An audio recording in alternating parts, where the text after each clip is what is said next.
You should be on board. She's online, yeah. Yeah. All right. Yeah. So thanks again. Thank you, Good to Russell. see you soon. Okay. I got my mic on, so I'm good. All right. Can y'all hear me? Perfect. All right. Well, welcome everyone. Thank you so much. I know that there are a few of you here live, but we have quite a few of our participants joining us from Zoom. So welcome. I'm Erin Mahoney. I am part of the Equity, Disproportionality, and Design team at the South County SELPA, part of the Systems of Support. And we are so excited and grateful to have you here today for our first session with Dr. Samuel Ortiz. I am going to go ahead and introduce him here. Well, welcome everyone. Thank you so much. I know that there are hearing myself there. So, all right, we're good. No double echo. Okay, awesome. All right. Again, we are so delighted to have Dr. Ortiz with us. I am supposed to do a really fun, catchy intro here. So here we go. Presenting Dr. Samuel Ortiz, Director of the Graduate School of Psychology from St. John's University in New York, author and creator of multiple tests to support our language learners in academics with determining if they are meeting our needs and ensuring that we have those systems in place and structures in place. Specifically, we'll talk about today to ensure that our students are getting the supports that they need before we move into that assessment processes, which is what we'll cover tomorrow, non-discriminatory assessment. So without further ado. Oh, that's a great point. We have actually over 680 folks registered for this training. So please know that you are getting an absolute treat by being able to hear and learn from this man today. And if you are interested, he will also be back for the San Diego County Office of Education Equity Conference, which ED&D does co-sponsor in January. So we'll put that information, those links in the chat as well. He'll be presenting there as well. So if you like what you see, you're interested in more, please join us there. So without further ado, Dr. Ortiz. Thank you very much, Sharon. Thank you. Good morning, everybody. And good morning, everybody online. I can't see all of you. I wish you were all here with me because I actually love doing this live. So those of you who are here, I think you get the better of it. Although, because I'm on video and you can see me, at least those of you online can understand what I'm saying, perhaps because you'll see my gestures. You see, when you do it online and you only see my face and everything, you don't see me talking with my hands. And I talk a lot with my hands. I hold this, but I can still talk even holding this. I can talk holding this and holding the microphone that Erin was holding. So I gesture, I move, I don't sit in one place. That's not my style. And so if you sat in the back thinking, well, I'm going to be protected because he can't come this far back, I have been told I can go all the way down that aisle and I can find you, except you guys on the end over there a little far, but I don't know, I'll find a way to get to you too. I'm really happy to be here. And I don't know if many of you know, I know that some of the folks and some of them online listening in from some real remote places know me very well. And they know I'm actually from Southern California. And despite what Erin was saying, I think when you learn about all these things, like, you know, she said about me and stuff, I bet you get the wrong impression of me. I bet you think, oh, you know, he's led this real charmed life, that he went to school, he did well, he advanced his education, he knew what he was doing, he did great, you know, look at him now, he's Dr. Ortiz and he does all this stuff and blah, blah, blah. You think I went A, B, C, D, I connected the dots and everything was really, really easy, right? And it's actually quite misleading, very misleading. Because I started school as an English learner. I started school, I don't know, let me see, I'm going to take a guess from where I'm standing right now, but maybe 35 miles from here in Oceanside. I was a kid, yes, many, many decades ago. I have to say, I can't say years. I got to say decades because I'm so old now. But I started kindergarten as an English learner, meaning that I was a non-English speaker when I started kindergarten because my parents were both born and raised in Puerto Rico. And so Spanish was their heritage native language. That's the language in which they wanted to communicate with me. Why? Because how do you communicate affection in a different language that you don't even know, couldn't speak very well, and that's not going to work? And how do you communicate and transmit your heritage to your children? By speaking using another language instead of using the language that is the language of your heart and your home, right? So I was a non-English speaker. I started school at the age of 5. And back then, there was no support for me being an English learner. This was prior to the first Elementary and Secondary Education Act, Title VI as well, and later on even Title III. So it preceded all that. I basically went to school at a sink or swim kind of system in Oceanside. So I'm a local, and that's why I really enjoy coming back and seeing. I've got a lot of old friends here, and I used to teach at San Diego State before I went off to St. John's. So I think you get the wrong impression of me. You look and say, everything was fine. Because you would think, well, if that's true, Dr. Ortiz, you still went through and everything turned out okay, didn't it? Yes, sort of. In the end, finally, it did. But it didn't start that way, and I didn't know it. I had no clue as a child, not that I was expected to, but I had no clue how my life was being affected from the very first day I entered school. And I bring this up because I need you to understand that what I'm going to talk about today may seem in the abstract to you, but it's really my reality. Everything that I talk about today and tomorrow in terms of evaluation, all of those issues pertain to me, affected me, operated clearly, evidently in my life. I was not spared the issues that we're going to talk about. I did not, let's say, avoid them. I did not rise above and beyond them. I didn't have any of that. I suffered many of the same indignities that we will talk about today and tomorrow in my own life. I just didn't know it. And I didn't really understand it. And it didn't really seem to matter when it really, really did matter. And that's kind of the point. I didn't understand what was going on in my life for the longest time.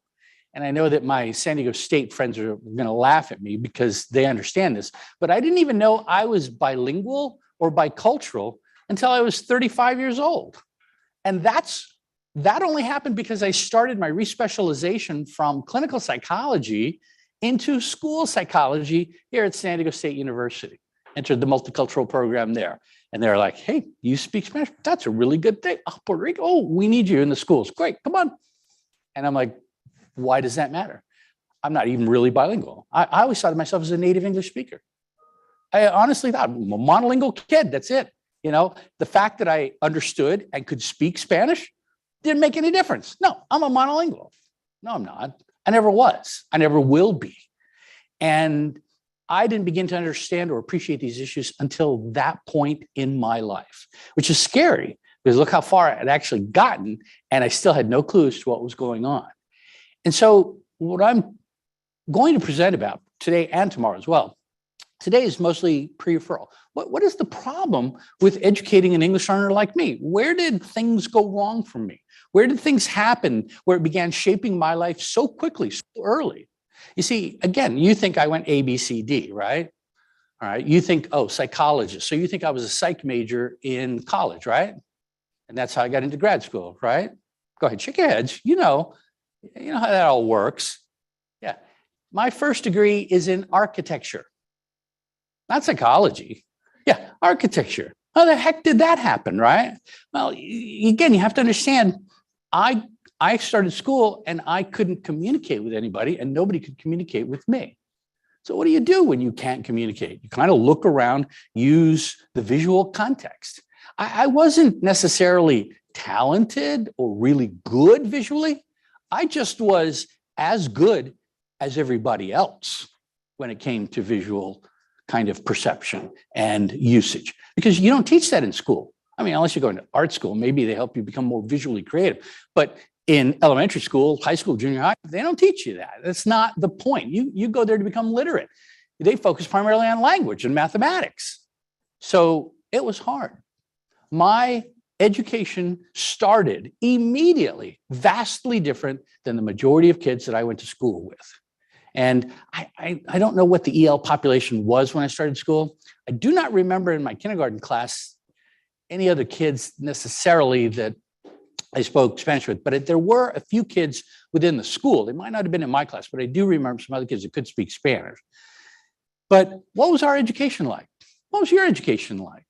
When you're 5 years old, if you grew up with English only because your parents can speak English to you, all right, then you began learning in a way that was very different than the way I began learning.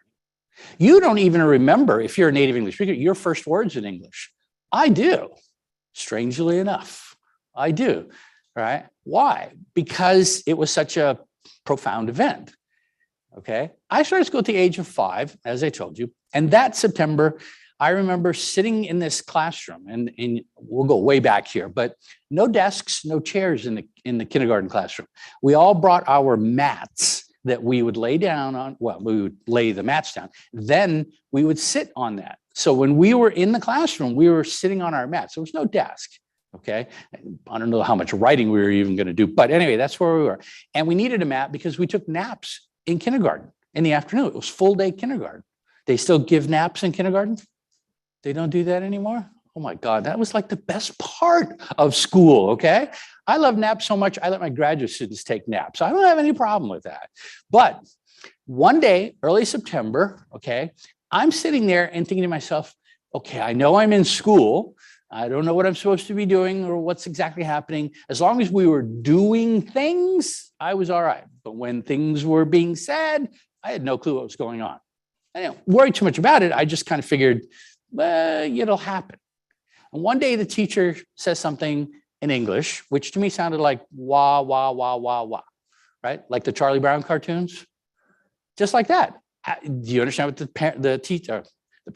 the adults say in a Charlie Brown cartoon? They go, wah, wah, wah. You don't know what they said. Well, that was like where I was. So when the teacher spoke, I wasn't even paying attention. If you don't understand what the teacher is saying, how do you know you're supposed to be paying attention? Or that the teacher's even talking to you? Okay. And she wasn't talking to me specifically. She's just talking to the class in general. Wah, wah, wah, wah, wah. But I did notice that suddenly all the kids around me stood up. Just in place, they just stood up. And I thought, should I do that too? Visual context. I see them standing up, thinking, maybe I should do that too. So I kind of slowly rose to my feet, right? And I'm sure the teacher's observing, look at him, little Sammy. He's slow. Yeah, that processing speed. Is he not paying attention? What's going on with him, right? Probably starting to wonder. But anyway, teacher says, wah, wah, wah, wah. And once again, I have no idea what's going on, but I notice all the kids move over toward the door and line up single file by the door. And I'm thinking, should I do that too? I don't know, but it worked the last time. I'll do it again, right? So I walk over to the door and I get in line, and guess who's the last kid in line? That would be me, right? The teacher opens the door, leads us out. So I walk behind the second to last kid in the line, puts us on a white line that was on the blacktop just outside of the classroom, takes one of those kids, puts him on the other side of us, says something to that kid, and then she goes off to the side. Then that kid, far away from us, turns around, says something in English, wah, wah, wah, wah, right? And I still have no idea what we're doing out here in the sunshine. And all of a sudden, every kid to my right takes off running. And I'm thinking, uh-oh, now what do I do? Because, I mean, standing up in place, at least you're not moving, gives me time to think about it. Lining up the door when you're not really moving gives me time to think about it. But when they start running, I got to think about it immediately. Do I run? Do I stay here? I don't know what's going on. I don't even know where they're going. So I thought, it worked before, all right? I see them do something, I'm just going to do the same thing. So I take off running. And I was kind of, as a wiry, small kid, so I was pretty quick, actually. I could run. And I'm just about to catch up to them, thinking, oh, I'm doing good now, right? And the kid on the other side says, wah, wah, wah, something in English, turns around, and suddenly every kid to my right comes to a complete stop. But I don't know why they're doing that. I have no clue. I don't understand what the person is doing there. I figured by this point in time, the idea was to be the first to get to the other side. And guess who got to be the first one to the other side? That would be me. So I get to the end, I'm thinking, I won the game. I'm like really good at this. I have no idea what we're doing here, but if it's running from one side to the other, I could beat them all, right? And I knew the teacher was going to come over and she was going to give me a trophy or prize or something, right? And she does. She takes me by the hand, leads me off to the side, and instead of giving me a prize or a trophy, she says, well, she didn't say, or she did say, but she gave me the universal gesture for stay. And I'm like, why stay? Can I play again? I could win again. This is a really easy game. Let me go. I want to play. In my mind, I'm thinking, why do I have to stay? I couldn't move. I had to stay right there. And so they kept playing and I kept watching and watching. And that was ultimately how I learned my first words in English, which, if you haven't already guessed, were red light, green light, because of the game that we were playing. All right. And thank you very much, Netflix, for popularizing that game in a grisly way with a series called Squid Games. If you haven't seen it, I'm warning you ahead of time. All right. It's giving me PTSD because of that. But luckily in our kindergarten, we didn't use their elimination methods. Otherwise, I wouldn't be here today because I would have been the first kid killed in that particular game without even knowing it. I thought I won and I would be dead. But think about your learning. My first words in English were red light, green light. Were those your first words in English? No. Think of how much language you already had at the age of 5. And I'm just learning red light, green light. By the way, I'm learning red light, green light, and I don't even know what that is. Just because I understood what you're saying, red light, green light, doesn't mean I understood what it meant. All I knew is somebody says green light, run like crazy. Somebody says red light, stop. That's it. I didn't know that had anything to do with traffic lights or whatever. It's a sound you make. You tell me to do this, then I do that. And that's it. So you were already learning the letters of the alphabet, the sounds that the letters make. You were learning to decode those, to put them together, blend them, to be able to say cat, cat. You were able to draw on your vocabulary to be able to learn to read because you had those words in your vocabulary. Okay. And phonics-based approach only works if the words you're decoding are in your vocabulary.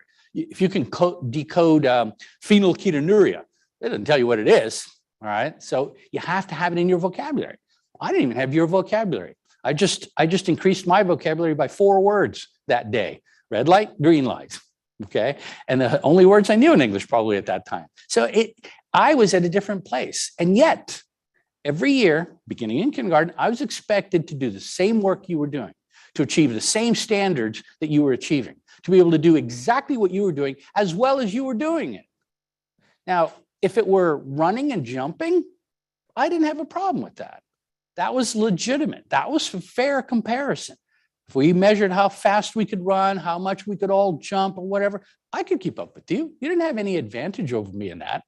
In fact, when it came to language development in general, you had no advantage over me whatsoever. I had 5 years worth of language learning, just like you did. I wasn't raised by wolves. I wasn't a feral child, okay?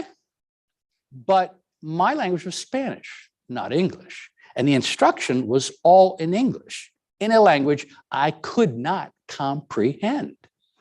And so I was at a very different point in terms of what I could do, what I could learn, how much I could benefit from instruction, okay? And yet I was held to the same expectations. Now, holding me to the same expectations is fine, because one of the things you'll see, despite what I'm going to be saying, and I'll reinforce this several times, we don't lower our expectations for our English learners. I don't in any way condone saying that we should just lower the expectation. No, you maintain the expectations. I'm okay with your expectations. But what I am concerned about is when we take performance that is not up to those expectations and we begin to assign it meaning.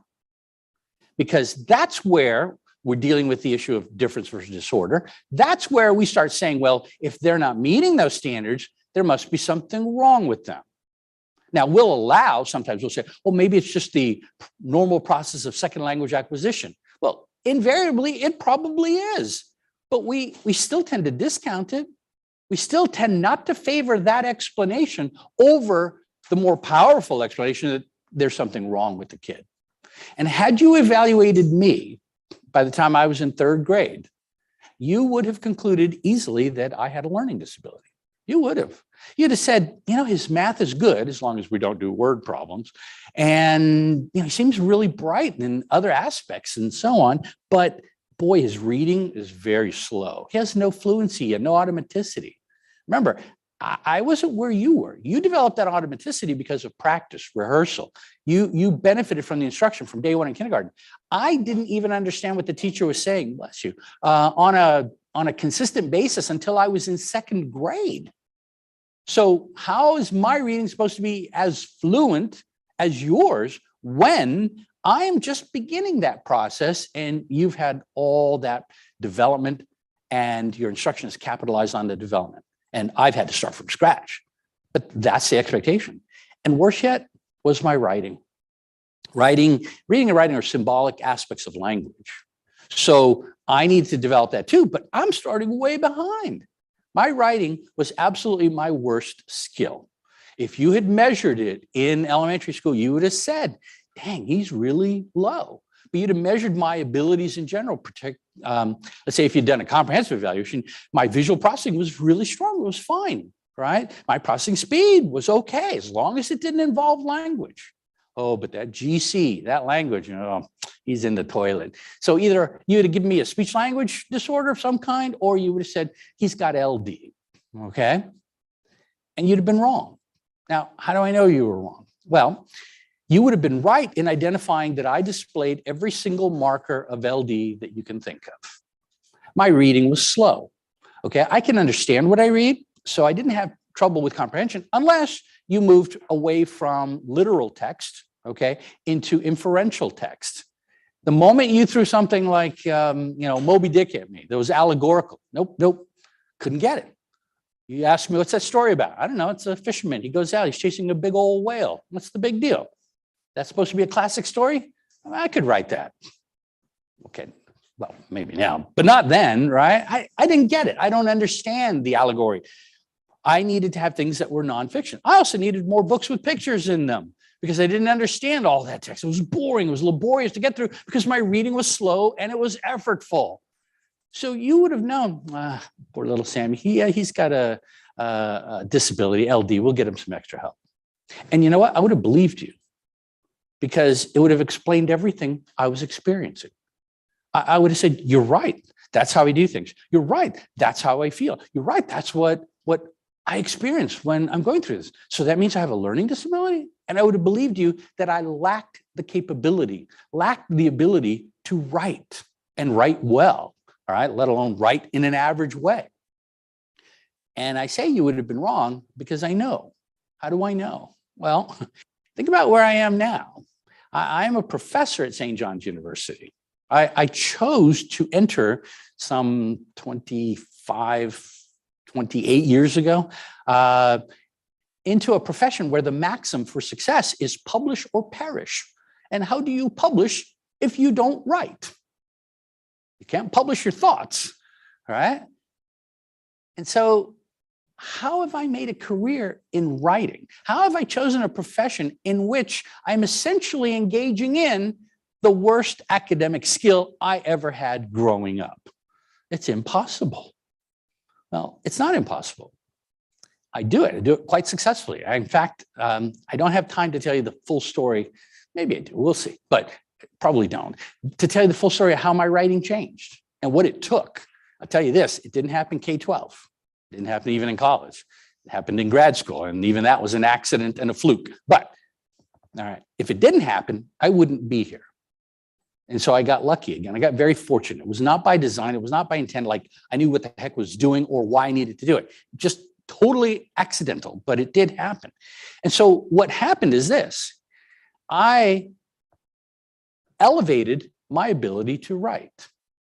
If I had a disability, I wouldn't have been able to elevate my ability to write.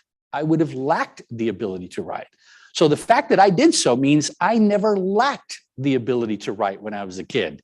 You know what I lacked? I lacked an appropriate education that fostered and gave me opportunities to develop my writing. That's what I lacked. It wasn't me.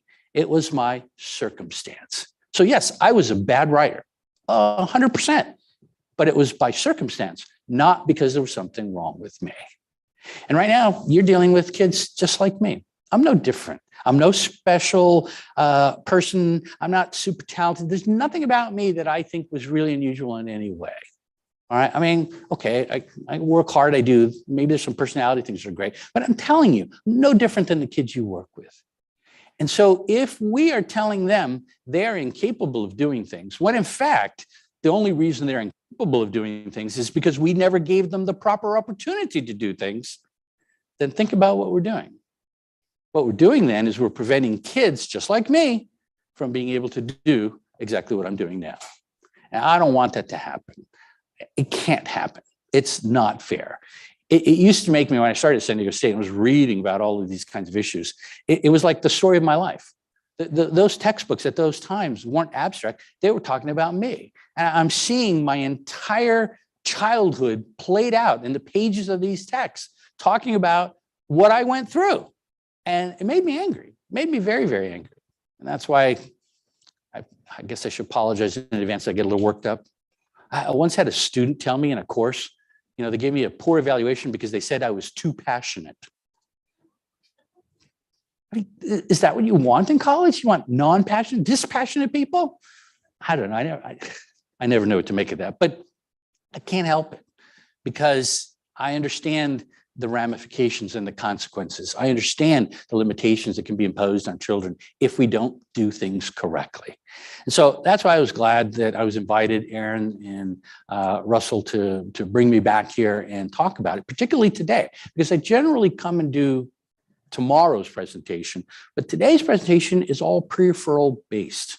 It's all about what happens within the educational kind of framework in general education that causes the same problem. And the reality is, as you'll see, it's the same issue. It's all about development. And it's taken a while to really refine and help people understand. You can put it all together. You can integrate this information in a way that's understandable and comprehensible if you look at it from a developmental perspective, and particularly language and acculturative knowledge acquisition. Those are the two that I'm speaking about, and I'll explain them in a minute. Now, being a visual person, right, I like to start with something visual, and I want to reinforce the importance of and the value in having more than one language, because I will be talking about differences between people that are monolingual and people that are not. And if you're not monolingual, well, you're either bilingual, trilingual, multilingual, it doesn't matter. You're just not a monolingual, okay? And I'll define that. And it's an important distinction. But I want you to understand that I truly value what it means to be bilingual or multilingual. So I brought a little picture here that helps reinforce that particular notion. Because as you can see, if you're thirsty and you're a monolingual English speaker and you order some orange juice, it's going to cost you $5. But you happen to speak Spanish and you order instead jugo de naranja, which, by the way, is orange juice, okay? It's only going to cost you $4. So you get a 20% discount for being bilingual. Who said there was no value, right? Okay, not a lot of value in that one, but let's talk a little bit more about some of the other things. All right. Okay. You already know, because there's so much research out there, how educational outcomes are affected by things like race, skin color, which is a weird way of looking at it, but anyway, cultural differences as well, and income, okay? So we know children that come from low SES environments generally don't do as well in school, right? If you do a Google search, you'll find all these beautiful infographics telling you about all these disparities in educational outcomes on the basis of, race, color, income, and whatever. So we know all of that. But historically, this is what we've looked at. Our society, particularly in the US, has been focused very much, particularly on issues of race, but they haven't really focused on issues of language specifically, not until very, very recently. The National Assessment of Educational Progress, which is the national project to collect data on student achievement and outcomes, didn't even start using English learners as a category until 2004. They've been collecting data since like the 70s. So when you look at the same type of research for educational disparities as a function of differences in language, this is what you get. What do you think? Oh, is it awkward because there's nothing on the screen? And it's like, oh, you didn't advance your slide, Dr. Ortiz. Yes, I did. There isn't much research out there. People don't know. People don't understand the issues. It's a good question. I'm not sure I have the definitive answer to that, but I will tell you my opinion. And it is that there are not a lot of people like me that are bilingual who can do that kind of research, who are in positions to do it. How many, I'm going to see if Aaron will agree with me on this one, but how many people do you think you could have called to be able to do today and tomorrow's presentation? Nationally speaking, what were your choices? Me. So I say that not because there's something special about me, but only because there's something more rare in the fact that you don't have a lot of choice. There's not a lot because there aren't a lot of people doing this kind of stuff. I happen to be one that is bilingual who can do it, but how many others can? And the reality is we've been filtered, weeded out, I don't know what you call it, but the pipeline has been narrowed so much that we just don't get into that position. So nobody does it. But it's really, really, really important. Now, part of the problem with language is also that it's the kind of developmental process that everybody thinks they understand. You do. I'm sure you do. When you think about your own learning of language, what do you think about? Was it hard for you? No. Your first language, right? Maybe learning a second one, yeah, you're like, oh, that was tough. But that first one, you were speaking it before you were aware that you were even speaking it, weren't you? It was natural, it was easy.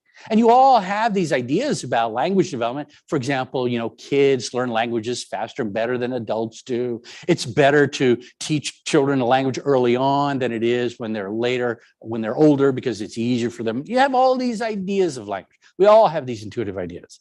And in the United States, we often suffer in our public school system from this mentality as well, that basically, and I'll show you who that quote is by later on, but basically, the idea that most Americans have ancestors who learned English the same way in classrooms where English was the only language used for all learning activities. So there you go. You immerse kids. That's how they succeed. And your grandparents, your great-grandparents, your ancestors all came here, learned English immediately, and that's how they succeeded. And that's the way we've always succeeded. To which I like to answer, no, okay? Language development is a process, again, we don't really understand well, but is one that takes 4 generations to show significant amount of change, or the kind of change that is reflected in that quote. 4 generations. So if you go, 20 years per generation, you're talking an 80-year cycle. Think about that. My parents, all right, according to this chart, by the way, this is Valdez and Figueroa's designation. First generation, they designate as foreign born, but first generation to come to the US. Sometimes people define it as first generation, meaning first generation US born. Okay, but in this case, first generation means the family that came to the United States first, generally as adults. So you can see they grew up with A, let's say A is the heritage language. So it's bold capital letters, meaning it's strong. And then they learn English a little bit. People often say, I don't know why. My grandmother lived in this country for 50 years and she never learned to speak English without an accent. That's not her fault, and I'll explain why. Okay, but the fact that she still has an accent doesn't mean she doesn't speak English very well. It has nothing to do with that. We'll get to that. So think of this as my parents. All right, I mentioned them coming from Puerto Rico. Then second generation US born. So that means me. I was born in the US outside of Camp Lejeune, North Carolina, because my dad was in the Marine Corps. He was an enlisted man there. Now you know why I went to school in Oceanside, right next to Camp Pendleton. Exactly. Dad was stationed right there. So when I was 4, so I came a year early and then we stayed till 2nd grade, and I'll give you some more on that later. But that's me. So my native language is A. I get a little bit of B when I'm in school, although I didn't go to preschool at that time, didn't have any TV at that time. So I probably had even less English than the average English learner gets today. Okay.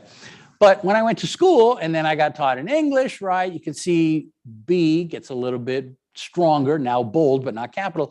And then I grew up to be this kind of kid, all right? The B is now bold and capital, whereas the A is not bold, which means I have more proficiency and more development in English than I do in Spanish, because I never received any formal education in Spanish at all. So I have conversational skills in Spanish. And even then, if I don't use them, they tend to attrit over the long run. But I can understand, I can speak, I don't have too much of a problem. Then I have kids, and I do have kids. So my kids also born in the US, and their experience is different. They had, as you can see, the A, which is heritage language, which in our case would have been Spanish. They have B as a bold capital letter, even in preschool, which means English was my children's first and primary language. It was their dominant language. It may even have been their preferred language, but it was never their only language. This is where we begin to get in trouble with the educational system, because you have to send something home called, sometimes called the Lao survey, also known as the home language survey. And when I worked, and I'll give you more of my background, as a school psych in Encinitas, not too far from here, I remember sending those things home.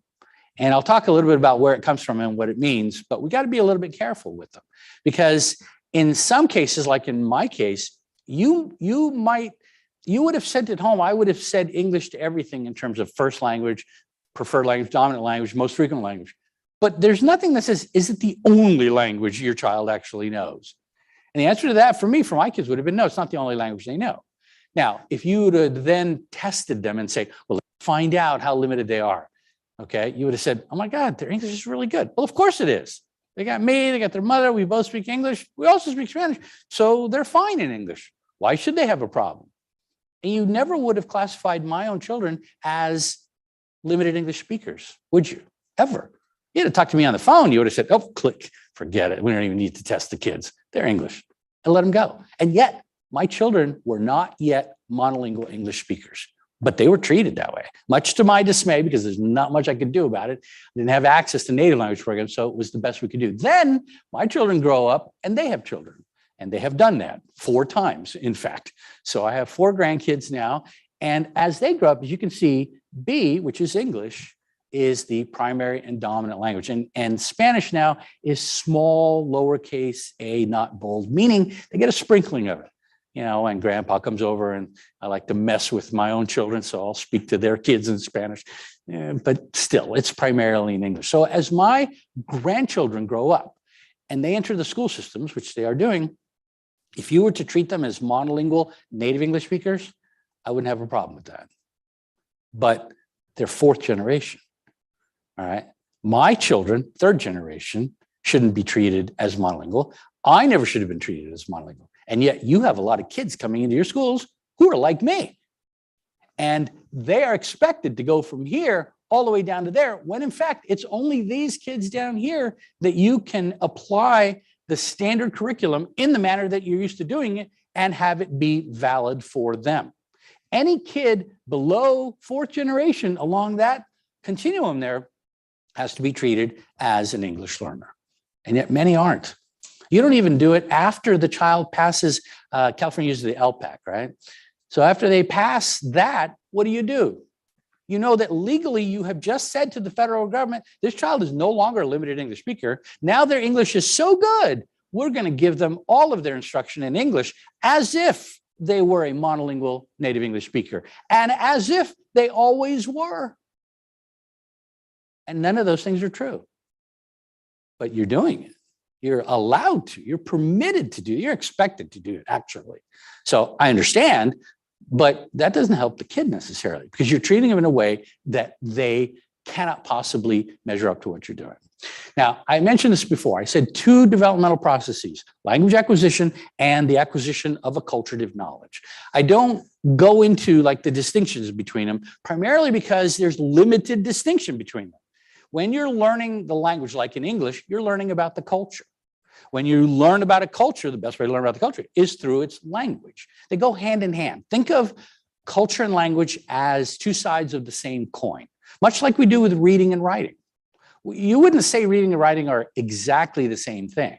But if you do any type of statistical analyses, including factor analysis on reading and writing scores, they correlate so highly that mathematically they're the same thing. But we know they're not exactly the same thing. So acculturative knowledge is that way. When I was a kid growing up, and I was the 2nd generation that I just showed you, I often call that particular generation the cultural pioneers, because they are often going places where their family have never gone before. And they're navigating with 1 foot in the old world, 1 foot in the new world.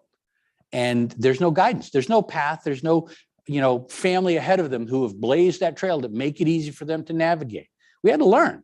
So things like humor, when I heard a joke, how did I know that that joke was funny? I needed somebody to explain it to me. Could I ask my parents? They're like, no, they wouldn't understand it. I mean, if it was a Spanish joke, sure, but not in English. So it goes together. And everything that I'm talking about with respect to language applies equally to the development of the acculturative knowledge. And you must recognize that you expect it. When I say you, I mean the school system expects it. Everything that you learn or are expected to learn doesn't come just from being in school and being taught directly material. You expect children to have learned things incidentally outside of school before they get to you. And we raise that standard over and over again. So again, coming to school, you didn't teach children in kindergarten to speak. You refined the speech that they brought in. But for me, you had to teach me to speak. Think about that. You already had 5-year-olds who could speak to you quite well, communicate quite well. I couldn't. You had to teach me to speak at that point. So again, you get the idea of the differences that we have, all right? Now, let's go through language and history again fairly quickly here. But this generational pattern has played itself out in the history of the United States over and over and over again. It's still playing itself out, but we tend not to pay attention to it, or we tend to ascribe the difficulties in doing so to other reasons. So in 1908, I don't know if you guys remember your history, but this was right smack in the middle of the great wave of immigration that was occurring in the US, particularly from Europe. So where were people coming in? See, you're in California here, so it was on the other side of the country. You didn't really care, right?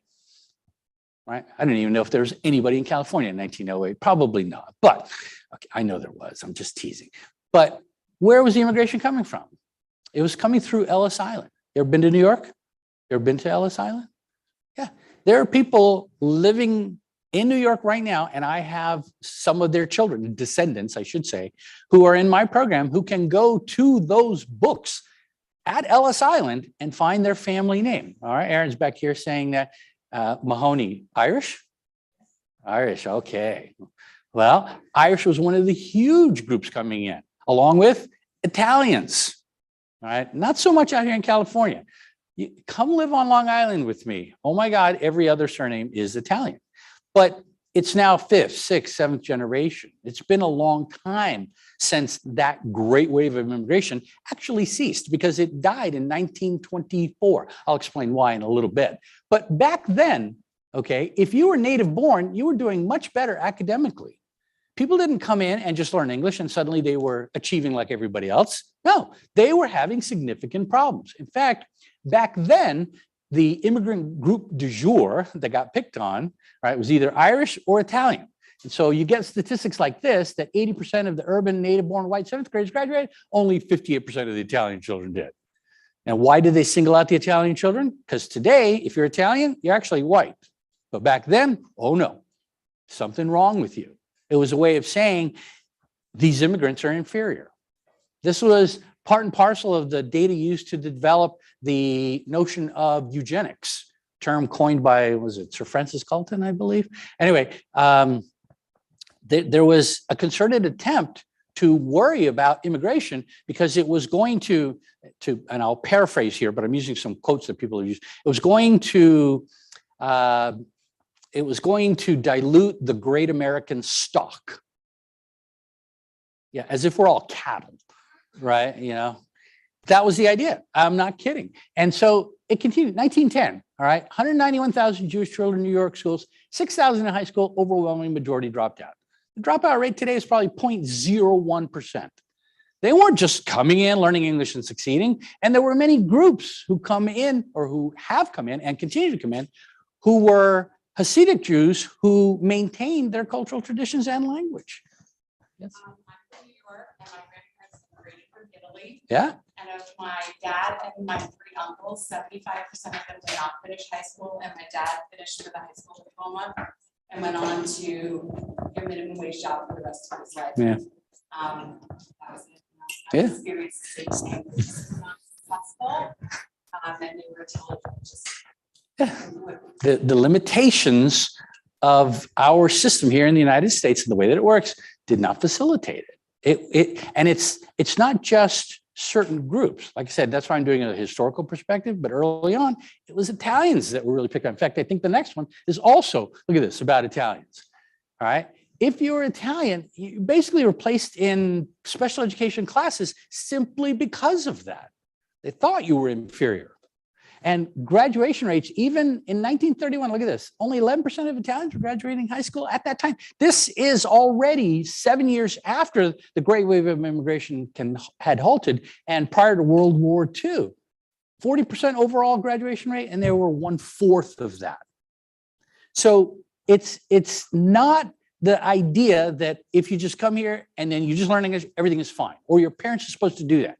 Basically, that quote was saying, my parents should have come here, just started speaking English, and my life would have been fine. Okay, how is that going to happen? Who exactly was going to teach my parents and when?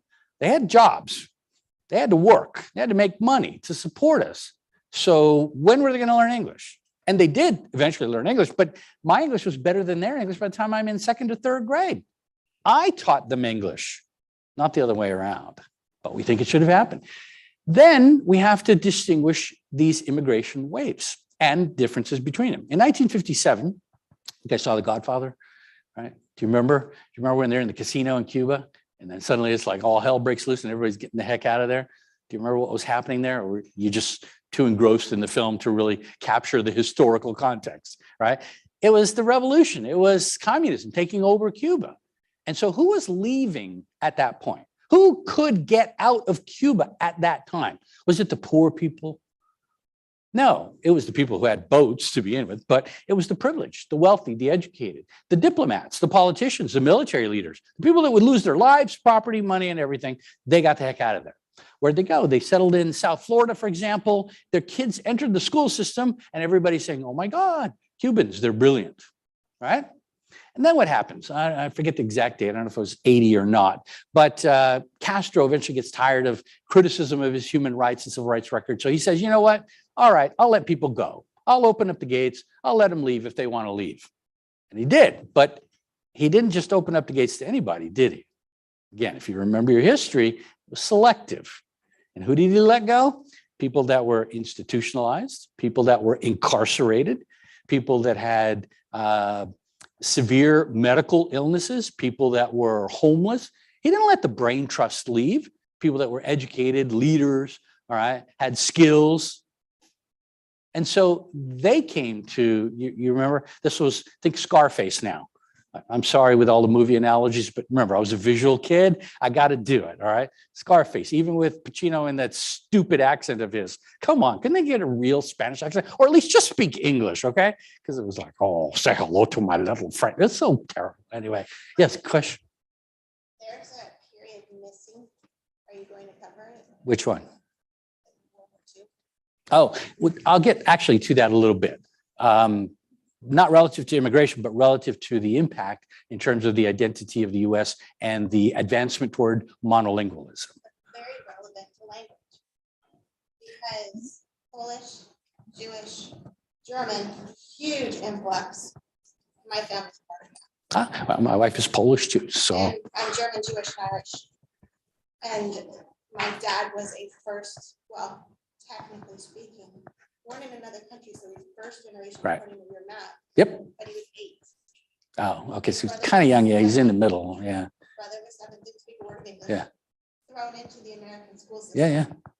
And given tutoring every single day after school to master the English language because it was not good to be German. No, definitely not. Not during World War II. Yeah. Well, and there was also issues relative to language as well that led to things like the internment of the Japanese here in parts of California as well as other parts of the country. And there were restrictions and or I don't know what to call them, sanctions perhaps on people that were suspected of being German. So it was, again, language being used to discriminate. And that's kind of what they're saying. But it also then means if you were actually wealthy, educated, and in power, then it wasn't a big issue. But if you, exactly, if you weren't, you didn't have any of that, you struggled. It was a problem. You might, I have another example of this one. You guys should remember this if you're from California like I am. In 1974, I started, was it 4 or 5, 74, 75? Yeah, 74. Started my junior year in high school at Oceanside High School with a kid named Tron, whose family had just immigrated from Vietnam. Now, why Vietnam? Because you remember at that point, the US was leaving the conflict, withdrawing. And so people were leaving Vietnam. But who were the first people to come over? It was kind of like you were saying, in terms of Irish, it was people that were professional, people that were politicians, people that were military leaders, diplomats, people with wealth, privilege, and power. This kid that came with me, age appropriate, had his education in Vietnamese all the way up to that point. He could read, write, do math as well as anybody, except not in English. But he started that year with me and then graduated 2 years later, did junior year and senior year, got his diploma just like I did. Why? Because of the advantage that he had. But then after the Vietnam conflict, right, what happened? Now we start getting refugees, people that didn't have that, who were poor, displaced farmers, people who risked their lives on boats to get away from a life that was so bad, regardless of what we did to them here in the US, it was always going to be better. And they came. And what happened then? Their kids entered the schools, difficulties. And so they developed like immigrant portal communities. Where's little Saigon? Anybody know? Westminster. Yeah, we're too far away from it, probably. Go ahead. I actually have a question from the chat online for you. And that's, can someone have characteristics of different generations? So this individual says that they are second generation, but they see characteristics in themselves from the fourth generation description that you had a few slides back. Is that something that somebody can experience? Yes. Is my mic still on? Okay, it feels okay. Yes, I was just mentioning to somebody here, they were kind of like 1.5. Like if you come here at the age of 8, so you're not born in the US, so that doesn't make you second generation, but you're here younger, you're not first either. You're sort of stuck in between. So yes, think of it as a continuum of development. These are the major stages, but you can fall in between them. In fact, it happens even intra-family. My brother is 10 years younger than I am, 11 years younger than my sister.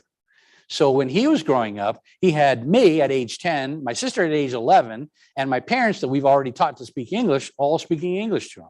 So he is unlike us. He's the only one of us three, my brother, who's actually born in Puerto Rico, in San Juan. But he's the only one that doesn't really speak Spanish well because it was much less. So he's kind of like a third generation kid. So yes, you can have more than one characteristic there. So, and then finally, 1950 to present, we've had a large Latino population immigration pattern, but it continues. And that's the one thing that we tend to forget. It's like, it's not from 1950 to 1960, and then it stopped. I mean, for example, how many Italians do we have immigrating today? Is anybody worried about the Italians coming in? I don't think so, right? No. And so now the immigrant group du jour that we get to pick on is largely going to be Hispanics, whether it's Central American or Mexican or South American. It's the group now that we focus on.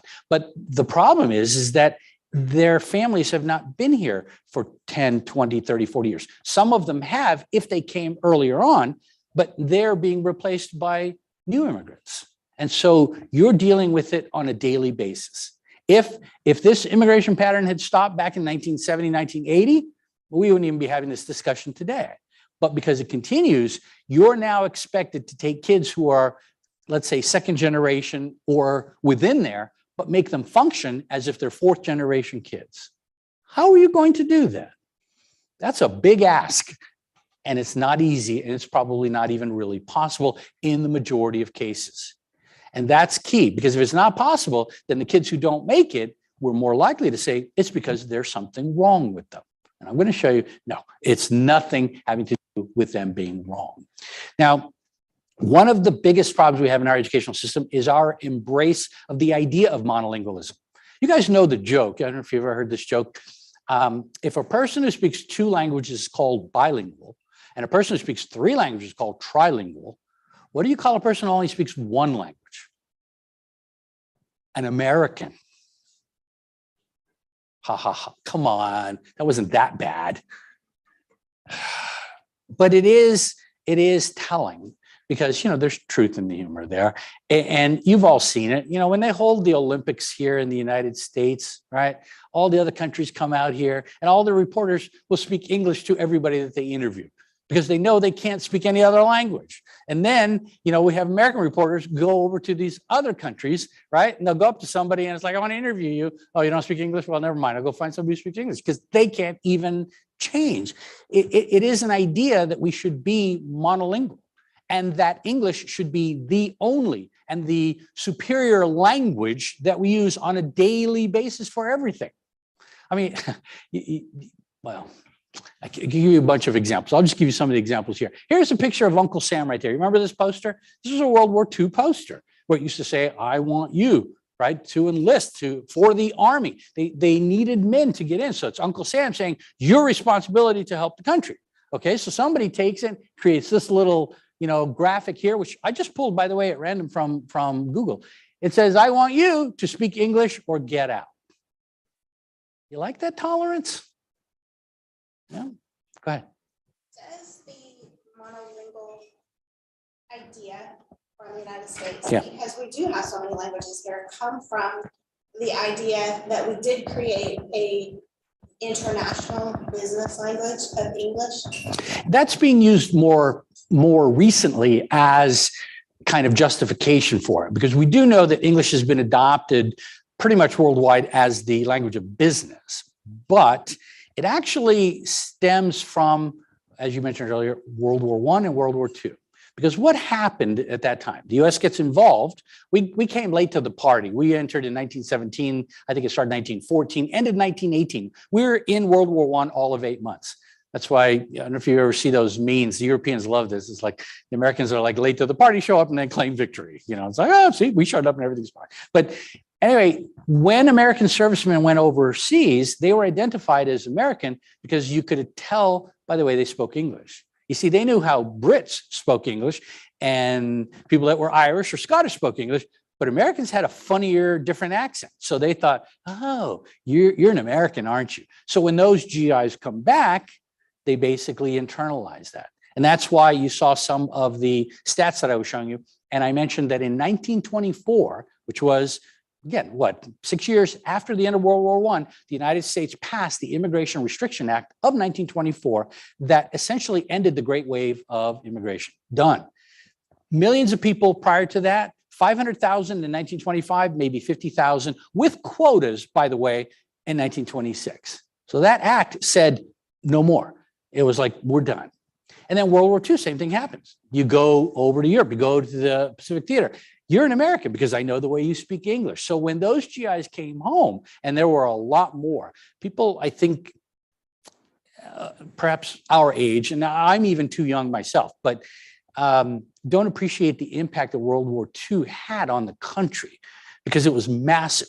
I mean, you might remember, for example, the Vietnam conflict and how big of an impact that had. And 58,000 US servicemen and women died in Vietnam. 750,000 died in World War II. Think of the size. There were more missing in action, 80,000 in World War II, than actually died in Vietnam. Think of the impact, okay? So when they came back, these men are settling in, and you recall what the 50s was like. You recall women, you barely had any rights. You were there to cook, raise kids, tend house, look pretty. That's it. That's the 1950s.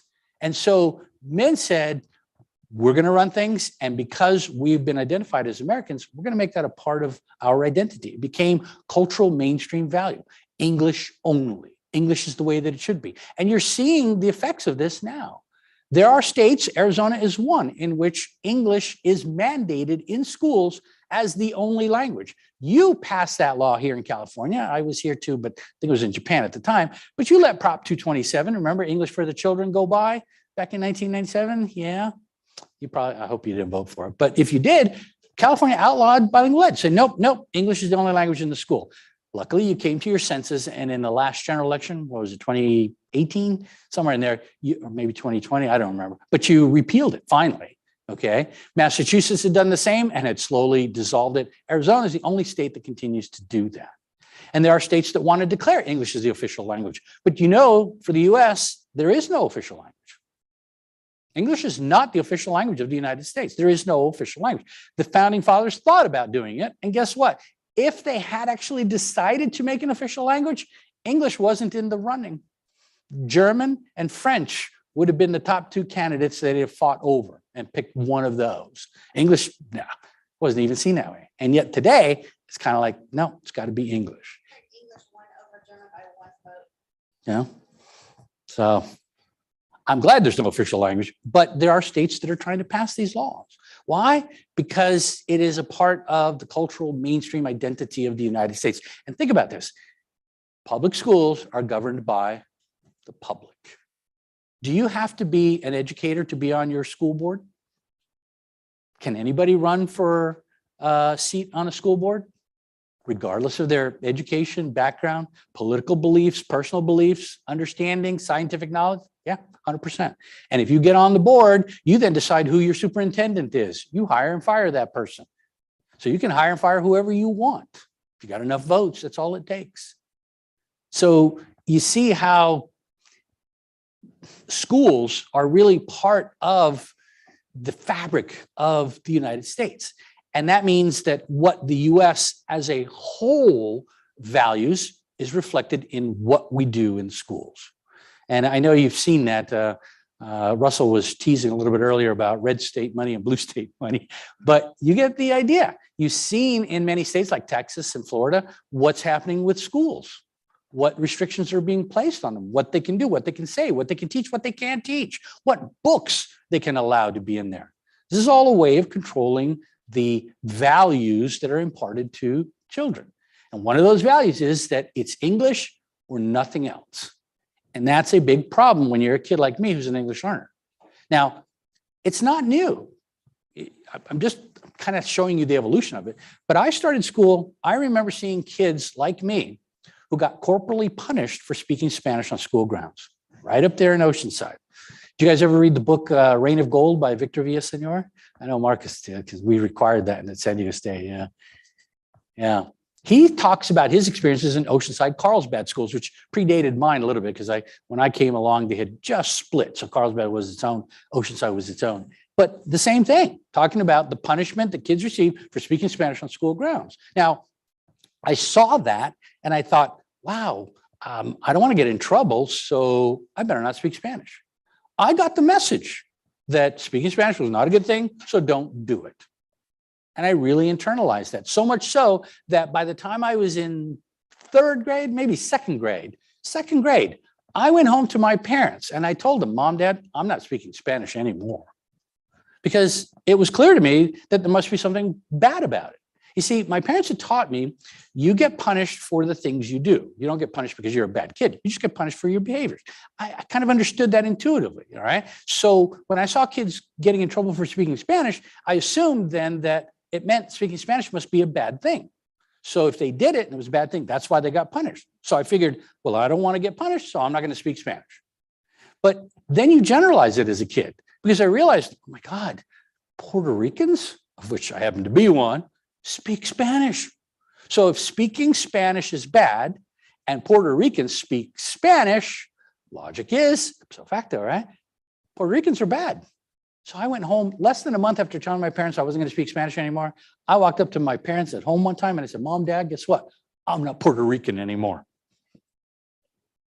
Some of you are laughing. Some of you are like, oh my God, right? You might have gone through the same thing. Now, luckily, it wasn't a big blow up. Yeah, you would think my Puerto Rican Boricua parents would be like, what? You know, and go out of their minds. That's actually the base of a bunch of good movies too. And if you want to know those, I'll tell you what those are later on. But there was no drama. I'm not exactly sure why. I don't remember it being really any issue. Nothing happened. There was no explosion, no fight, whatever. I don't know. I'm thinking maybe the only reason perhaps is because I said it to them in English and they didn't understand what I said. So they're like, oh, good meal, que bueno. You know, and they just like go on about my way. But God bless them, they didn't react to it. But that was the pressure I felt. And that was coming from the schools. So look at this t-shirt. You can go buy this right now on Google. Just Google it, you'll find it. It starts off, this is America. We eat bacon, we drink beer, which so far, so good, right? I don't have a problem with that. I'm okay with it. But then it continues down here. We own guns. All right, to each his own. We speak English. Fine, if you want to. We love freedom, don't we all? And if you don't like it, leave. Oh, so freedom only extends insofar as everything but speaking, because it's English only. So if you don't speak English, there's a problem with you. See what I'm talking about? These are not fringe examples. These are mainstream values. And because of that, we treat children in schools the way we treat them without understanding the impact, the meaning of having another language and another culture. So here's another one, 1919. So once again, we go back to World War I. Nebraska had already said in their state laws that you can't use any language other than English in the classroom. So they were moving away from it. Now, prior to this, schools had been multilingual. See, people don't realize that. US public school system started multilingually. Do you ever wonder why we use the word kindergarten, which is a German word? Where the heck does that come from? Why did we just, because it was fun? Because we like saying K? No, because most places don't have kindergarten, but we had to have kindergarten. You know why? Because when public schools began, when the federal government provided some support for them, when states enacted their public school system, particularly in the Midwest, German-speaking parents said, I'm not sending my kid to school. You're going to teach them in English? Please. They were like, English that's a crap language. I don't want my kid learning English. And then the school said, okay, we'll teach them in German. Okay. And then they sent the kids. Kindergarten comes from that preparatory teaching in German at that time. And then slowly over time, it's like, yeah, we'll just dispense with the German. And now we're monolingual. It has happened exactly that way. And in 1919, a teacher by the name of Robert Meyer had, and you must think one-room schoolhouse, okay? Little house on the prairie, kind of one-room schoolhouse. So here's this guy teaching in Nebraska, and he's got a one-room schoolhouse. You got kids of all ages, all grades. A kid comes in to his school, brand new, 10 years old, fresh off the farm from his German-speaking family, right? And now he needs to learn to read. So the teacher was smart enough to say, man, the kid doesn't know any English, so why would I start in English if he can't even communicate? He's 10 years old. He can talk, he can speak, he can understand. If I do it in English, he gets nothing. So the teacher said, why don't I help him build upon that language by using a book in his language? And he happened to have a book in German in the classroom. It happened to be a Bible. Now, see, you're thinking, oh yeah, it's separation of church and state, right? Nope, that wasn't the issue. The issue was he violated the statute that said you couldn't teach in any language other than English. They didn't care that it was a Bible. They only cared that it was in German. And their state Supreme Court, Nebraska State Supreme Court, put it this way. The legislature had seen the baneful effects of permitting foreigners who had taken residence in this country to rear and educate their children in the language of their native land. Baneful effects. Somehow, my parents raising me in Spanish was dangerous and unhealthy for you. I would really like to know how. Really? Did it hurt you? If so, I'm so sorry. No, I'm not, okay? Because it didn't have anything to do with that. The result of that condition was found to be inimical to our own safety. I should really highlight that word, safety, because there's the argument that somehow being culturally or linguistically different somehow threatens your security. And this was 1919, but you hear this, don't you? Today, you hear this language being used today. It was rhetoric 100 years ago, remains rhetoric now, and you still hear it today. Yes. Personally experienced that. My parents used to move all the time, but my experience at Cadman Elementary when I was young was that it was predominantly Spanish speaking. Yeah. And I would have peers speak at me, point at me, make negative faces at me. And I was fearful because I didn't understand what they were saying. Yeah. But it didn't sound positive. Yeah, probably And wasn't. So I lived in fear, and I think that's where that comes from. Yeah. Because you don't know what they're saying. Yeah. So it's got to be bad, especially with the facial and the physical gestures. Makes you uncomfortable. Like, oh, what could be going on? Yeah. So I think that's where that came from. 100%.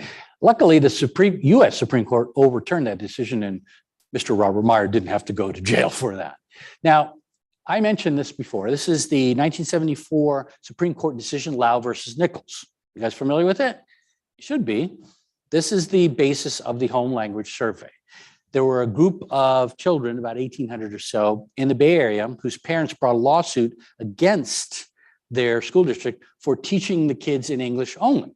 Because the parents were saying, but my kid doesn't understand English, shouldn't you be teaching them English? And all they were doing was simply letting them sit in the classroom, no provision for any type of support or comprehensible input, pretty much what I went through, okay? They just sat there, and so the parents said, but that's not really helping them, can't you do more? They sued, went all the way to the Supreme Court, and Supreme Court did rule in their favor. Now, the ruling, though, based on Title VI of the Civil Rights Act, is not what you think. You think, oh, they were discriminating against the children. Yes, they were. However, they weren't discriminating against the children on an individual basis, okay? And they weren't discriminating on the basis of a protected class. A protected class is an attribute that you possess that is guaranteed under the Constitution, which prohibits any type of discrimination against you. Generally, those are race, creed, color, all right?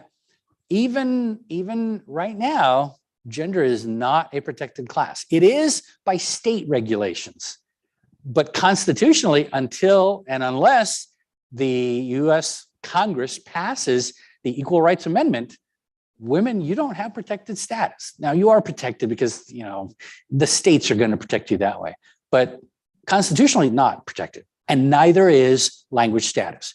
If I do not like the way you speak English, I can tell you to your face, I'm not hiring you for this job because you don't speak English very well and I don't like it. And you know what? There's nothing anybody can do about that. They can discriminate that way. Now, this ruling here was saying, okay, if you receive federal funding, you cannot discriminate in a systematic, broad way against groups of people. And so that's why they had to rule the way they did. Now, they wrote beautifully to begin with. I mean, look at the things that they're saying. I love this. No equality of treatment merely by providing students with the same facilities. That was the old Brown versus Board of Education, separate but equal doctrine, saying, nope, you can't argue that in our court anymore. For students who do not understand English are effectively foreclosed from any meaningful education. You see their understanding. Yeah, how can they be learning if they don't understand what's being said? They go on. Basic English skills are what elementary schools teach. So imposition of the requirement that the child has to participate or learn English before they can participate in an educational program, that basically is making a mockery of public education. So they're saying, well, you guys are supposed to be teaching English anyway, so help these kids learn it, okay? And then we know that those who do not understand English are certain to find the classroom experiences wholly incomprehensible and in no way meaningful. Didn't I tell you that was my experience? This is exactly what was going on with me.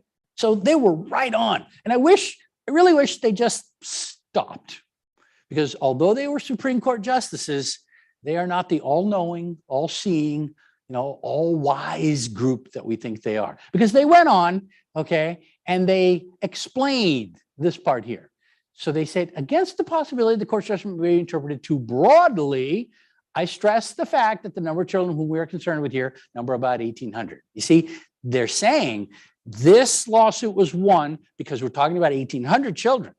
If that lawsuit had been brought by one parent or two parents on behalf of their child, even just a few, they wouldn't have won. They would have said, sorry, it's okay for them to discriminate against you. But because it was a large group of students, they couldn't do that. They had to say, yeah, okay, in their favor. But they're just saying, be careful, don't interpret this too broadly. It's only for that. So essentially saying it's not a protected class. Now, they go on, this is a very substantial group that is being deprived of any meaningful schooling because the children cannot understand the language of the classroom, period. So why didn't they stop there? They should have, but they didn't. So let's see how much jurists, even at the highest level in this country, actually understand about language development. Because they add, and this is not even legal opinion, this is that kind of intuitive, knee-jerk, scientific, pseudoscientific opinion. They say, we may only guess as to why they have had no exposure to English in their preschool years. They can only guess. They can only guess, like, wow, it's so strange. Having grown up in a family that does not speak English, why have they had no exposure to English in their preschool years? They can't understand it. Can you?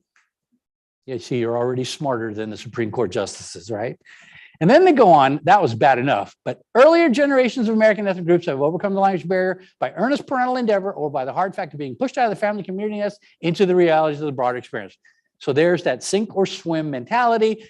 The same notion as the quote that I gave you before that basically said, hey, we all learned it the same way. We came here, our ancestors learned English, and then everything was fine. So why haven't they done that too? So even in ruling in their favor, they're insulting them right here.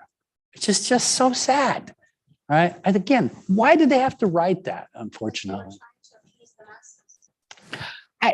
I don't know. Yeah, maybe they really just didn't understand what was going on. They did also implement the ruling, though, that you had to have some type of special linguistic program.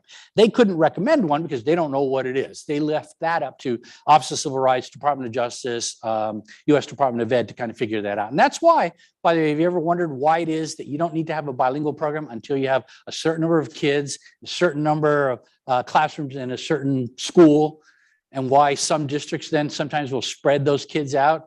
If you keep the numbers below what's required, you don't have to do bilingual program. You can just do ESL, which is a lot cheaper to do. So it's a numbers game, unfortunately. And the quote that I gave you before is by Newt Gingrich, who was former Speaker of the House. And here's the rest of it, where he says, if people had wanted to remain immersed in their old culture, they could have done so without coming to America.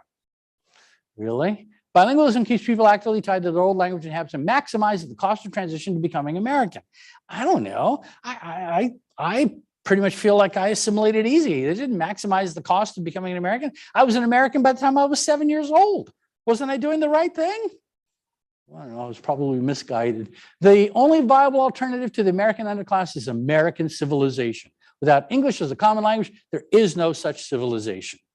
You can see the quote here just dripping with this massive ethnocentrism here. I mean, come on, no English, no civilization. Let me see, first civilization, Sumerians, right? They speak English. Mesopotamians, Egyptians, Greeks, Romans, Incas, Mayans, Aztec. I haven't got to English yet. You see how ethnocentric it tends to be. It's really, really sad. But this is the prevailing ideology. This is what you're up against. This is what you feel in terms of the force on children as you try to educate them, as you try to deal with the fact that they come in and they're not monolingual English speakers. It is difficult. It is problematic. All right. And I kind of think that, when people are advocating for English only, they might get a little more traction if they were actually better in their own English. Do you ever see the irony in people trying to advocate for English only, and yet they don't even get it themselves? I actually have a couple of examples here. I know it's very political, but I decided not to shy away from it, and I'm going to throw it at you anyway. This is a woman, and this is Texas, by the way, not California, but she's holding a sign that says, "Make English America's official language."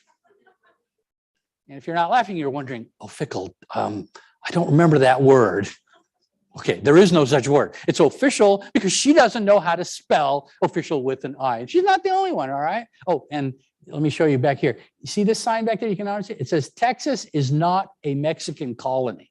That's the actual sign that says there. All right, never mind that Texas was part of Mexico. We kind of well, never mind. Anyway, how about this one? Here's Mayor Chester Stranchuk from New Jersey. English is our language. No exceptions. Learn it. Yeah, and again, if you're wondering, I don't remember that word, exceptions, right? And look at his name, Stranchuk. Where do you think he's from? Oh, please, probably Czechoslovakian, he probably, and his family, his ancestors had to learn it, and he has a little bit of trouble there. Sorry, Mayor, all right? And then here you see the little girl there holding a sign that says, honk for English, at a rally for English only. And right across from her is a woman holding up a sign that says, no enmity. And again, you're thinking, I don't know that word.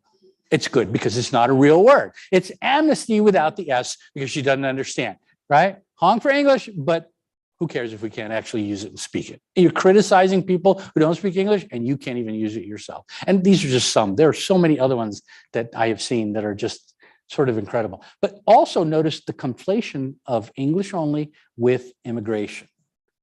They go together. These things are not, let's say, politically separate.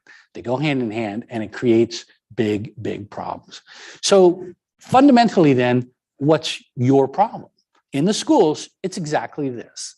This is what you made me do, what you're making kids do. You say, come to school, and while you are trying to learn the content that we're going to deliver to you, which we're going to do in English primarily, unless you have a bilingual program, okay? We also want you to learn English because that's the language in which we're going to deliver you that particular content. So in other words, learn, okay, in a language you don't understand, while you're also trying to learn that language that you don't understand. How well do you think that actually works? You do not ask your monolingual English speakers to do that. They understand what you're saying. When the teacher said, stand up, the kids knew what to do. I didn't. When the teacher said, line up by the door, single file, the kids knew what to do. I didn't. When the teacher said, we're going to play red light, green light, I had no idea what was going on. When the kid turned around and said green light and everybody started running, they knew what to do. I had no clue. When the kids turned around or said red light and then turned around, everybody knew what to do. I had no idea. And then I had to just sit there and try to figure this all by myself, out all by myself. So it's not an easy thing to do. And if you don't acknowledge this, then you never see the issue. It's kind of the fundamental principle. We're asking children to do something that we don't ask all children to do.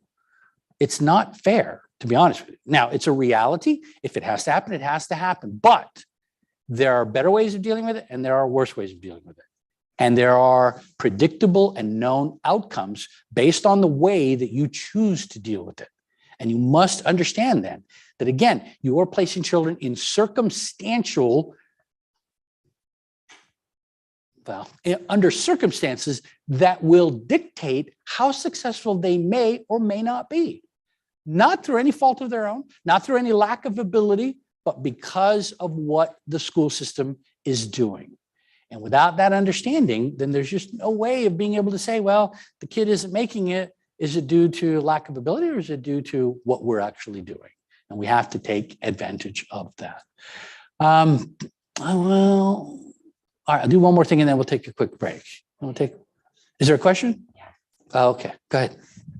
One question was about the idea of the English only fear and of not speaking English. Does that have folks losing their accents? Or do you still see accents today in multiple generation families? Well, okay, so accent is lost by the generation that hears the sounds of the second language, let's say English in that case, early enough to be able to reproduce it accurately. So listen to me. Do I have a Spanish accent when I speak English? No. Well, why not?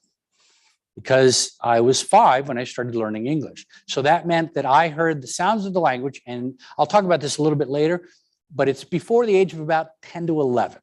If you hear the sounds of the language before that age, generally you have sufficient time to be able to acquire them correctly, reproduce them like a native speaker, and people will think, okay, you're a good speaker. But after that, it becomes more difficult. My wife's family is a good example of this. Her family came from communist Poland and basically won a visa lottery to get out of the country.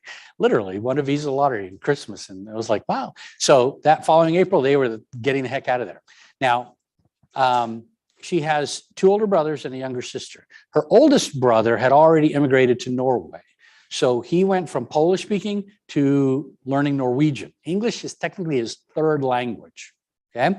My sister's next oldest brother was 7 years older than she was. She came at 10, he came at 17.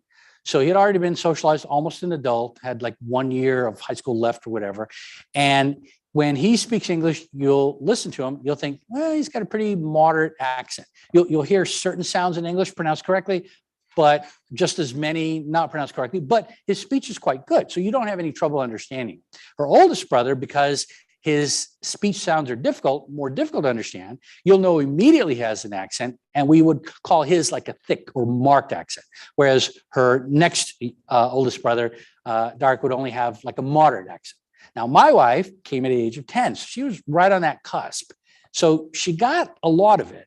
And when she speaks, you might not notice it immediately, but if you speak to her long enough, you'll pick out a couple of sounds here and there you'll think sound a little different. So you'll notice something.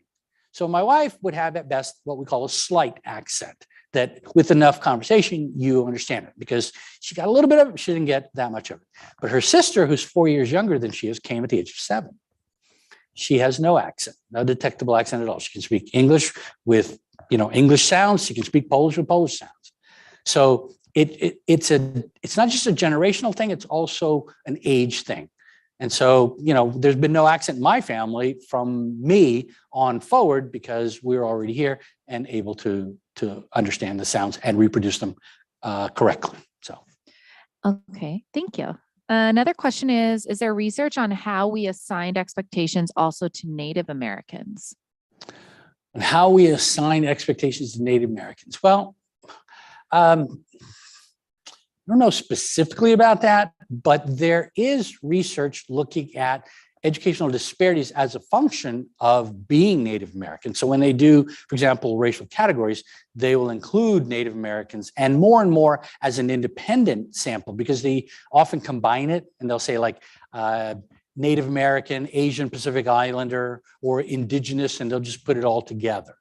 But if you're talking like Native American within the US, can be its own group. And there have been disparate outcomes, even depending upon which tribe you're actually speaking about. So some have been, I think, hit harder than others because of that. But again, we must understand that Native people have their own language and their own heritage. So if they are establishing schools on their own land and teaching in their own way, less of a problem. But if they are expected to go to schools in which the prevailing US values are being taught and expected, then there's big problems. And you've seen that. I think Canada right now is kind of a good example of that. Did you remember the last year or two that Canada was finding that many Indigenous children were literally killed and buried right outside the schools that they were attending? And their deaths are largely a result of the type of educational and religious indoctrination that was placed upon them. And you remember the Vatican had to kind of say sorry for that, but they didn't even do it in person. So kind of sad what's happening, but there's a lot of oppression. One more Question. How do you try to explain these concepts to someone who tries to argue that it is important for us as a society and a culture to have one language that unites us, by which default in America would be English? I don't have any problem that children have to learn English in school. I'm not anti-English, okay? It's a helpful language. It's the language of business. I mean, it is what it is, okay? What I have a problem with is not understanding that when it's not your only language, that your educational needs change dramatically. So what I have a problem with is the refusal to acknowledge that and to try, the theme for today, square pegs and round holes, is to take those kids who are square edged and pound them into a curriculum that is round hole and just say that's the best we can do. That's not the best we can do. We can do a lot better. So I don't have any problem with kids having to learn English. That's a requirement. English language acquisition, ELA is necessary. Fine. Okay. But there are good ways to do that. There are bad ways to do that. And the problem is when we choose the bad way to do it, and then the child doesn't learn it as well as we want, what do? We penalize the child. So how fair is that? I mean, where's the social justice in any of that? There isn't. And so for me, it's all about that. It's not English should be torn down. English is bad. None of that. It's simply, if you're not a modeling English speaker, your educational needs are different. And if you don't accommodate it, then what happens? You don't get far. And that's just not fair. Like I said, it makes me angry. I got lucky, so it makes me angry. All right, is that it? We good? All right, so it's like 10 after 10, right? It's time for a break. So Erin said 10-minute break. Well, she said 10 or 15 minutes, but I'm afraid if I give you 15, you guys will take 20. So I'm going to give you 10. All right. And I will start up again with or without you, because we got to stay on professional time here. No Latino standard time, okay? I know you, California, especially Southern California. And I would do that myself, but I'm here 10 minutes. So at 10:20, I will start up again.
Okay.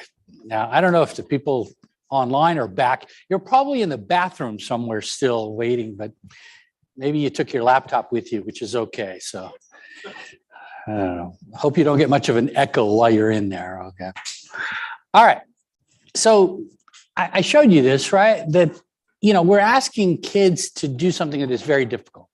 And once again, because it's language and language development, we don't think, oh, how hard can it be? So I thought I'd give you just a quick example, and I'll start with this one. Here we go. All right, I'll give you the first assignment there. Please do it. Anybody like to do it out loud, by the way? Just to show how smart and well-educated you happen to be. Anybody? No? Oh, that's a problem. Sure, can you read it? You could try? Yeah. And do you know how to pronounce this particular letter or that one right there? Probably not, huh? I know, you would just decode it like whatever, right? Okay, so then do the next one. That's not just reading now, that's telling me what that actually means, those particular words. Nobody, huh? How about the last one? Can you do that? That's a writing assignment, by the way. Yeah. You see, when it's in a language that is, this isn't even very different from English. It is different because it does have letters. This is Polish, by the way. And you don't know how to pronounce some of these. And then there's a lot of missing vowels. Like, how would you pronounce the beginning of this one right here? SZCZ. Go ahead and say that in English.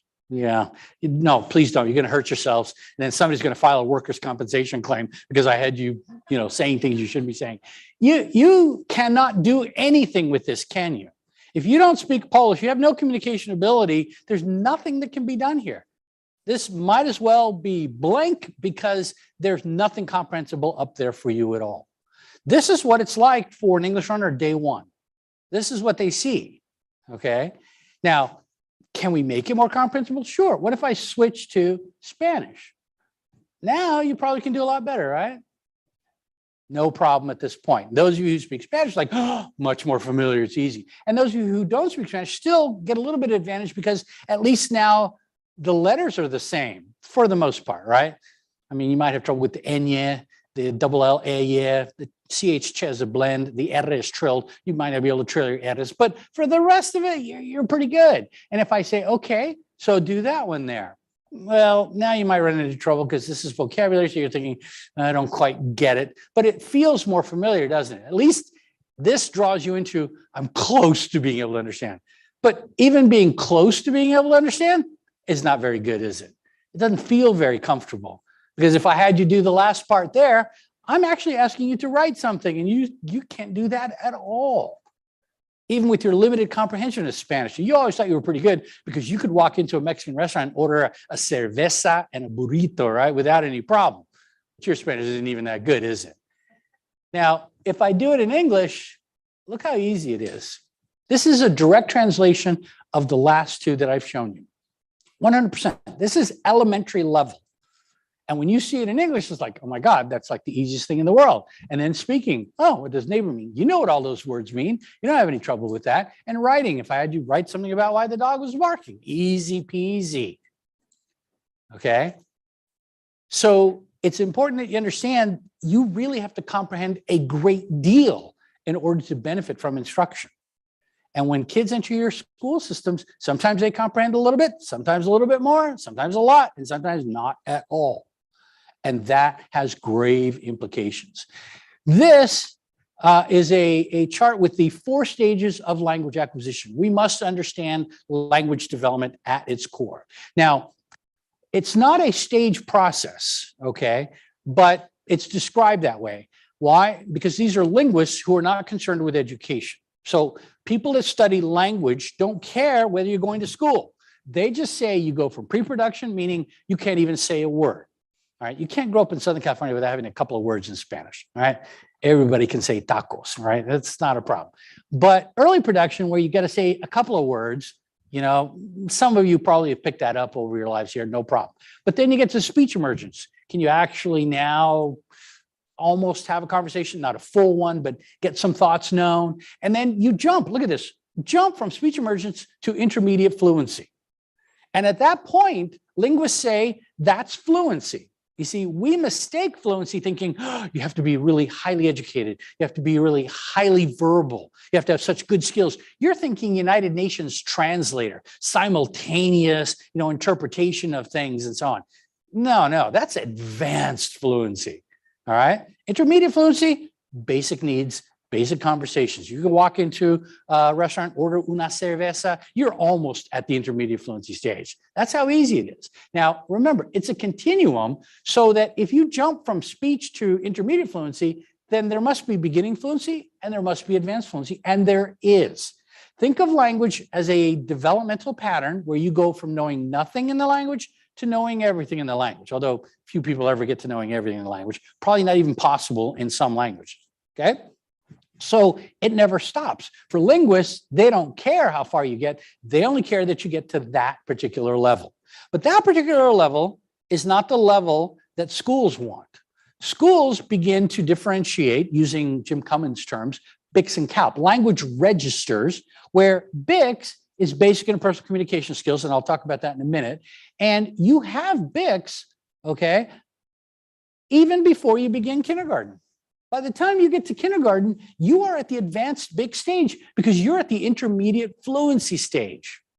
Think about that. That's how easy it is to get to intermediate fluency in language. A 5-year-old child can tell you that they are tired, that they are hungry, that they have to go to the bathroom, that they're happy, that they want something. They can talk with you. Those of you who've had children, your child was born, couldn't even recognize who you are. How was your child doing 3 years later in terms of communicating with you? Just 3 years later. Pretty phenomenal in terms of development. And then 2 more years before even starting school. So think about that. It is quite a bit. And this, though, is not enough, because schools are designed specifically to do what? To foster cognitive academic language proficiency. The language you use in kindergarten cannot be the same language you use in high school, or you will not get your diploma. It has to be more advanced. So how do we progress through these stages? It's something called comprehensible input. This is Stephen Krashen's hypothesis. He's a linguist emeritus from USC, actually, my alma mater. And he says, you've got to be exposed to the language, but you don't pick it up passively. You pick it up when somebody makes it understandable to you. If the language is not understandable, then you don't really learn it. We often think, oh, just sit you down in front of the TV, you learn a language. No, you won't. I went to Japan and I tried to learn Japanese, and I was watching Japanese TV. Okay. And all I could understand was, let me see, these people are talking to those people, and then somebody falls over. So that must be the dead guy. All right. Then these two people are asking other people questions throughout. They must be the detectives. And then at the end, they point to somebody, that person goes running. That must have been the person that did it. That's the extent of what I can understand from watching it. All right. I would never have picked up any ability to speak Japanese just because I was watching TV. It doesn't work that way. I need somebody to tell me what is being said and what it means. I need to connect those in my brain. I need to know when it's appropriate to say this, to say that, to use this, to use that. Okay. So who does comprehensible input for language primarily before a child starts kindergarten? The parents. Now, the parents, which is why, remember those Supreme Court justices who didn't know anything? Could only guess as to why I didn't have any English, because my parents were the ones responsible for that, and they gave it to me in Spanish. So then who's responsible once they start school? Ooh, some hesitation on that question. I thought it was relatively rhetorical. Work collaboratively to help the child, but it's very hard when you're not speaking the same language. Wait, say that again? We expect as teachers, You expect as teachers for parents to support the language? Yeah, well, that would be great if the parents do actually speak the language, right? Because if it's a monolingual English speaking kid, that happens. The parents continue with the comprehensible input when the child is out of school. You provide the comprehensible input while the child is in school. But for an English learner, the only comprehensible input they get in English is generally going to come from what they get in school from you, which is why what you do is so important, so impactful. When they go home, when I went home, my parents spoke primarily Spanish. It wasn't until, I continued to, even though I told them I wasn't speaking Spanish anymore and I did speak English, they continued to speak Spanish to me, right? They weren't the ones that quit Spanish. I was the one that quit it. But I could still understand them because they still spoke to me. So my own language was still continuing, even if I didn't use it. So necessarily, the development of your English learners will always be less. And this is important to understand. When you throw in a second language, we get so confused. I had to bring Dennis the Menace to help explain it to all of you here.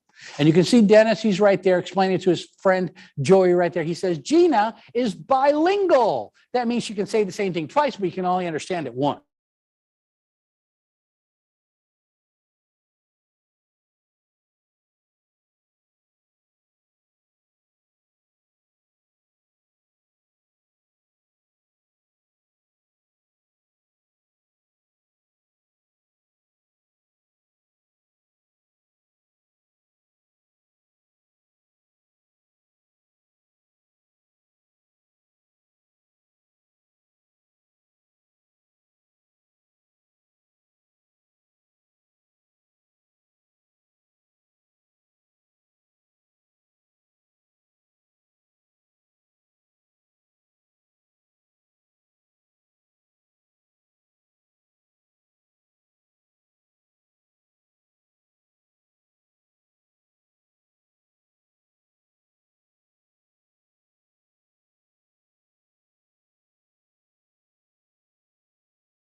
It's the stream. Oh, pobrecito stream. Okay. I could still tell them the story, and but then the people would get mad at me because I told you guys something and I didn't tell them, wouldn't they? And there's more of them than there are of you. They'll complain. Yeah, they just have to show up in person next time. I know. Oh. Are we back? We are back. Okay. Yes? Good? Yes, we're good. All right. So I don't know how far I got with you online, but I was explaining the tip of the iceberg in terms of BICS and being something that, because it's above that water line, think of it, we can see, we can hear things about people. For example, you can tell whether somebody has an accent or not, right? Can you? If you're a native speaker of a particular language, you've heard those sounds, you can identify whether somebody is not a native speaker of that language. And it doesn't take much. You can tell, okay? My second grade teacher made that mistake with me. She did. My second grade teacher in Oceanside, all right? And God bless her, I understand what she was doing. So I don't blame her for anything, but she came to me in September of second grade. So think of where I'm at now. I went through kindergarten, began learning English. First grade, learning English even more. If it only takes 1 to 3 years to learn BICS, after 2 years, I was pretty darn good. So at the beginning of second grade, I'm speaking English. I sound like any other kid in the classroom. I don't have really the vocabulary. I don't have the language development. My reading is just beginning, right? My literacy is still far behind, but boy, I sound like a monolingual English speaking kid. So much so that my teacher came to me in September and she says to me, Sammy, she says, do you speak Spanish?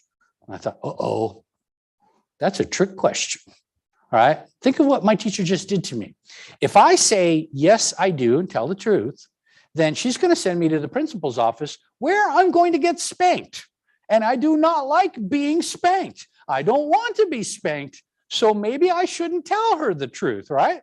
But if I say, no, I don't, which is a flat out lie, then that means, having been raised by parents who are Roman Catholic, all right, sent to catechism already, and having learned that if you lie to somebody in authority like that, it's probably a mortal sin, I'm thinking to myself, if I say, no, I don't, and I lie, next time I got to go to confession and say that's a mortal sin, that basically I might, have to go to hell. So, but it's an interesting choice. Do I take the punishment in the present, which doesn't feel very good, or do I just kind of put it off and delay it punishment for eternity later on. So, I mean, there I am between a rock and a hard place because the teacher just asked me this question. I tell the truth, I get away from the punishment, or I go get punished corporally, which I hate. And if I lie, then, my soul burns in hell for all eternity. What's the win-win? I was a good kid and I decided I'm going to tell the truth. So I said, yes, I do. And she said, come with me. And I thought, oh, crap. No, really, I don't. I wanted to just jump up and say, no, please. Anyway, she opens the door and I'm thinking I'm going to the principal's office. I'm dead meat.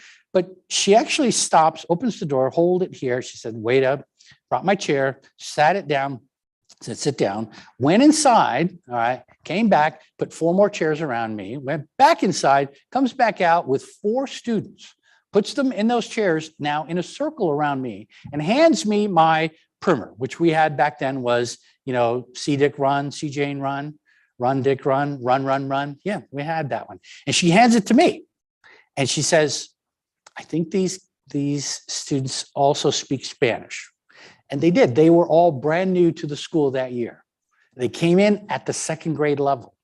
So they hadn't been in kindergarten, 1st grade like I had. They were brand new in that September, no English whatsoever. And she couldn't communicate with them. So she says to me, I want you to read a sentence in your book. And after you read one sentence, have each one of them take turns reading the sentence too. I'm like, oh. And she says, and if one of them makes a mistake, you can correct them.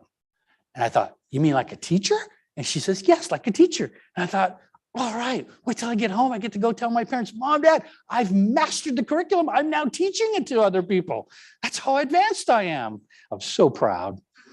So that's what I did my 2nd grade year. Instead of actually being in the classroom where I would have benefited immensely from the instruction that I would have gotten to allow my reading, perhaps even my writing, to develop further, I was instead outside the classroom pioneering bilingual education, which wasn't such a bad thing either. I don't put that on my CV, but I'm probably the first person to ever do bilingual. Well, maybe not the first. So it was a circumstantial issue, which again explains part of my reading, but it shows the mistake that my teacher made thinking, well, his English is good enough. He doesn't really, if he misses the instruction, it's not going to be that bad for him. It'd have been better if it had been a monolingual English-speaking kid doing what I was doing, but then they couldn't communicate with the other kids, so it wasn't going to work. So BICS is deceiving. Teachers think, well, it can't be a language issue because he doesn't have an accent. He speaks English perfectly. How many times do you have to hear that? It's not about how perfect the child speaks English. It's about the development they have. And even if they've passed the LPAC now, no longer getting ESL, does not mean they're monolingual. And so BICS is very dangerous. This is what's important. Down there, the deep structure of language is CALP, Cognitive Academic Language Proficiency. This is the language of school. This is the language you learn to speak in business. This is the language for general kind of functioning in the US. It's not a social language because it's more formal, but it is an important language and it is the language that the school wants you to have. So how do you develop that? 5 to 7 years approximately and minimum of schooling. So you build on your BICS, you get your education, and after about 5 to 7 years of education, CALP begins to emerge. Now remember, CALP is not fully formed when you get it. It's beginning CALP, intermediate CALP, advanced CALP. There are different levels of that too, just like there are different levels of BICS. Now, Cummins says, all right, your ability to learn a second language is predicated on how well your first language has been learned. So the better you've learned, the more deep structure you have down here, the easier it is for you to learn a second language because you merely transfer that linguistic knowledge. So the degree of common underlying proficiency between the languages dictates how rapidly that can occur. So for example, I can read Portuguese. Never been taught, never been exposed to, never lived any place that spoke Portuguese. I pick up a Portuguese newspaper, I can get through it. And so learning Portuguese for me probably be very, very simple. Lots and lots of common underlying proficiency with Spanish. All right. Japanese, not so much. It doesn't have any common underlying proficiency with pretty much any other language. It's called an isolate, and it's hard. Okay. But because I know English and because I know Spanish, because I know they have parts of speech, their grammatical constructions. There's even a phonetic system, hiragana and katakana, in Japanese along with the kanji, unlike Chinese writing in Mandarin, for example, is all kanji, which is much more difficult. At least in Japanese, I can do decoding too. So I know these things, and it wasn't difficult with help and comprehensive input to actually begin to learn it. So you don't start from scratch if you have something there.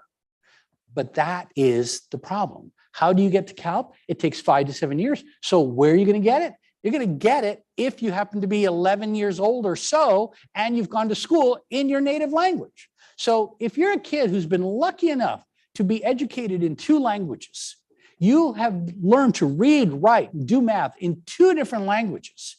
You are bilingual and biliterate by the time you're 11 years old, 6th grade. You will not have any trouble in school. None of you will be evaluating that child. They're going to be the valedictorian of their high school class. That's where they're going to end up. Okay? They won't get referred. They can do anything you want, any language you want. They're going to be great. Now, this kid is the kid that comes in with that education and then now has to learn English. Was this me? That was not me. I did not have any education in Spanish. I did not start at the age of 11. I wasn't in 6th grade. I hadn't learned to read, write, and do math in Spanish. I didn't have any of that. So that was not me. This is the high potential kid. You'll get kids like this, like the kid I mentioned who started high school with me. This was Tron.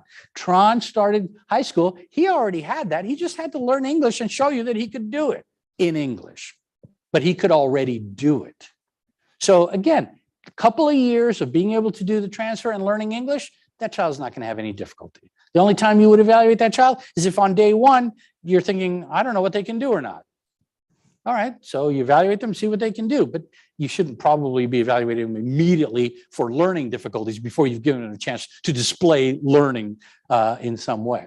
Now, this kid is different and weird. And one example of this would be like a child adopted at an early age by parents who are monolingual English speakers.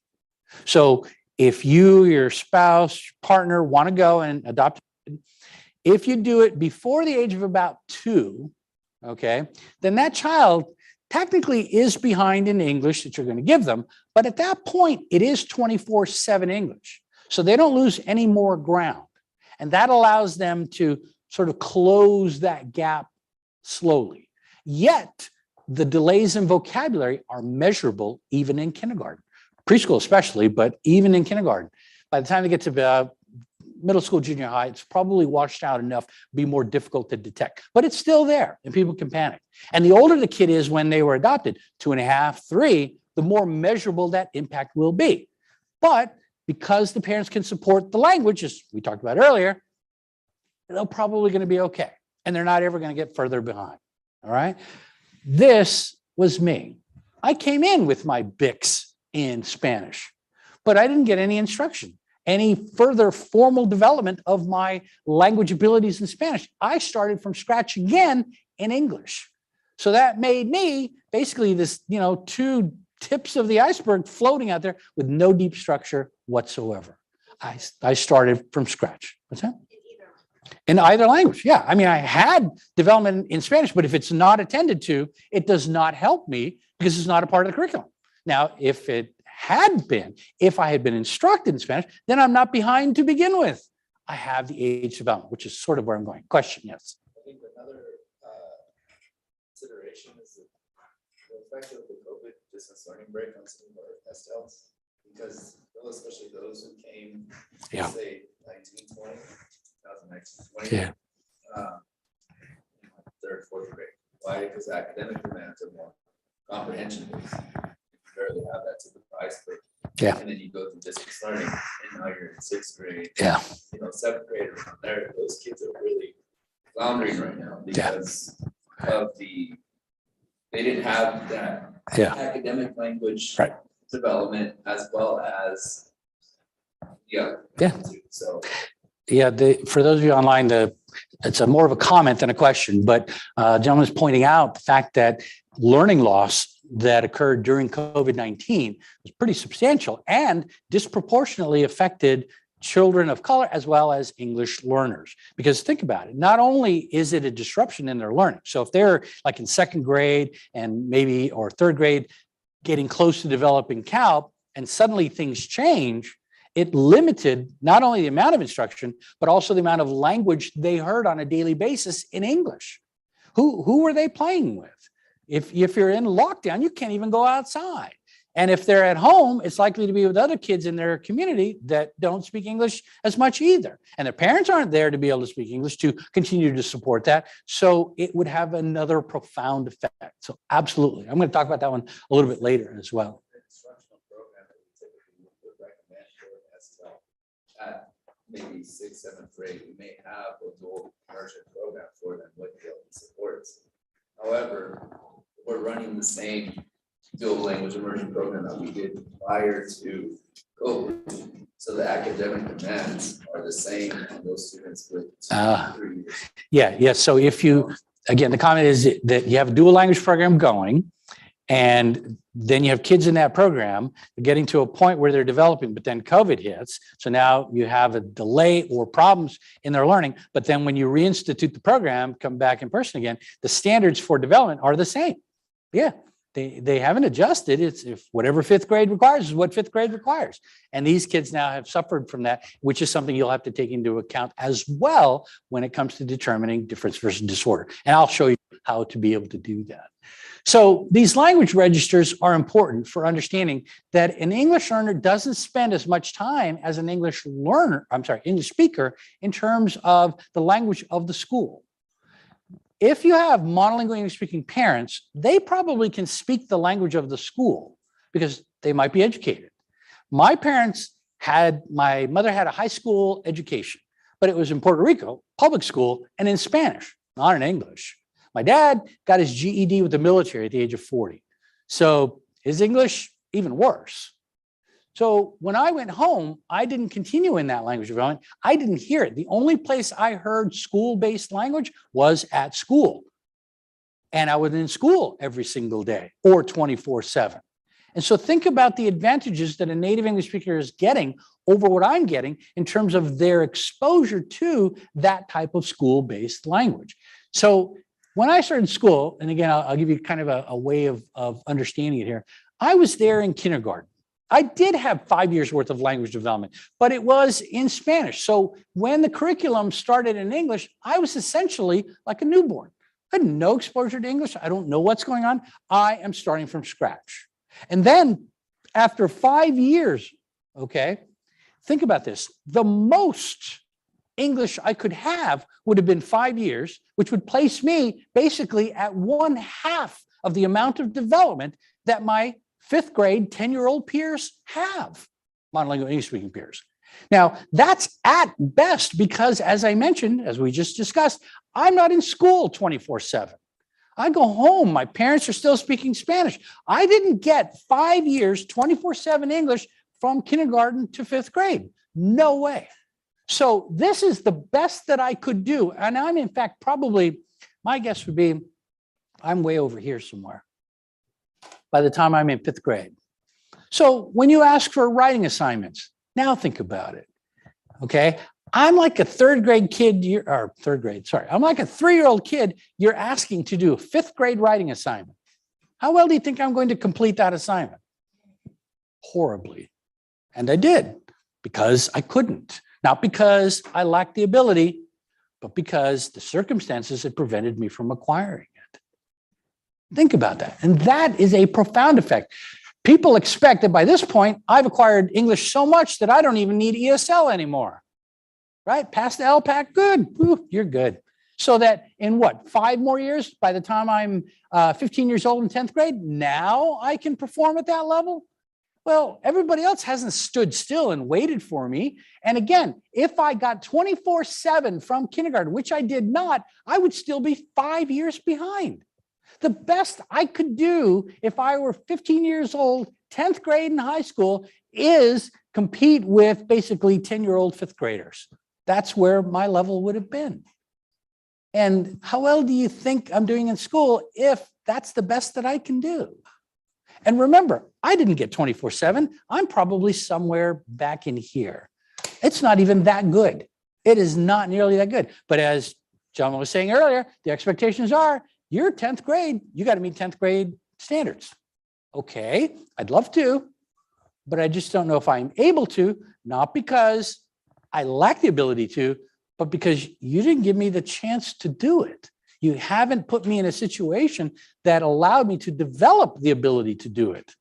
You've taken it away from me, and yet you expect me to master it. So it's not going to work, all right? Remember, we talked about if you have CALP, okay, and your native language, you're 5th grade, 6th grade over there, you just transfer that. In a couple of years, you're over there. Now, your English seems like it's way down here, but your skill level is actually grade level. And all you're doing is catching up on that conversational language in English, and you'll be able to say, oh, no problem whatsoever. Because, why? Because you never interrupt the native language development. You see, that's how important it is. I just mentioned that with like a 2-year-old in terms of adoption, changing the native language, even at 2, has a measurable effect on the child's development. Changing it at 3, even more. Changing it at 5 is profound. And what happens when you get a kid that comes to your school at the age of 8, 9, 10, or high school? How does a high school kid coming in at the age of 15 or 16 somehow cram 12 or 13 years worth of education into a 2-year period in a language they don't understand? That's impossible.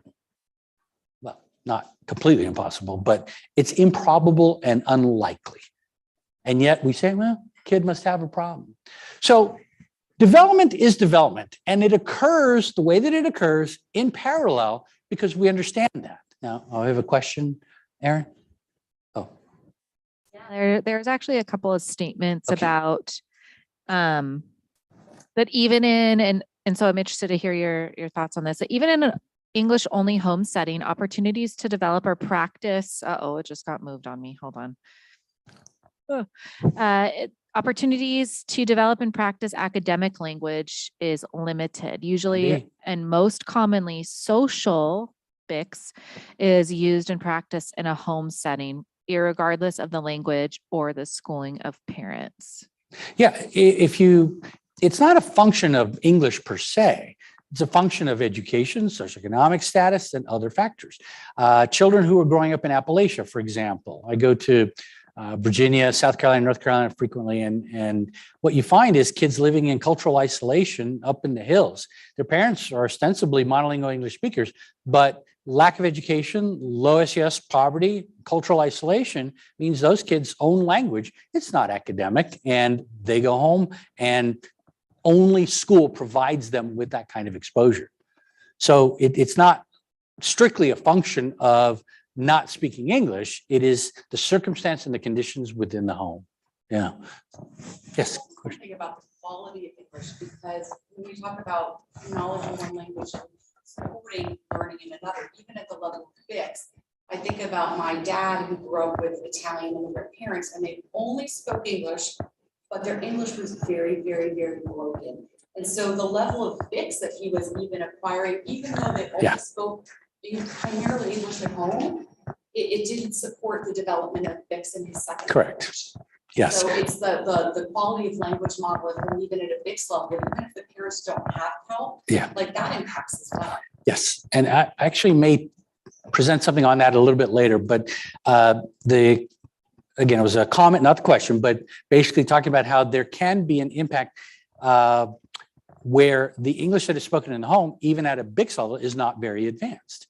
And one of the ways that I usually highlight that idea is my own parents' grammar.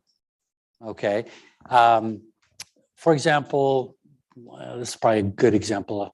My parents didn't have any education or training in terms of irregular kinds of verbs and nouns in English. So for example, my mom might say something like, the Wales is blue.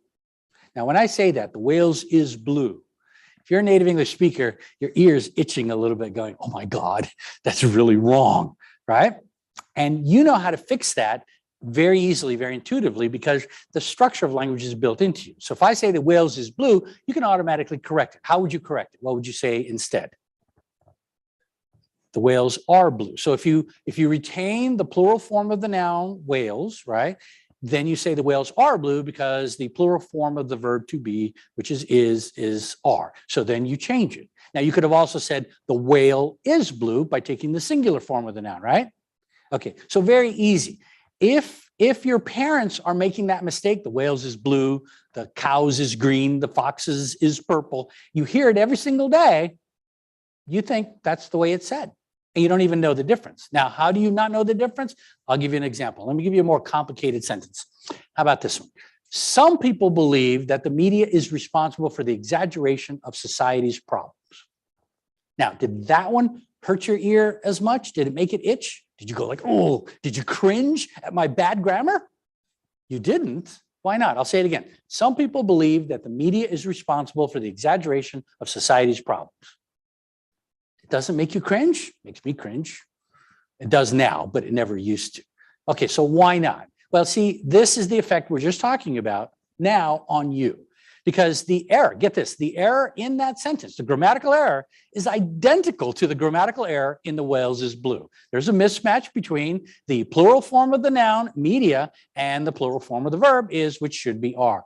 Media are responsible for the exaggeration of society's problems. So why didn't it bother you? It's like what you're saying. Without sufficient exposure, correction, and, I guess, repeated experiences with it, your ear just sort of accepts it. You hear media misused so often, or you hear it so rarely that your ear doesn't detect it. That deep structure in you only goes so far. Now, the fact that you might not get that, is anybody going to really be, upset about that? No big deal. But think about that. For you is the rarity and the exception. But for me, it is normal to have really bad grammar heard every single day, because that's exactly how my parents spoke too.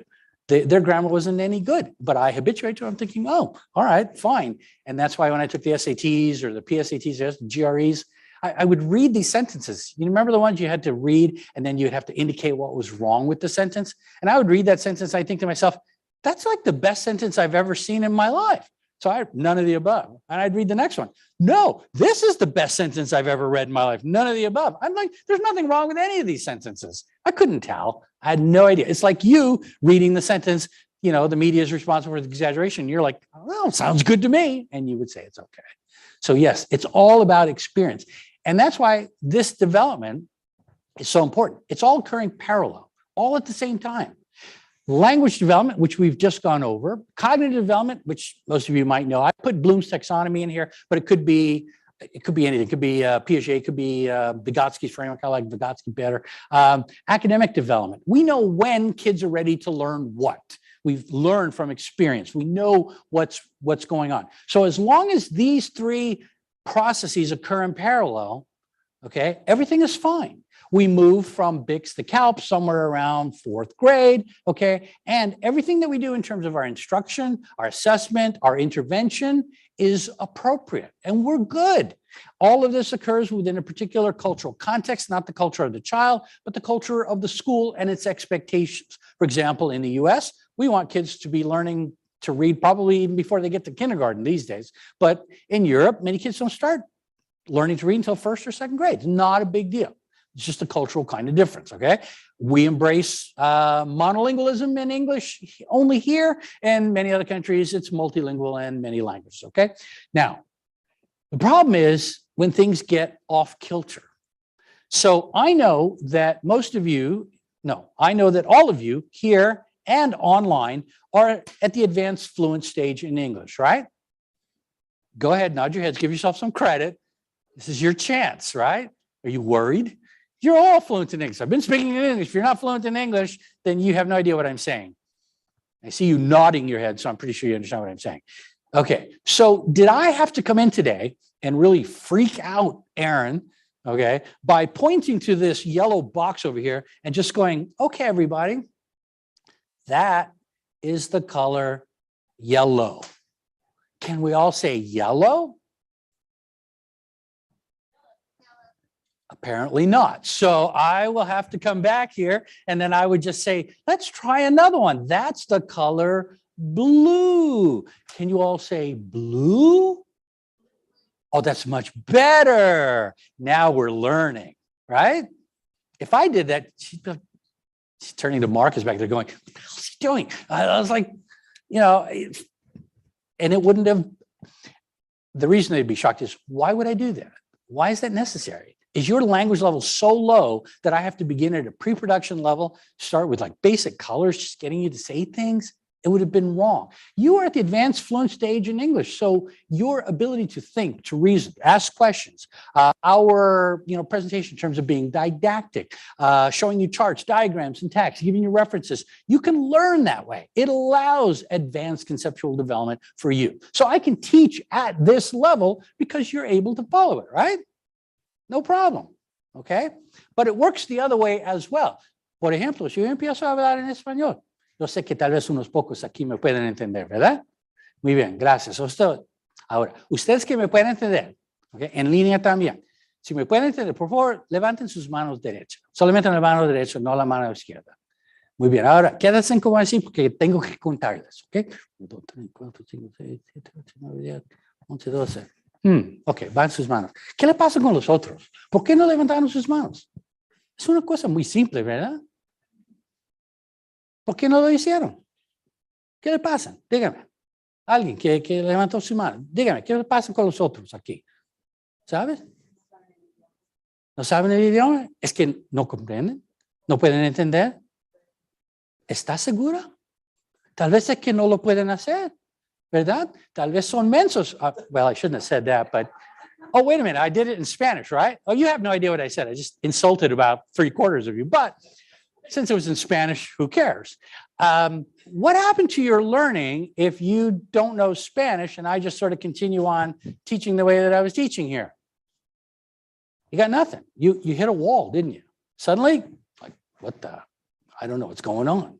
You're like me in kindergarten, weren't you? Just looking around. What's everybody else doing? Because I saw you.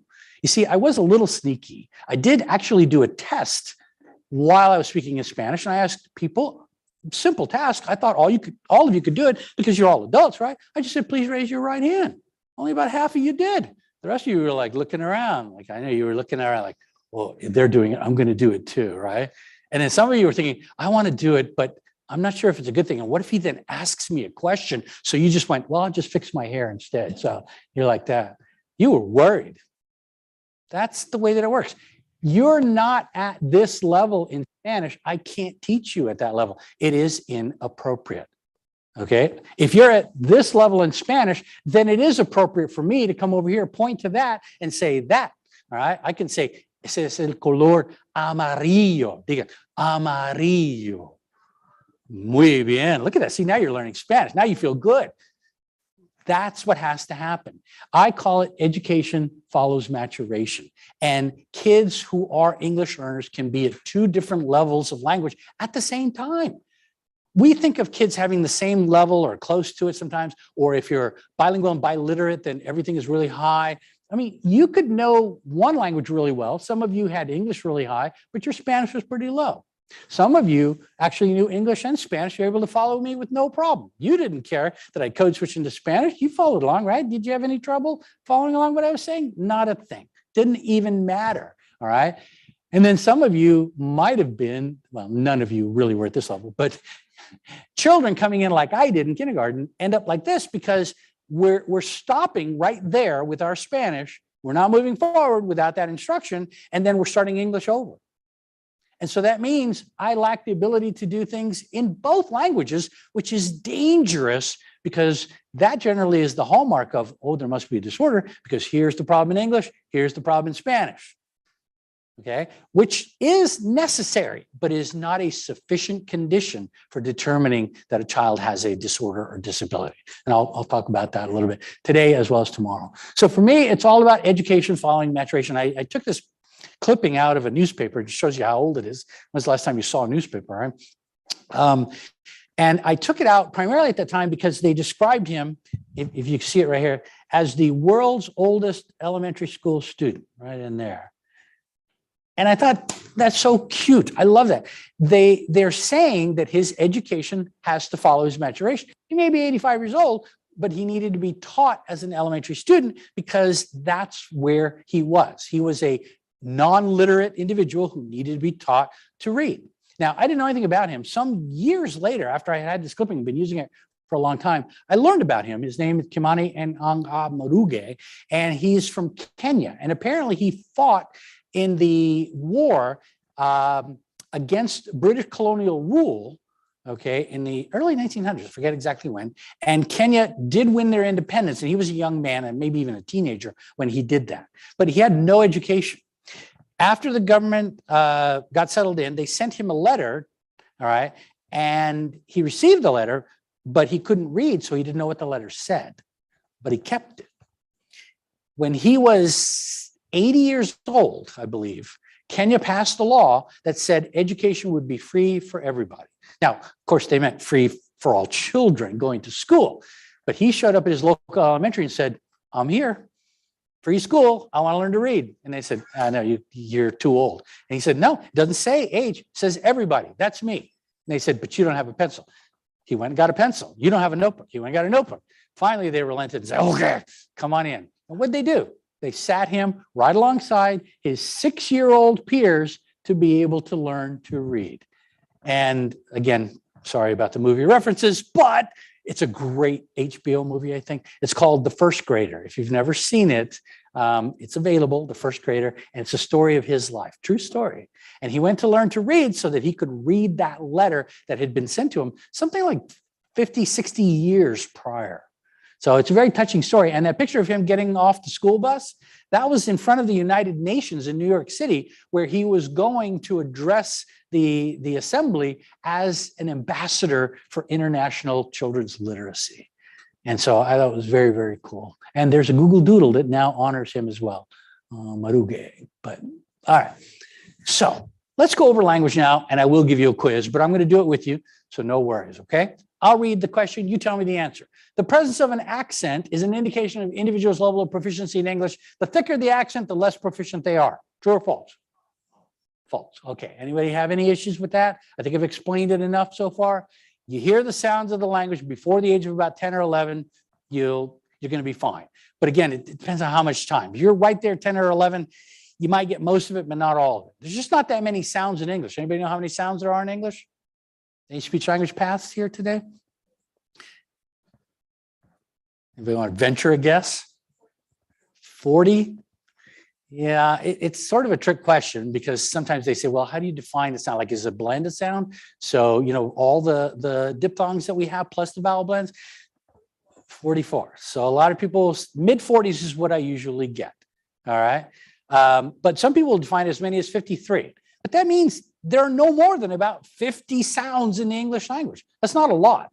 And you will have heard them millions of times by the age of like 3. So it's so easy to acquire. It's just not that difficult to do. All right. So don't let that be the determinant of whether there's difference versus disorder. The fact that a child can pronounce English well has no bearing on how much development has actually occurred. Okay. I sounded like I was a wonderful monolingual English speaker. I was nowhere near that. And it cost me a couple of times. All right.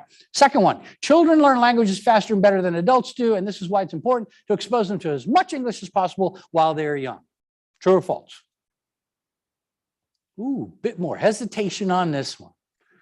I thought I dispelled that notion for you earlier on. Maybe it didn't stick because I didn't tell you why exactly, but I'll tell you now. It is false. Why? The only advantage that children have in learning a language over an adult, pronunciation, accent.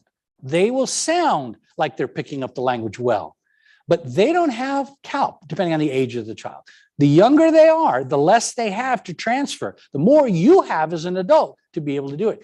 The reality is you can learn a language much, much more quickly than any child can, okay? But they have other advantages besides pronunciation, like they're likely to be more immersed in the language. They're likely to have less of an affective filter and be worried about using it. They have circumstances in which they can use and are exposed to high context situations to use the language. But if I were to take you and just drop you in another country and not allow you to use any English and give you somebody who could give you comprehensible input, you'd be speaking that language in a year. Easy.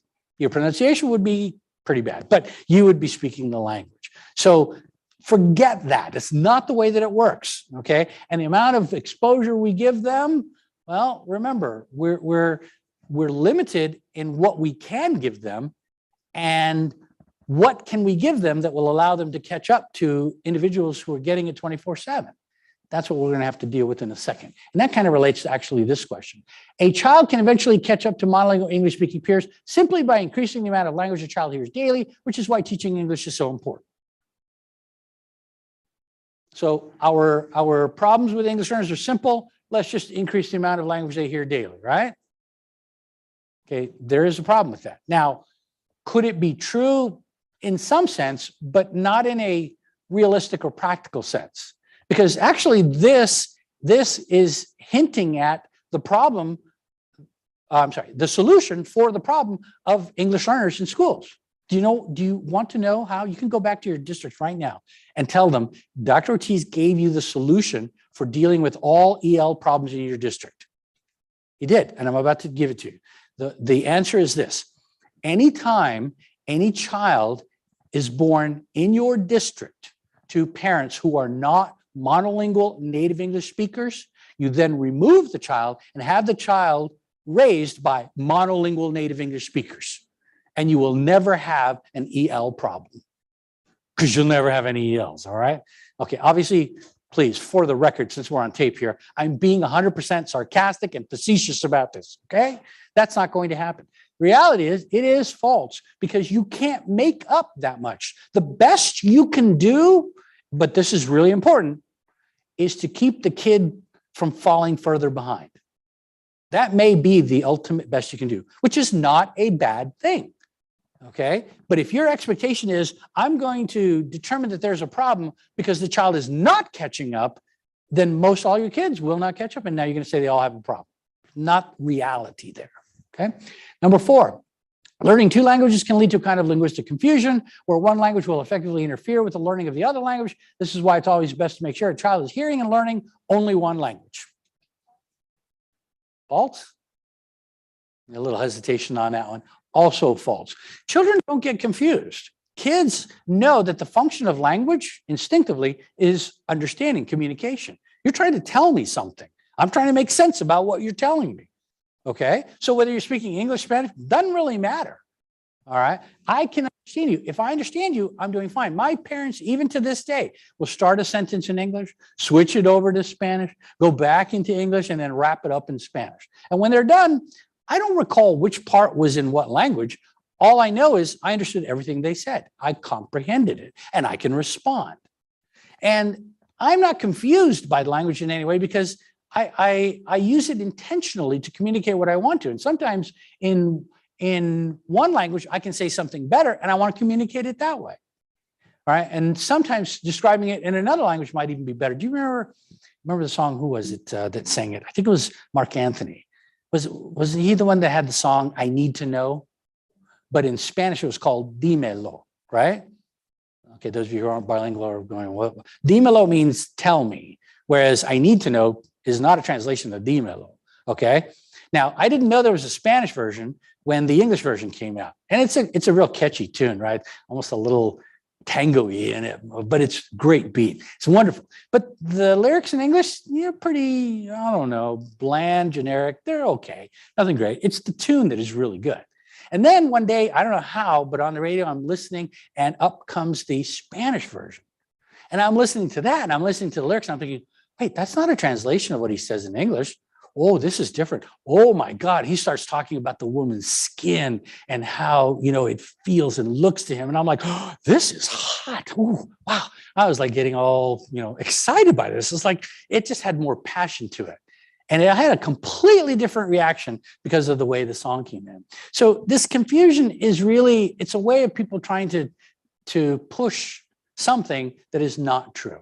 Kids don't get confused that way. They will play with the language. They'll go back and forth with it. When I was second grade, I realized in Spanish, you usually put the adjective after the noun.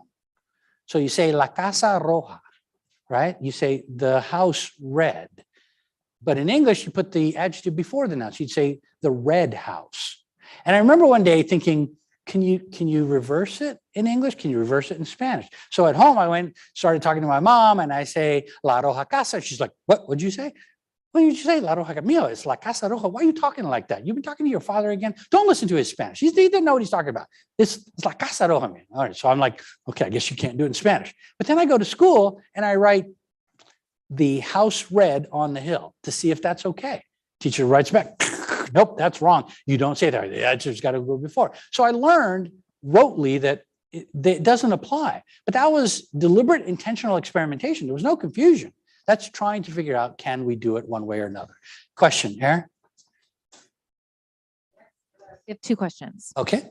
So the first is, when would academic assessment be appropriate in Spanish if the student has only received instruction in English? So for example, fourth grader, CALP higher in Spanish, but all academics provided in English, kindergarten through fourth grade.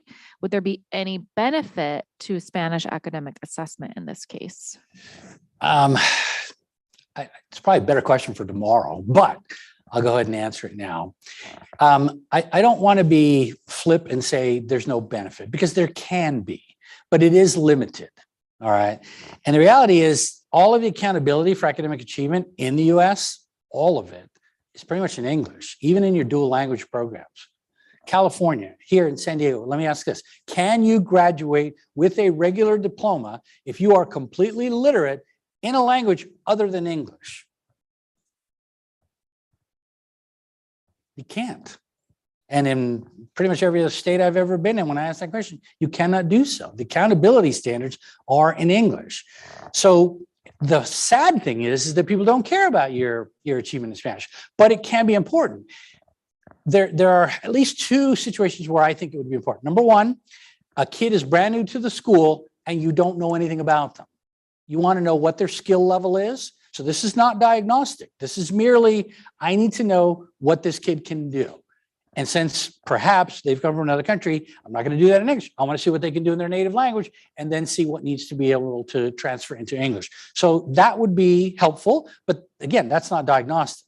The other one would be, I would say, in cases where kids are getting native language instruction through a dual language or bilingual program, okay, and you know they should be learning, but remember that because you're splitting time between the two languages, you're not going to get grade level results, which is why you have to be cautious. You're going to get low scores all the way till about sixth grade. I'm going to show you this in a second as well. But until about sixth grade is when they get to grade level in the language, in both of them. And now it would be on par. Anything before that is likely to be interpreted as lack of progress, when in fact it's not. So careful with it. I think it's also potentially a last resort if you think there's a kid that can learn and the problem is coming from instructional issues within the classroom. I did have a case, one and only one, when I was in Encinitas, where we did evaluate, I think it was about a third grade child in the native language for the academics, even though he was not in a native language program. And his performance in Spanish was actually better than his performance in English. But that only told us that something was going on in the classroom. And it wasn't like a learning problem. So why could he continue his development reasonably well in Spanish, but he was going nowhere in English, but all of his instruction was in English? Well, we kind of learned there was, let's say, teacher-student interaction going on, and we had to deal with that particular issue. So in that sense, you know, we were just wondering where there was a problem because we couldn't find a problem. And so there are limited cases where it could be valuable, but by and large, you might not have to. And the approach I'll show you tomorrow, again, would only come up if you had those special cases. It wouldn't be necessary for the general framework. Yes. That same mindset, considering standardization of some of our achievement tools. Yep. And considering those kids who've been in the bilingual program, would it be appropriate to give them those assessments, let's say an eighth grader who's had bilingual instruction, have time in English and Spanish when the tools aren't necessarily. Okay, good question. So the question is, you've got kids in these types of programs and you know they're splitting the language, but the reality of the norming sample is that it's on monolingual speakers of Spanish or English, then you're going to run into trouble because you're holding kids to a particular standard. Now, generally speaking, and again, I'll show you how this works, after about 6th to 7th grade, you could probably use the test and probably get valid results at that point, as long as you felt that the programs that they were in were well implemented, at good fidelity, and had in fact achieved their purpose of of creating literacy, bilingualism and biliteracy in those kids, then I'd be okay with it. But anything before that, same problem. You can't compare English learners and bilingual individuals to monolinguals. That is fundamentally a problem. So even after 6th grade, 7th grade, I'm still hesitant to do that. While I think you could do that, but you'd have to look at the results more of a general categorization of functioning rather than anything diagnostic. If you needed more precision, then you need a norm sample that is based on children with the same type of development in both languages, which you do not have, with one exception I'll talk about a little bit maybe later today. All right, one more, Aaron? What about the neuroplasticity that we have all heard about through the years? We've been led to believe that the natural language pruning that occurs over the years of a typical development in a monolingual environment limits us adults. Is this correct? Okay, but what's the question? I just heard the comment about. Is there an impact? I'm thinking about, does neuroplasticity exist? Yeah. The brain is pretty remarkable, but it does go through particular developmental phases. So the development of accent is one of these sort of neuromaturational processes that is easily and most identifiable. Okay, I didn't bring, let me do a quick drawing for you, and I'll kind of show you what I mean. All right, where's my, right here. Okay, and I want a white screen. All right, this is your brain, okay? And this is your brain on drugs. No, this is your brain. Okay, and I'll kind of do this somewhat, but right in here is close to where Broca's area is, where language begins to develop. And there are several different parts of the brain that span across that same area. So you have, I think it's called the inferior gyrus, is like down here. Then you have the supramarginal gyrus, and then you have, I forget which one is up above. Then you have one that connects back here toward the occipital lobes. And then you have the frontal lobe here. And as like Stephen Pfeiffer, who's a school neuropsychologist, describes, reading develops upward and backward in the brain. So what's happening is each of these parts of the brain, like the first part is activating the perception of the speech sounds. The second part is activating the ability to recognize a sound with its written form. All right. The third one is being able to do it a little bit more fluently and recognize it orthographically so that you don't have to like decode directly everything. And then the frontal part, when this part here connects to the front, that's your comprehension. So your ability to understand what you're reading, not just be able to read it. And then the back part brings in the occipital lobe for visual processing. There's known as orthographic processing to develop fluency. So when you're a fluent reader, you're connecting all of these things. Now, that generally happens in concert with your age. 5 years old, your brain right here is looking at this. All right, 6, 7, 8, it's moving up. Okay, 8, 9, 10, it's strengthening that loop. And that's how you become a fluent reader.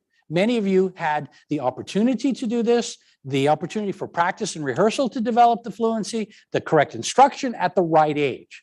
So the question is asking, if you're an English learner like me, you're off kilter. Your brain is doing the development that it's supposed to be doing, but your instruction isn't matching that development. And that creates the problem. So unless there is sufficient neuroplasticity later on to be able to overcome that, which case it depends on what it is, but it can be difficult, it's going to affect your development because you're off, you're at the wrong age. That's why we know what to teach when. This is why we don't teach calculus to kindergartners. It's not going to work.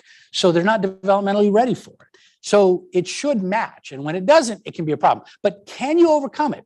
Understand, for example, that actors make a habit of trying to get coaching, dialect coaching, so that they can sound better on the screen and match the accents. You know, like Daniel Craig is in Knives Out. There's a new one coming out. He's British. All right, listen to his normal speech. It's British, but he's doing that Southern kind of thing. It takes him 9 months to be able to do that. Ana de Armas, she has a slight Spanish accent, but she did Marilyn Monroe recently. You can deal with it, all right? But not everybody will be able to do it well. And how many people are going to spend 9 months or a year trying to resolve that accent? So it's the same kind of thing. If you miss the window for development, it is harder to come back and do it. It's not impossible, but it will be harder. You know, I started to teach myself piano at the age of 17 when I was like a senior in high school. I don't think I really started early enough to become a concert pianist. I would have had to start much younger. There's so much going on that what I would have benefited from that I didn't get. So could I do it? Maybe, but mostly not so much. Yes. So last year we had an entire family, I think it was a wreck, varying ages. And I know that some of them were high school age, but into Yep. middle school. Yep. Was that because of the developmental age? Yeah. That they put them in a lower grade even though, and what would you say would be the social impacts of putting an older child into a younger grade? It can, the social impact of putting a child in a lower grade that is not age appropriate for them can be substantial. They'll know that, they'll sense that, and it's never a really good thing. So the older the kid gets, the more leeway you have with that because there's normal variability in development. And you know that even in kindergarten, first grade, second grade, you can have 3 different ages. I started school at the age of 4. All right. Most of my peers were 5, but there were some kids already 6, or at least got to 6 before I even got to 5. So I had a late birthday, they had an early birthday, and there's a big difference. So generally speaking, considering the child's emotional development is important. But because the kid is coming in high school and everybody knows it's going to be hard to acquire everything, they think putting the kid down a grade or 2 will be helpful. Well, sure. I mean, it would be helpful, but is it going to have any actual impact on the child's success? The reality is no. So whether they do it or not doesn't really make any difference at this point. And I would say do the least amount of damage, put them more age appropriate and make sure you don't do that. You can't take an 11-year-old and put them in, second grade and say, even though your education needs to follow maturation, you can't do it that way. What you have to do is say, you're 11 years old, we're going to sit you in 6th grade, but we're going to bring the curriculum that is appropriate for you into the classroom so that you can learn and advance from it. So give kids the springboard from where they are. Don't expect them to jump and climb to a higher level that they just can't reach and then penalize them when they can't. Can't do it that way. All right. All right. Did we get that? Am I okay with that? All right. So let's go to this 'cause we're almost at lunch. Number 5, learning 2 languages will lead to poor academic performance, particularly because time spent on the native language is time wasted in learning English. True or false? Was it the word wasted that gave that one away? I'm pretty sure. Yeah. We've already talked about dual language programs. I'll show you a little bit later, probably, I guess, after lunch, the impact of dual language programs and how the attention paid to the development that children bring in their heritage language pays off in dividends with enhanced academic performance in the long run, as long as you're patient about it, okay? Number 6, code switching is a good example of the type of language disorder and poor grammatical ability that will accompany children who have not had sufficient exposure to English. I would code switch no matter how much English you gave me. My parents they still code switch. You know who I code switch with? People that can code switch. I know you can't code switch because I know you don't know any Spanish, guess what? I will not code switch with you, okay? It's not something that you do, like for no reason. And does it lead to poor grammatical ability or confusion or anything? No.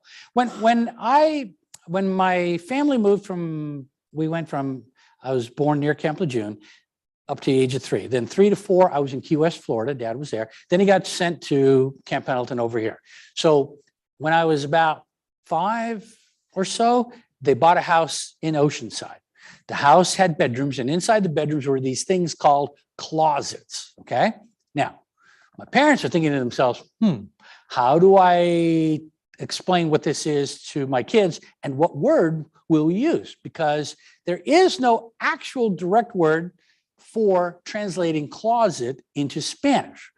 More common words are things like armario, but armario is a translation of armoire, which is French. That's not even English, right? Doesn't count.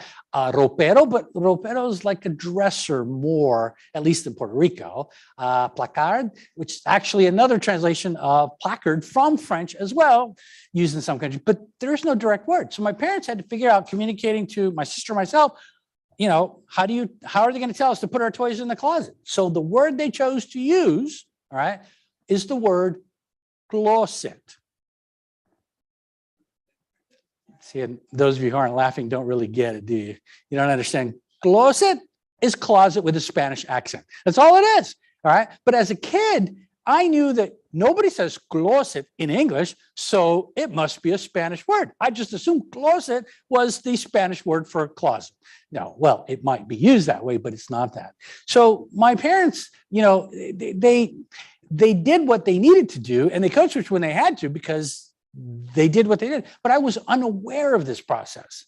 To me, as long as I understood what they were talking about, they could have called that thing anything they want. It's arbitrary. My wife and I, she speaks Polish, Spanish, and English, and I speak English and Spanish. I know this much Polish. I couldn't even read that stuff I showed you guys. That's how bad. My Polish is not any good. I can say dzień dobry, bardzo dobry. I can do that, but I can't do it any more than that. Anyway, we are so comfortable with language that we don't just code switch. We play with all of the grammatical rules from all three of them and create our own language. I could send my wife a text, and based on her response, I would know immediately if it's her or not. You can't kidnap my wife, and you can't pretend to be her. And she would know too. She'd send you a text, and you'd be like, okay, how do I respond to that? You try to respond. She'd go, who are you, and what have you done with my husband? Because she would know. All right, we play with the language because whether you call this, a silla or a chair, it's arbitrary. Whereas if you only have one language, for you, it feels sacred. It's like, unless there are alternative words for something, you feel like you can't change that. It's a chair is a chair. It's like, no, chair could be anything.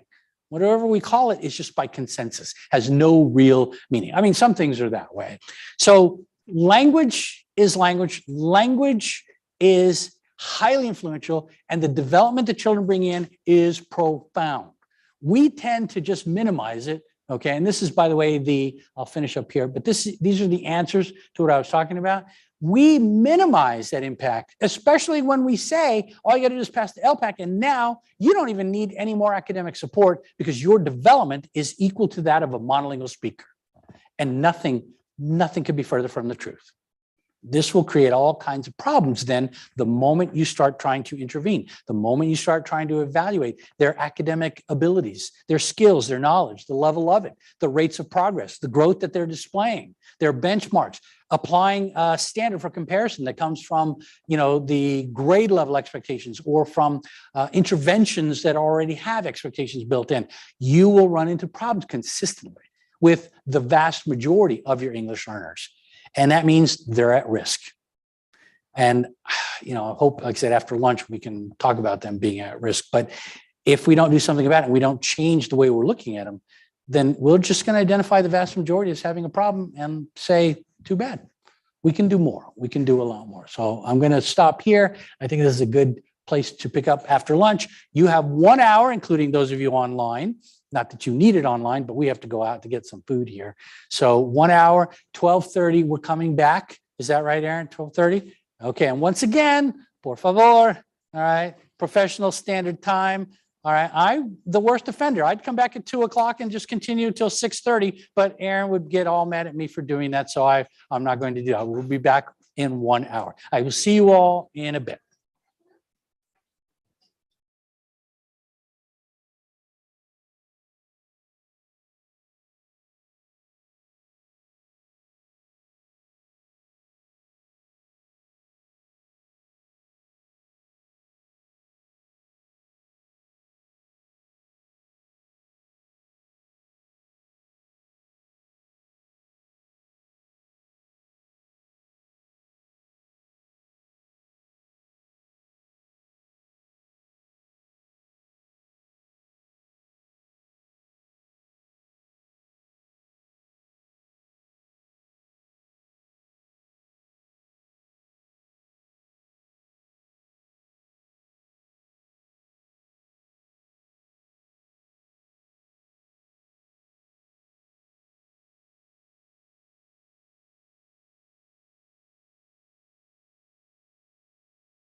All right, we back online?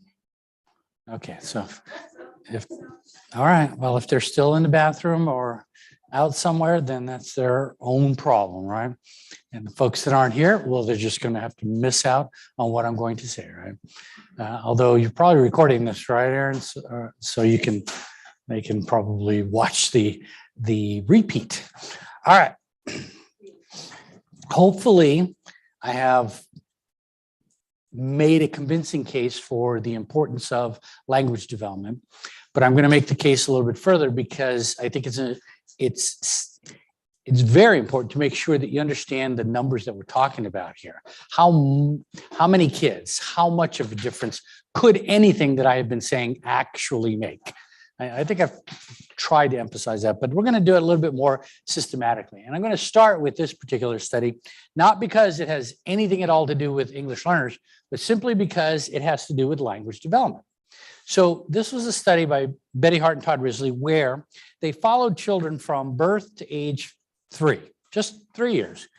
And they were observing them at their daycare center and observing the number of words that parents were using with the children.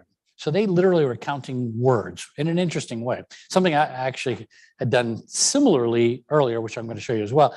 But they wanted to see how much difference does language and exposure to language make in children's educational outcomes. So the groups they compared, by the way, are all monolingual English speakers, no English learners whatsoever in this study. And what they found was a couple of things. One, children in low SES families tended to have parents who spoke less to them. Now, that wasn't necessarily a causal thing. It's more associative because if you're low SES, you might be working more and or working 2 jobs. You're with your children a little bit less by necessity. There's just by circumstance. There's no other way around that. But what they found was kids in high verbal, high SES families had heard by the age of just 3, 30 million more words in their lifetime as compared to children in low verbal, low SES families. 30 million. I mean, think about not just the sounds that they had heard, but how many words, how much language they had gotten during that period of time. 30 million more words. They followed those kids for 5 years, and they were able to predict how well those kids did in 3rd grade, strictly by the number of words they had heard at the age of 3, before they even began preschool. So that's a powerful effect between monolingual English speakers. Imagine the impact and the effect between a limited English speaker or non-English speaker at the age of 5, not even at 3. And you don't have to imagine because I actually did the math for you. Back when 1997 Prop 227 was out, remember English for the Children? Who wouldn't vote for English for the Children? I would have voted for English for the Children, except that I knew that it wasn't English for the children. It was basically, let's take Spanish away from everybody and just do English for everybody, regardless of the effect. But what was the premise? What did people think would happen there? The idea is if we just teach them all in English all the time and we immerse them, then they're going to catch up and everything is fine. It's the same mentality I spoke about before, where you push them out, from the nest into the broader realities of society, as the Supreme Court justices wrote. They're basically saying sink or swim. Just get out there and everybody will swim and everything will be fine. And I thought, really, when do English learners catch up? When do they become comparable to monolingual English speakers? So I created a chart and I put the number of hours of language exposure on this side and now along the bottom, age and grade level. Now I divided it also up into 3 sections, first 5 years, because you might not go to school, you might be in preschool, but you're not necessarily in school, not in kindergarten yet. And then 5 years of instruction, 5 years after that. So I wanted to equate the developmental periods in terms of time. And I had to figure out how I wanted to quantify the catching up, which basically boiled down to figuring out how much language exposure and development does a kid get. In order to do that, I had to make some assumptions, okay? The most important assumption was, and I hope you will agree with me, was that in order to be learning a language, you pretty much have to be conscious. Everybody okay with that one? Anybody want to just debate me now and say, wait, you bought those QVC tapes on geography, online because you wanted to learn geography a semester's worth in 2 weeks, and you put them on while you're sleeping, and you still failed, didn't you? Get your money back. It doesn't work. Research indicates that kind of learning doesn't work. Is it helpful for consolidation of memories and studying? Yes, but you don't really learn very well when you're asleep or in a coma. In utero, all right, that one's a little bit more debatable. I get it, but there's not much learning. Most of it is language. Remember I told you about the development in the brain and its neuromaturation starting with the sound perception? That actually begins in utero. Children in utero apparently are learning to hear those sounds and to be attuned to them, so that when they hear sounds of their native language, even as infants, before the age of even 6 months, they are more attentive to those than sounds that do not exist in their heritage language. But if you read those studies indicating that, when you're pregnant, you should be playing classical music because then that's going to make your child a genius, hate to break it to you, that's not the way that it works, okay? The only results from those studies said sounds a child heard at 1 year were the sounds a child preferred in utero were the sounds a child preferred at 1 year. So you played classical music when you were pregnant, well, then your child preferred classical music at 1 year of age, which only lasts until they discover rock and roll, obviously, and then it changes, right?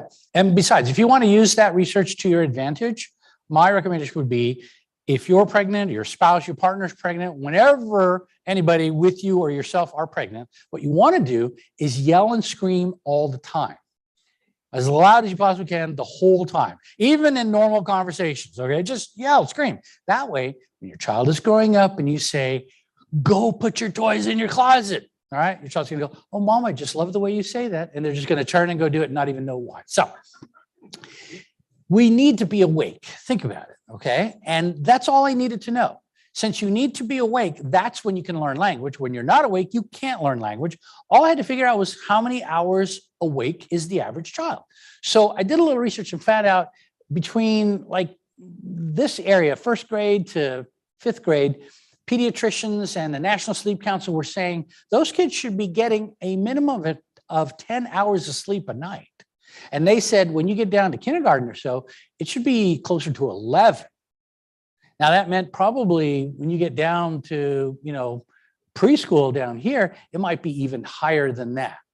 So I wanted to start with this side, and I started with an average kid, normal kid, modeling English speaker with modeling English speaking parents, okay? Everything being normal. I'm not talking about children, as I mentioned before, who were, feral or have no language or unusual circumstances. I'm just talking about normal average kid, normal average parents. Here we go. All right. How much language are they getting? So all I have to do is figure out how many hours they were awake. And the indicator seemed to say about 10, maybe 11. So I'm thinking maybe 12, maybe a little bit more. So from birth to age 5, I was willing to estimate that about 12 hours of sleep and 12 hours awake would be reasonable for children from infancy to kindergarten, 5 years of age. Does that seem reasonable to all of you? It's probably not that far off. And it doesn't matter if we're a little bit off or even a lot maybe, but it's probably pretty close. What do you think? You okay with that? We're good. All right. So let's do the math. 12 hours a day times 365 days, that's 5 years, 21,900. We'll mark it right there. Now, this child goes to school, but because they are monolingual native English speakers, that means all of their instruction while they're at school is all in English. So if they're awake, and now I believe they're awake a little bit more, because if we go down to 10 hours average sleep during this period, that means they're awake 14 hours a day. And we're going to say, because they go to school and that's their native language and instructions in English, 7 hours a day already is in English. But that leaves 7 hours a day they're not in school. So those 7 hours, because they are monolingual English speakers, are also in English, aren't they? So really, everything is in English.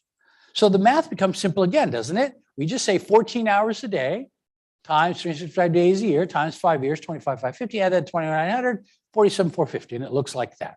Now, let's make sure this is making sense. Obviously, this line would stay the same, might be a little bit steeper here and there, or when you go to grad school, it just goes straight up because you never sleep. But anyway, 21,900, is that correct?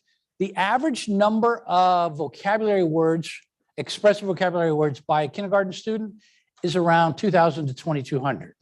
The average time it takes to acquire an expressive vocabulary for a word in your expressive vocabulary, meaning you don't just understand it, but you can also use it, okay, it's common for use, is about 10 hours of exposure to that particular word.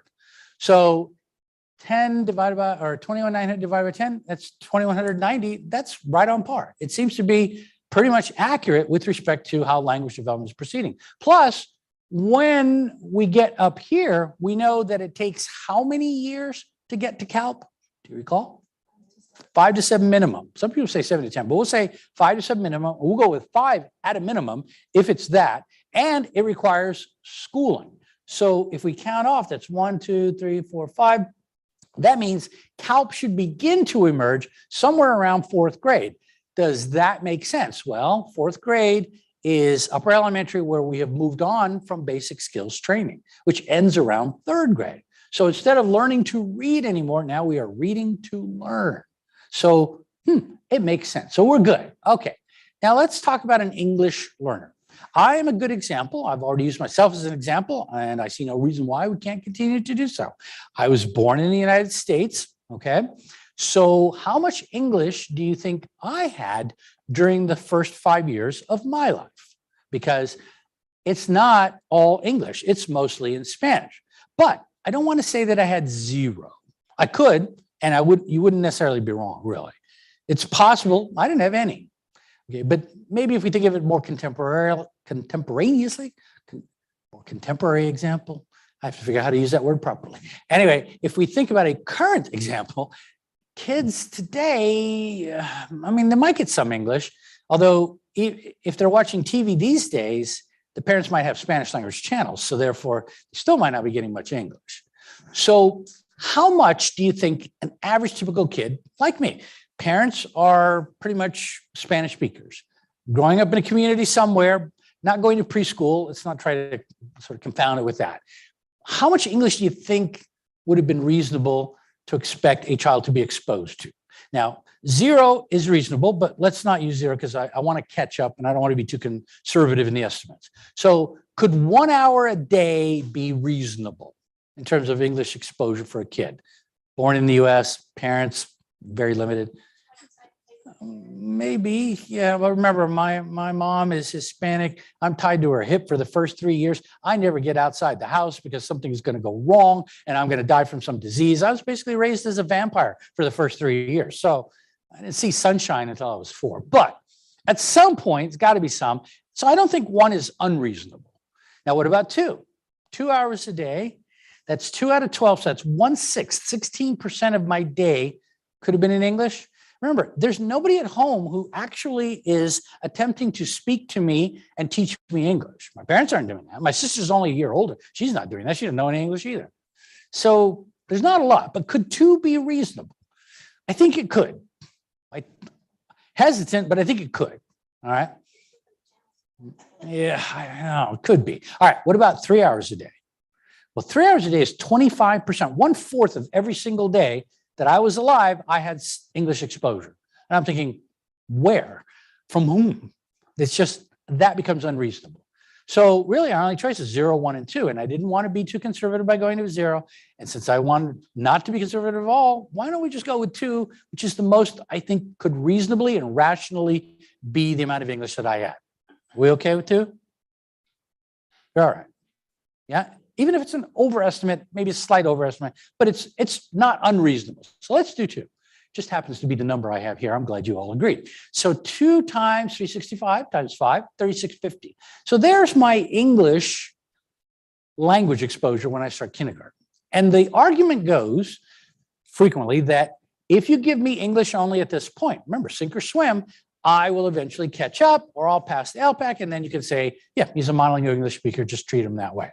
Okay, so from age 5 to age 10, I am now awake 14 hours a day. Let's say that my schooling in kindergarten, and it was full day, but from there on up, 7 hours a day right off the top, it's English instruction. Even if I'm getting ESL, it's in English. So I'm not in a bilingual program. I am just simply getting English only because we want to catch up, and that was the idea. Give me English only, I will catch up. So 7 hours a day, English only. But there are 14 hours a day that I'm awake during this period from age 5 to age 10. So of those 7 that I'm not in school, how many of those would also be in English? Let's account for that. And think about what I'm doing now in kindergarten. My sister and I probably using more English with each other and in the home. We're doing homework in English. Let's see, playing outside with our friends now that we can actually go outside in English. Breakfast time, getting ready for school, probably Spanish. Dinner time, probably Spanish. Bedtime, bath time, Spanish. But then most everything else, probably English. So of those 7 hours I'm not in school, how many of those do you think would be reasonable to say probably English as well? 1 or 2? It probably depends because it's probably growing at that point. So I was thinking the fairest thing to do would just simply be, let's take half of it. It's not terrible, right? But half of 7 is 3.5. And that leads to problems because I really didn't want to traumatize anybody by using fractions. So I rounded up, not down, to be conservative, into 3. I round up to 4. So I'm going to say the majority of my hours on a daily basis, even when I'm not in school, were in English, even if that might not be entirely true, but I want to catch up. I don't want to be too conservative with numbers. I don't want to skew them as being too low because then you'll think I did something funny. So I'm going to say it was 4. Plus the 7 in school is 11 hours a day of English language development, all right? Exposure. So let's do the math. 11 times 5 times 365, 20,075, that's 3,650 you're adding it to, 23,725. So we mark it there. And you can see, whereas I started 18,250 hours behind, I am now catching up because in 5 years, I am only, 24,000 hours behind. What happened to the gap? It got bigger by like 30%. That's a huge increase. Is that right? Did we do something wrong? Did I do the math wrong? No, I didn't. Are our assumptions wrong? No. In fact, our assumptions are not only trying to be liberal in terms of how much English I'm getting, we overestimated during school because I'm not in school 365 days out of the year. I'm only in school 185 days out of the year. So I just added 6 months of exposure at 7 hours a day that I'm not actually getting, which means I'm way overestimating. And I'm still 24,000 hours behind. In effect, by age 10, I had, at best, under the system, which we know is an overestimate, at best, 1/2 of the language development of my peers. And to put that another way, if I have half the development of a 10-year-old, that makes me like a 5-year-old. When would you consider using 10-year-old standards or norms or expectations of performance, right, 5th grade level, for a 5-year-old child? When would that be appropriate? And yet that's what we do. So we have a problem, all right? When, under this type of system, which is English only, will I actually catch up? When will I be comparable to a monolingual English speaker? Go ahead, you can say it. Never, right? You're worried about saying never because never is like an absolute. So you're like, all right. And technically, yes, it's not, well, it is possible for me to catch up, but it's highly improbable that I can catch up. You know why? Because I've actually figured it out. There are 2 ways I could catch up. The first way would be, you see the red line right there? Okay. If that kid were to die, I would catch up. Now, don't feel so bad. It's a hypothetical child, not even a child. It's just like a standard, okay? But realistically, if I am 10 years old and every other 10-year-old in the world dies, I will pass them up at some point, wouldn't I? Yeah. And don't laugh. That was the premise of a movie. Actually, a very well-regarded movie. You remember Children of Men? Clive Owen, Julianne Moore. You guys don't get out much, do you? Yeah. Maybe I just get in too much and I watch too much TV. But anyway, Children of God, Children of Men, not Children of God. Forget it. But it was the premise of a movie. Anyway, we don't want that to happen. The other way I could catch up, I told you it was improbable, okay, is this. And I have done the math. Just give me 32 hours per day of English language exposure, and I will catch up. How likely is that? See, it's just not going to happen, is it? Now, somebody who's an English only advocate would come over and say, wait, look way over there, Dr. Ortiz, by the time you're in 11th grade, you're 16 years old, you're getting to CALP in English. You're in high school, and that's what we wanted for you. Got you to CALP. We did our job. Thank you very much. English only works. Does it? Am I stuck?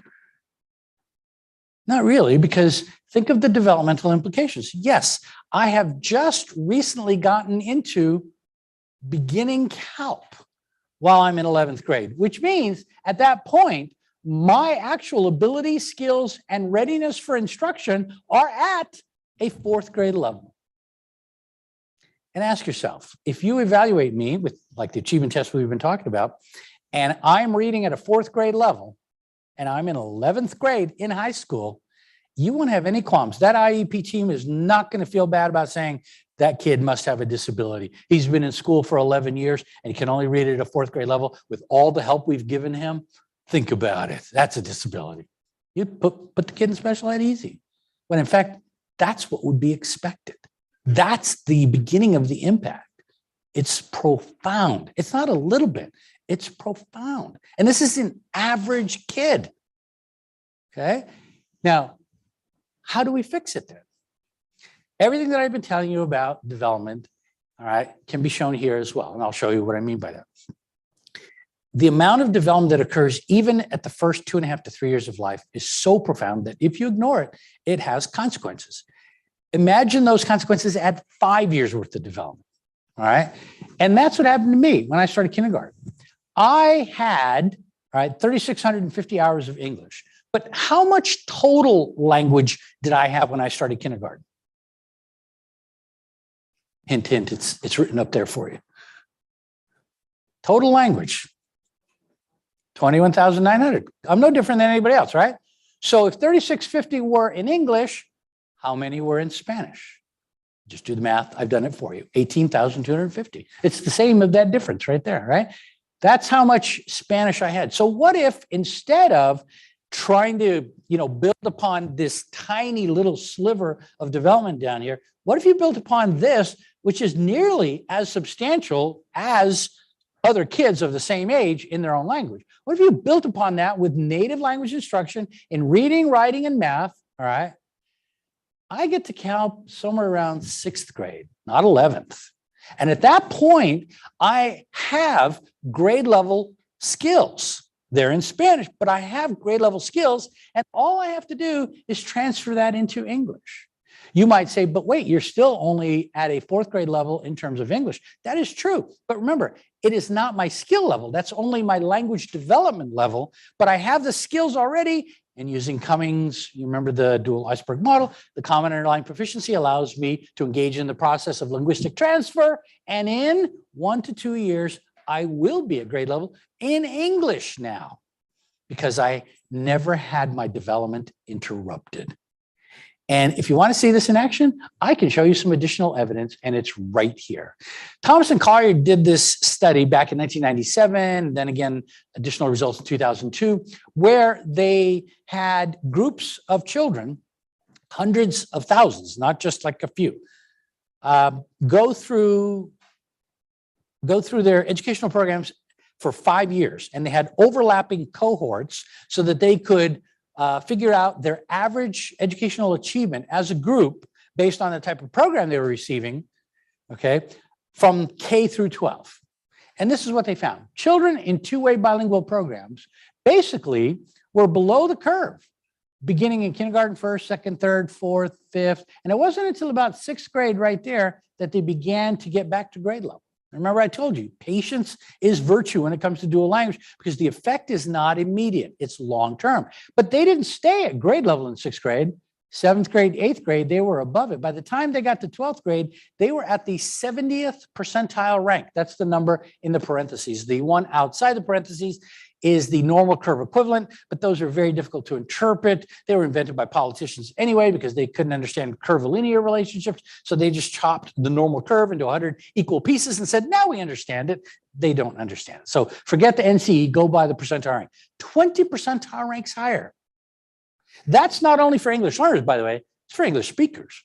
You already know this. Affluent parents who read research and educational research, they understand this and they want their kids in those programs, which is why if you have dual language programs, you often find that there are lottery systems, waiting lists, all right?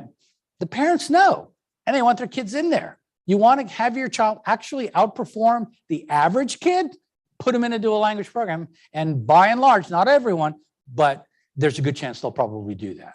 Now, the second line, the green one right there, that's what I just showed you in the chart. That's a late exit maintenance type bilingual program with core instruction in reading, writing, and math from kindergarten through at least 5th grade or so. 6th grade would be better, 5th grade is all right, but enough to get to beginning calc. Got to get to calc to be able to do it. So I told you, remember, here's 6th grade. Yep, I'm a little bit below grade level, but 1-2 years by 8th grade, I was at grade level. And those kids stay and graduate at the 54th percentile from 12th grade. In other words, only 4 percentile ranks higher than the 50th percentile. Qualitatively speaking, not any different than your average monolingual English speaking child. That's what this 50th percentile line represents right there. So that's true equity in that case. And why did it occur? Because you didn't ignore the development that child brought in. So what if you don't ignore it, but you don't capitalize on it completely? That would be this one right here. Early exit bilingual, or sometimes called forced or transitional bilingual, where you do kindergarten, 1st grade, 2nd grade, and then by 3rd grade, you're like, okay, enough, like English only at that point. But you haven't gotten to calc yet. Remember, it takes 5 to 7 years. You didn't get that level of education. So what happens? Well, you're doing okay, you're going up, but then you plateau because you took it away from you about right here. So you increase a little, but you plateau, you end up only at the 32nd percentile. So technically you are 18 percentile ranks below average, below the average of your same age, same grade monolingual English speakers. So it helped, but not very much. Right? And why do I say it helped? Well, because it's better than the alternatives. The alternatives being, let's ignore the native language development completely. Let's forget about what you brought in, which is like what happened to me, but I didn't get ESL. If I get what we sometimes call the good ESL, content-based ESL means you're learning English using the language of the classroom and the instructional material rather than in an abstracted or decontextualized manner. So like if I just say to you, I want to teach you the days of the week in English, but that's not what's being taught in the classroom. That's just decontextualized. And that doesn't really help as much to keep the child in contact with the curriculum because those aren't the key vocabulary words. But if you take the content and you bring it to the child and teach them with that, it keeps them in contact with the curriculum and it's more effective. So we call it content-based ESL, but even kids in that program, what happens? They're doing okay. They plateau in their learning in 6th grade. Every year they actually stay in school after 6th grade, they lose ground to their monolingual peers, and they end up at the 22nd percentile rank as a group by the time they get to 12th grade. And then what if you don't do the good ESL? You just do ESL traditional pullout, completely decontextualized, where you just pull a kid out, 2-3 times a week, 45 minutes, and hey, we're going to teach you English today. And then go dump you back in the classroom, but without using the materials that were being used in the classroom. What happens then? Well, notice that those kids actually start off like gangbusters. They're doing quite well in kindergarten, 1st, 2nd grade, right? But then they plateau right at 4th grade. Why at 4th grade? What's happening in 4th grade? And you should have calc beginning to emerge, and you don't have it. The curriculum then starts to exceed what your capability is. And not only do you not just stay where you are, okay, you lose ground even more rapidly every year you stay in school after that. That's pretty scary. You end up as a group at the 11th percentile rank on average by the time you get to 12th grade. An 11th percentile is equal to about an 81 standard score.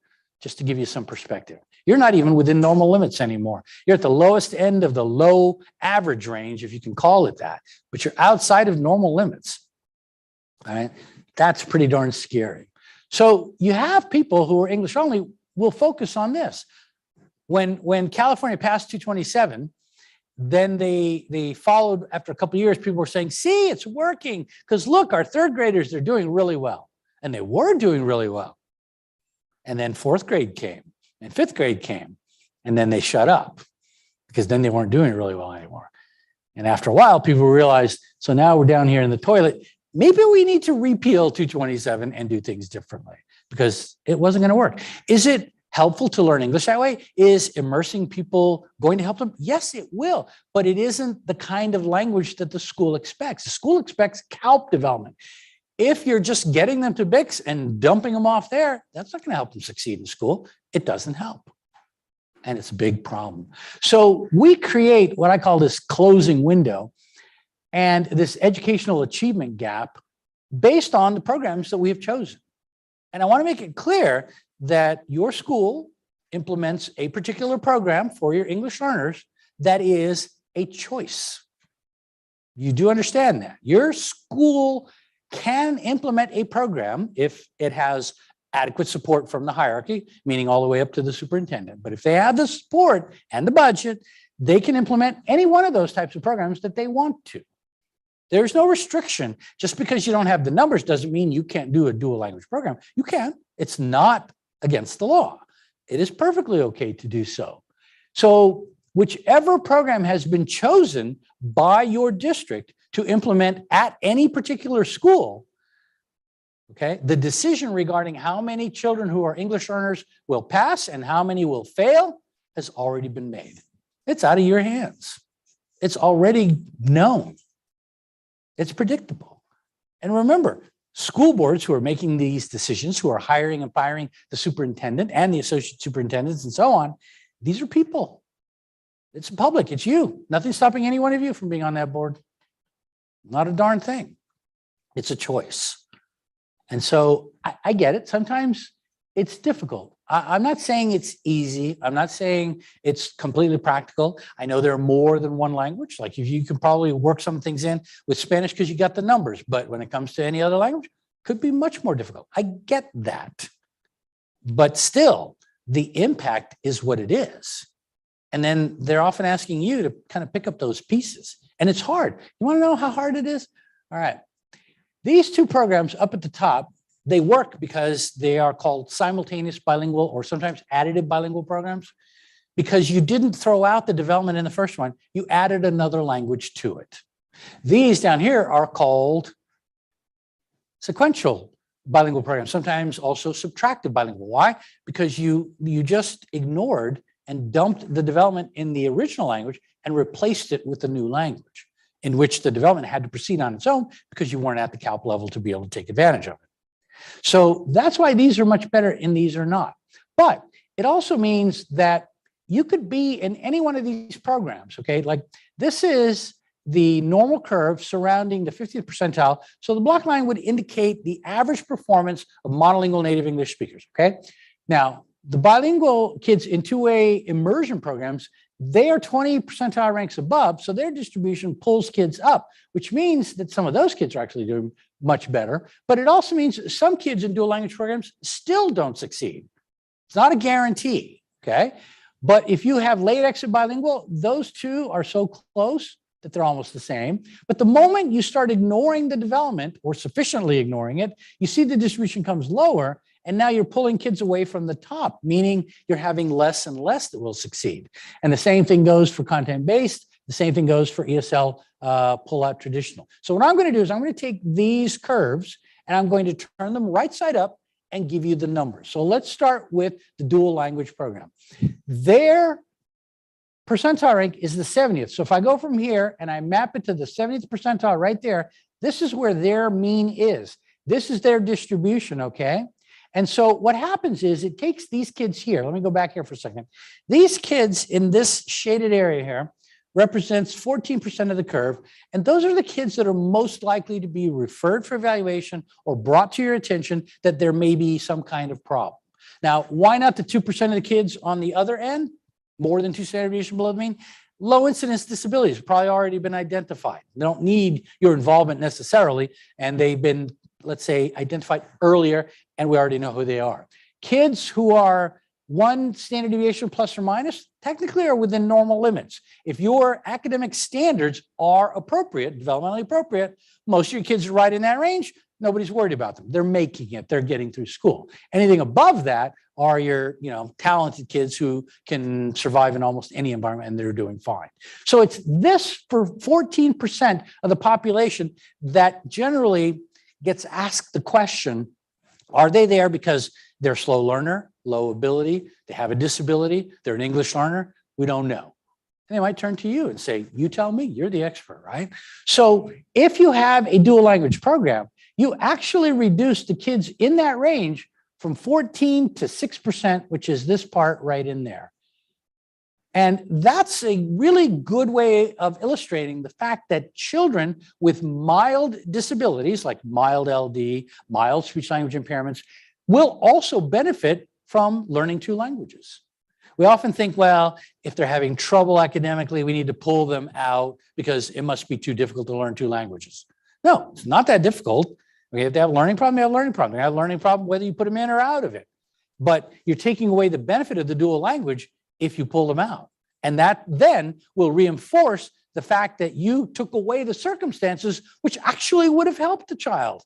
And they will perform down to your expectations at that point. So don't do that. If it's a moderate to severe language disorder, especially a developmental language disorder, then perhaps you want to move them out of a dual language program. However, you would then need to consider which language should you be instructing the child in. And if you determine that it should be English, when in fact the child's an English learner, you now have done the same thing in harming the child's development by placing them in a situation where you have effectively slowed down what they're going to be able to learn. The reality is, if you take a child out of a dual language program and they happen to be an English learner because they have a moderate to severe language developmental issue or delay, the native language is the one that will achieve the best results because that's where most of their development already is. They don't have much in English. That's the one the parents can support. They can't support in English.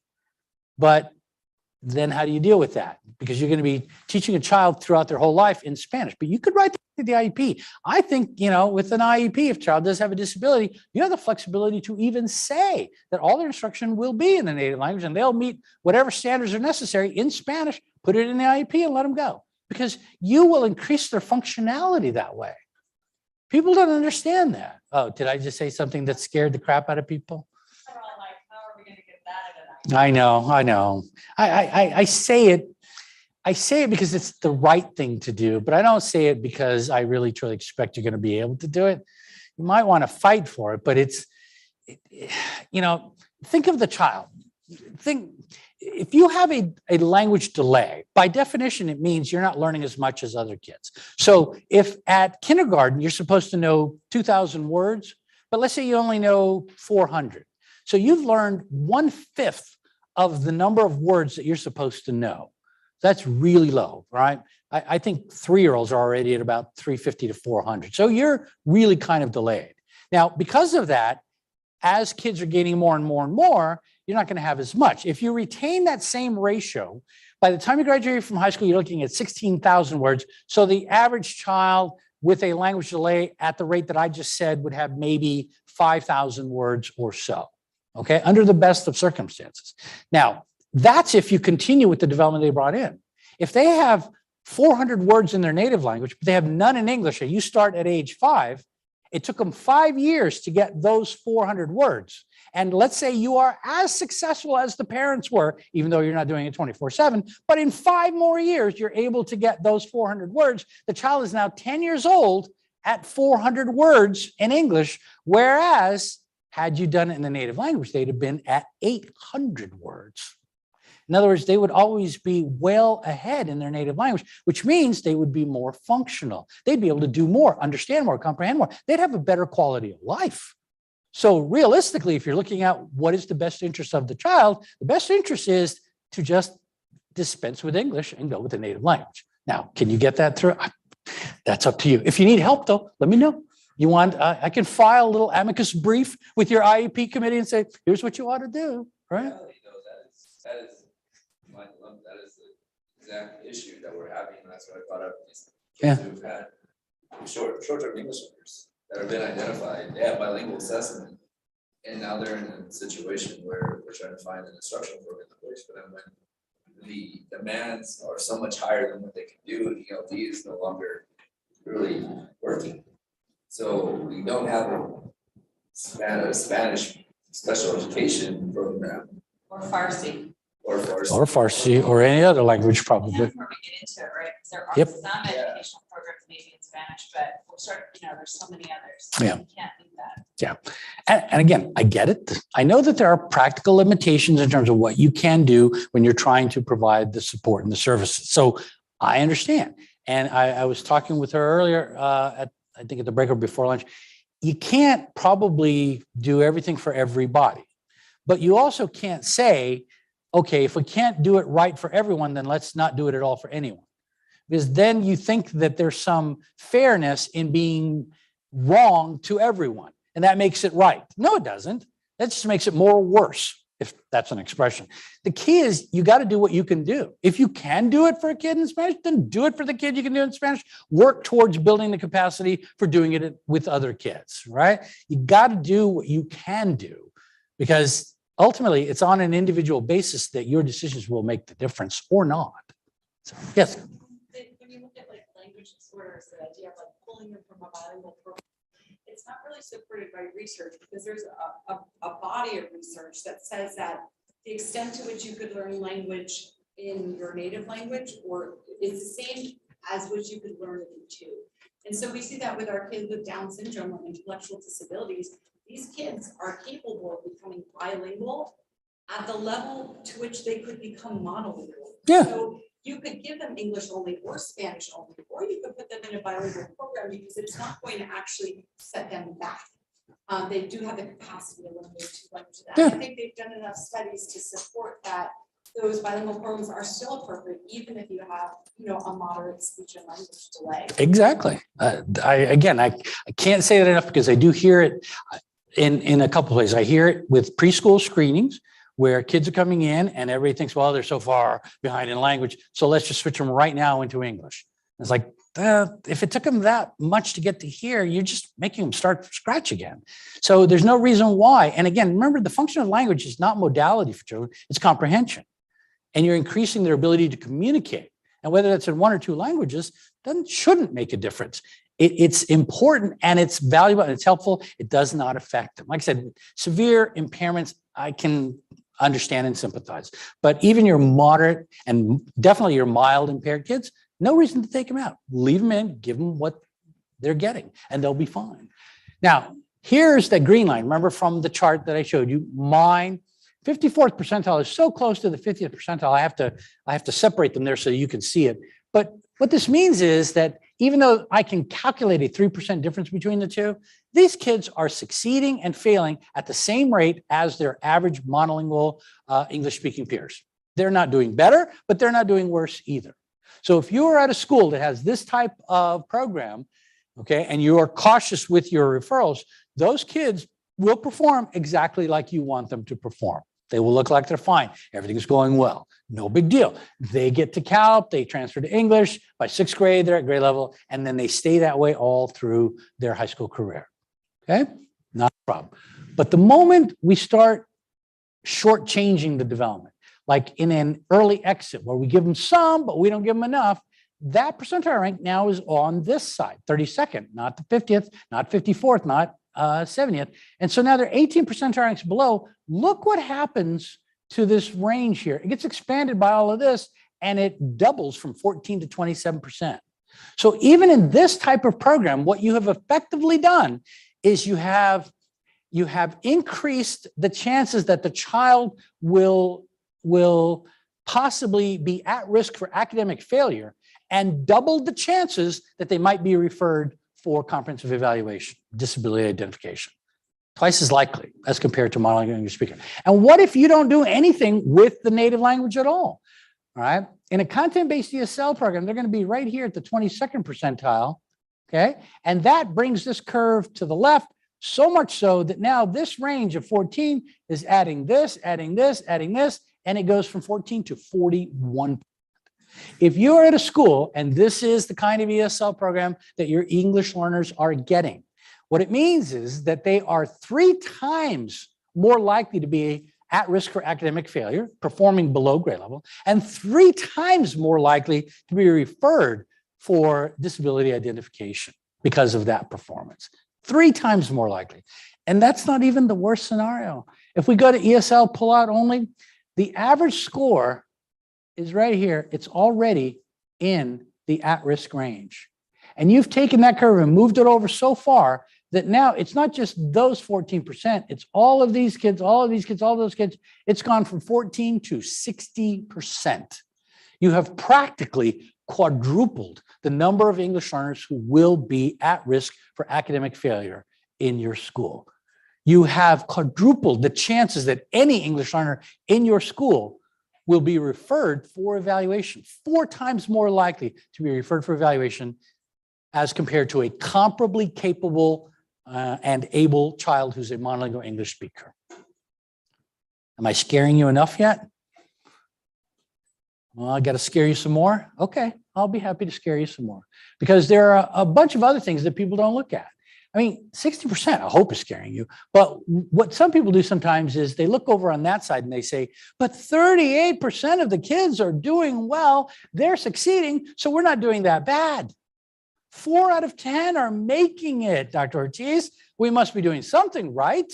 And you know those 60% that aren't making it? It's because their parents don't value education. They don't get involved. They don't come to the school. You know, they're not really supporting their kids. So it's partially their fault anyway. So with those 38%, those 4 out of 10, we should be really happy because we're doing a good job, aren't we? To which I like to say, actually, okay, when you look at this curve and you understand it in terms of, let's simplify it, maybe oversimplify it a little bit, but let's think of it in terms of ability. You would agree with me, wouldn't you, that English learners as a group have no difference in terms of their overall general ability or intelligence, if you will, as compared to a similar group of monolingual English speakers. You're all right with that? If you think that the monolingual English speakers are somehow genetically superior or superior for whatever other reason, please see me at the break. I'd be happy to straighten you out, okay?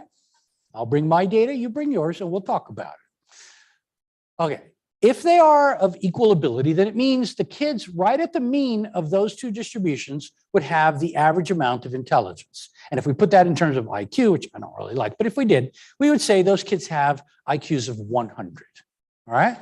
So if we look at this range right here, where I've got the hatching right here, that means that those kids who are at risk for academic failure actually have IQs between 100 to 105. And yet they are still failing in school because of the type of program that they're getting. So these 38% over here, they're not succeeding because of what you're doing. They're succeeding in spite of what you're doing because they have ability that is at least equal to a 106 plus IQ. That's it. It's all it took for me to be able to somehow survive school is an IQ in the 106 range. Would you give me a 106? 107? You don't want me to push my luck, huh? All right, well, you know what? I'm going to push it a little bit more because I think it's worth it. This is just to get me to be able to graduate from high school. That's it. What if I want to go to college and I'm an English learner? Well, let's talk about how many kids go to Tier 1, Research 1 universities, all right? So like in California, what are we talking about? Stanford, USC. It used to be Berkeley, UCLA as well, although I think your state system is now changing the way they're doing admissions and stuff. But I'll tell you this, Research 1, Tier 1 universities take approximately, nationwide, about 16% of all high school students, okay? About 50% of high school students go on to some form of higher education, secondary education, okay? But there's only room for 16% at these universities, nationally speaking. Okay. So if you want to be in that top 16%, that means in your distribution, we'll talk with the monolingual English speakers right here, you have to be here. You have to be one standard deviation above the mean, because that is exactly where the 16% are coming from. They're in this range over there. So in order to compete for one of these Research One, Tier 1 universities, the best universities in the country, you have to have an IQ, if you're an English speaker, of approximately 115. Not very impressive, huh? I know we got some school psychologists here, right? You're thinking 115, is that it? That's like nothing, right? You're going, what is that, high average? I mean, but it's still average. It's just not all that great. I know it. You're probably thinking, you know, if your child came home to you one day and said, hey, Mom, Dad, guess what? They tested me in school. I got a 115 IQ. You'd be going, is that all? Are you sure? You know, you'd probably be thinking, it must be your father's fault, because I'm sure mine's higher than that. So you probably got his genes. Too bad for you. But anyway, you wouldn't be all that impressed, right? No, you wouldn't. But that's pretty darn average. What if you're an English learner, though, and you want to go to one of these Research One universities? Well, let me get rid of some of the stuff here. All right, so it'll be more clear. If you are here in your distribution because you're an English speaker, I have to be here to compete with you. But that means I have to go from there to there, there to there, and there to there. That's 15, 15, and 5. That means to go to college, I have to have somewhere in the vicinity of a 135 IQ. Yeah, you can go ahead and gasp now. Because that's that's well into the superior range. Yeah, what do you think about me now? Still not impressed? You're a tough bunch, aren't you? But just stop and think about this.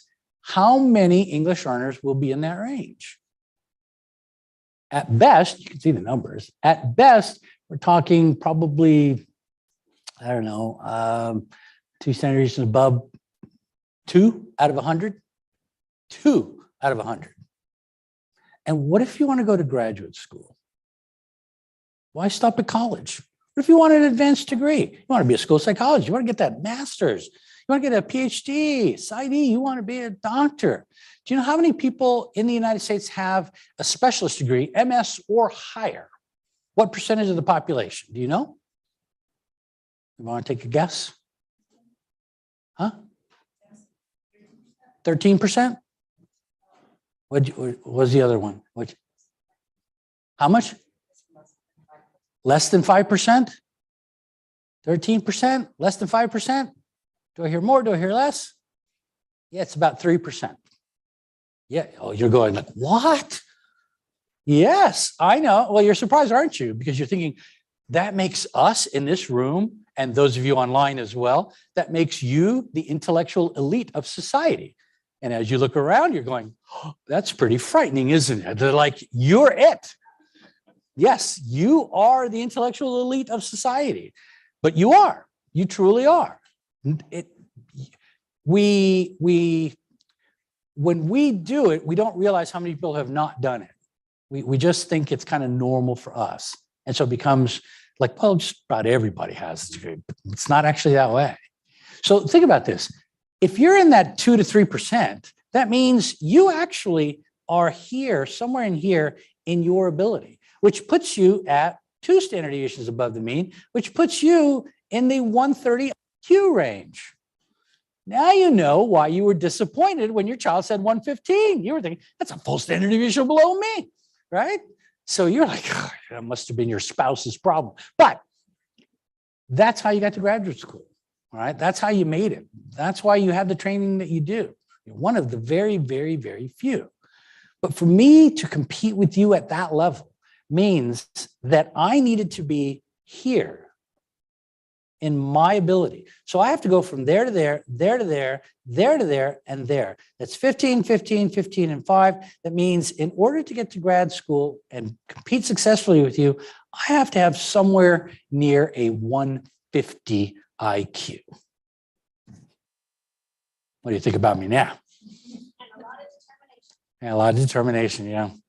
And a lot of luck, actually. I don't have a 150 IQ. Well, maybe I do, who knows? But I don't really believe in the scaling of IQ and the way that it works. I'm a smart cookie, but that doesn't quantify it the right way. That's not the right way to say that I'm intelligent.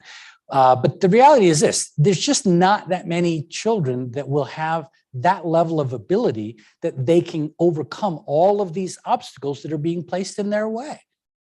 Okay. And for me, it wasn't the ability that overcame a lot of it. Sometimes it's just good luck, good fortune. It wasn't like, oh, easy, I just know what to do, it'll be fixed. No, it wasn't that way. And how many kids have a 150 IQ? Now you're talking 1 in 1,000, 1 in 10,000 maybe, not that many. And what that means is that, yeah, the pipeline gets narrower and narrower. And this is what the problem is. We don't produce kids up in this range very much, so they don't filter into higher education. They're not doing all that work. They're not producing that research I showed you at the very beginning about language disparities, because there's nobody there to do it. If I don't do it, a lot of people aren't going to do it. It's just not going to get done. So it is difficult to understand just how much of an impact it has. That you can make it through school if you got a 106 IQ, okay, that's great, but not all kids do. It means the majority of your kids, 60%, are already failing academically because of the type of program they're being given. They're not failing because they lack ability. They're not failing because there's something wrong with them. And those kids are going to be referred to you. So how do you identify? Do you think all those 60% of those kids have some type of disability? No. At best, within that entire range, just like it would be for this 14, I would say maybe 10% within there could possibly have disability, okay?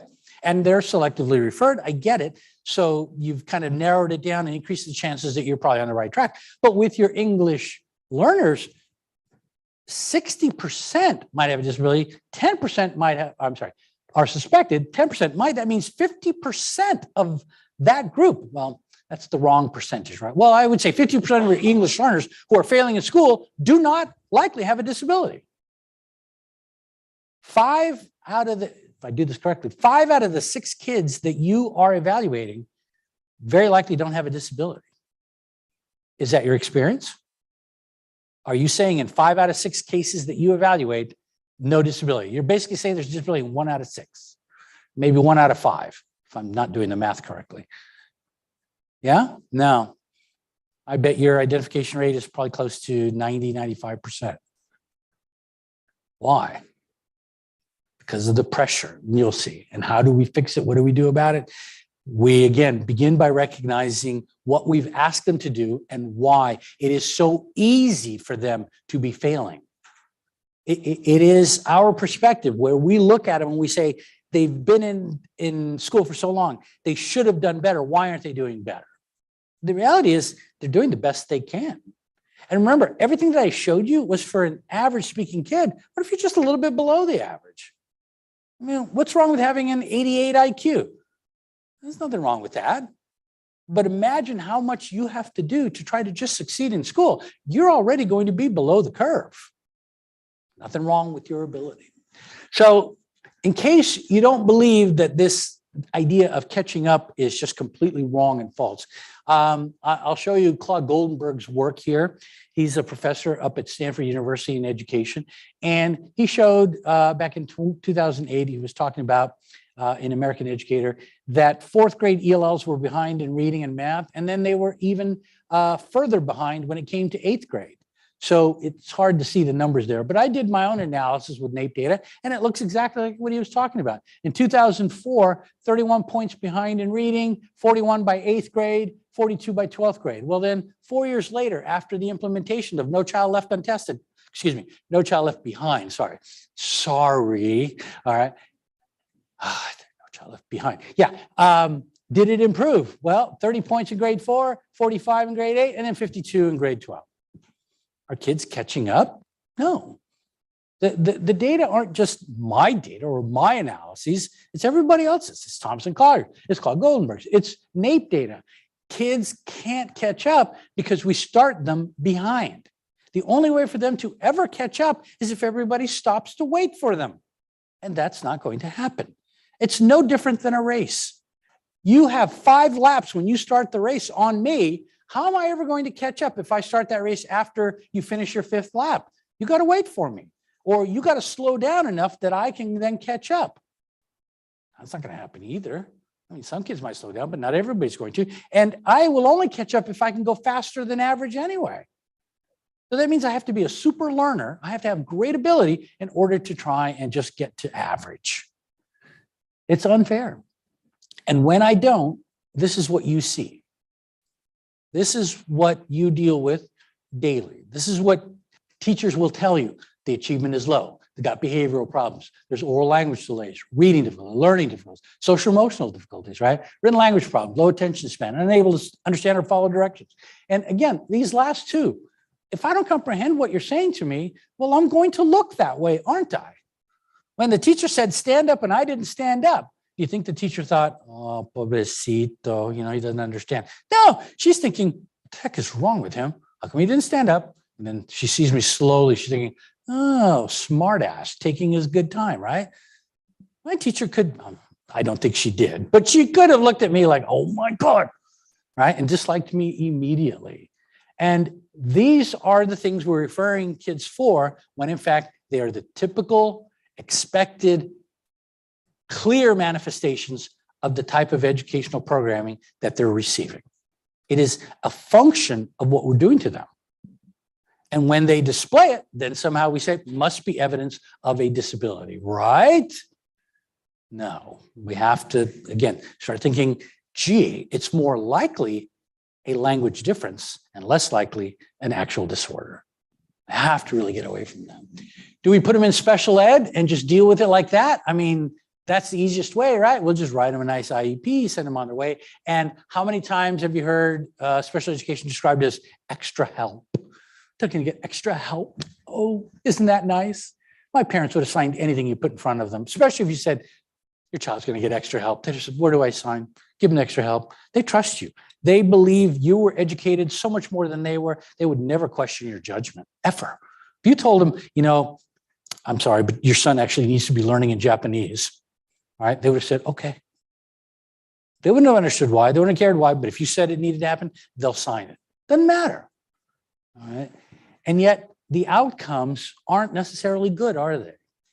Not that special education is bad. It's not bad, but it is special ed, and it's called, is it not, the Individuals with Disabilities Education Act, not the Individuals Who Need It for Whatever Reason Act. Which means if you're putting a child in special ed and you know that they don't really have a disability, so you're using the little SLD qualification instead of the capital SLD qualification, capital SLD, specific learning disability. Little SLD, sympathetic learning disability, okay? If you're using that particular category, then you're knowingly violating the law. It is illegal to do that because IDEA specifically says and states you cannot place a child in special education solely on the basis of identified academic need in the absence of a qualifying disability. So you just give them the disability, even though they don't have it. Can't do that. And if it worked, I'll tell you this, honestly, if special ed were the answer to dealing with English learner issues, if every time you put a kid who was an English learner in special ed, it actually worked and they were suddenly at grade level, and everything was wonderful. If the outcomes were positive for English learners, I'd be telling you everything I've told you so far. And then I'd say, Aaron, can you shut off the camera back there? And then I'd say, put them all in special ed, right? But it doesn't. It is necessary for the children that need it, but it is not an intervention program for children who do not have a disability. In fact, one of the things, number of things that happens is you increase the rate at which such children will drop out. You decrease the rate that they will graduate with a regular diploma. You increase the rate that they will graduate with a certificate instead. We know that these types of programs, particularly ESL, all right, combined even with special ed, lead to these negative outcomes. So putting them in special ed is not doing them any favors. That's not the answer. The answer is trying to do what they need to have done, but doing it in general ed. And that's where, I like the way Thompson Collier put it here. That's where we get back to the beginning. We expect children to do really superhuman things. to explain in numbers what I've been trying to explain, Thompson Collier put it this way, that we expect children who begin school at the like 20th NCE. They're not even saying at the 0 NCE. They're just simply saying you're behind, but you're not at grade level. Okay. So they mark you 30 NCEs behind, but not at 0. But to make up that 30 NCE gap to get to the 50th NCE, which is, by the way, equal to the 50th percentile, to get to there, a child who's an English learner needs to make 1.5 years worth of progress every single year for 6 consecutive years. In other words, they have to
Good to go? Testing, testing. Testing, testing. All right. I hear the mic. Am I good? I'm good. Okay. And we're back. We have resolved our technical difficulties. We're good? Okay. All right. So let me grab my thing here. I've just to let you all know, I've been adjusting in my head because I know like the content that I have, and I'm trying to think how to maximize what I can give you and stuff. Because I know I got till 3:30, and tomorrow's a whole different day. So it's not like I can just pick up and everything. I've got way too much tomorrow too. So I do want to mention that everything that I'm showing and anything that I decide not to show is still going to be available to you via the link that Aaron will send out to all the participants. So you'll be able to download a complete copy of today's presentation. So if you're taking notes and you're worried about something, notes are good, so you can always refer back to it, but you will be able to have a copy of everything that I have shown you. So no worries there. So if I skip it, you can always just read it. And I may actually rely upon that fact a little bit later on to see where we go. Okay? All right. So I wanted to pick up from here because I wanted to talk about the research on the importance of the native language and not losing it. Okay?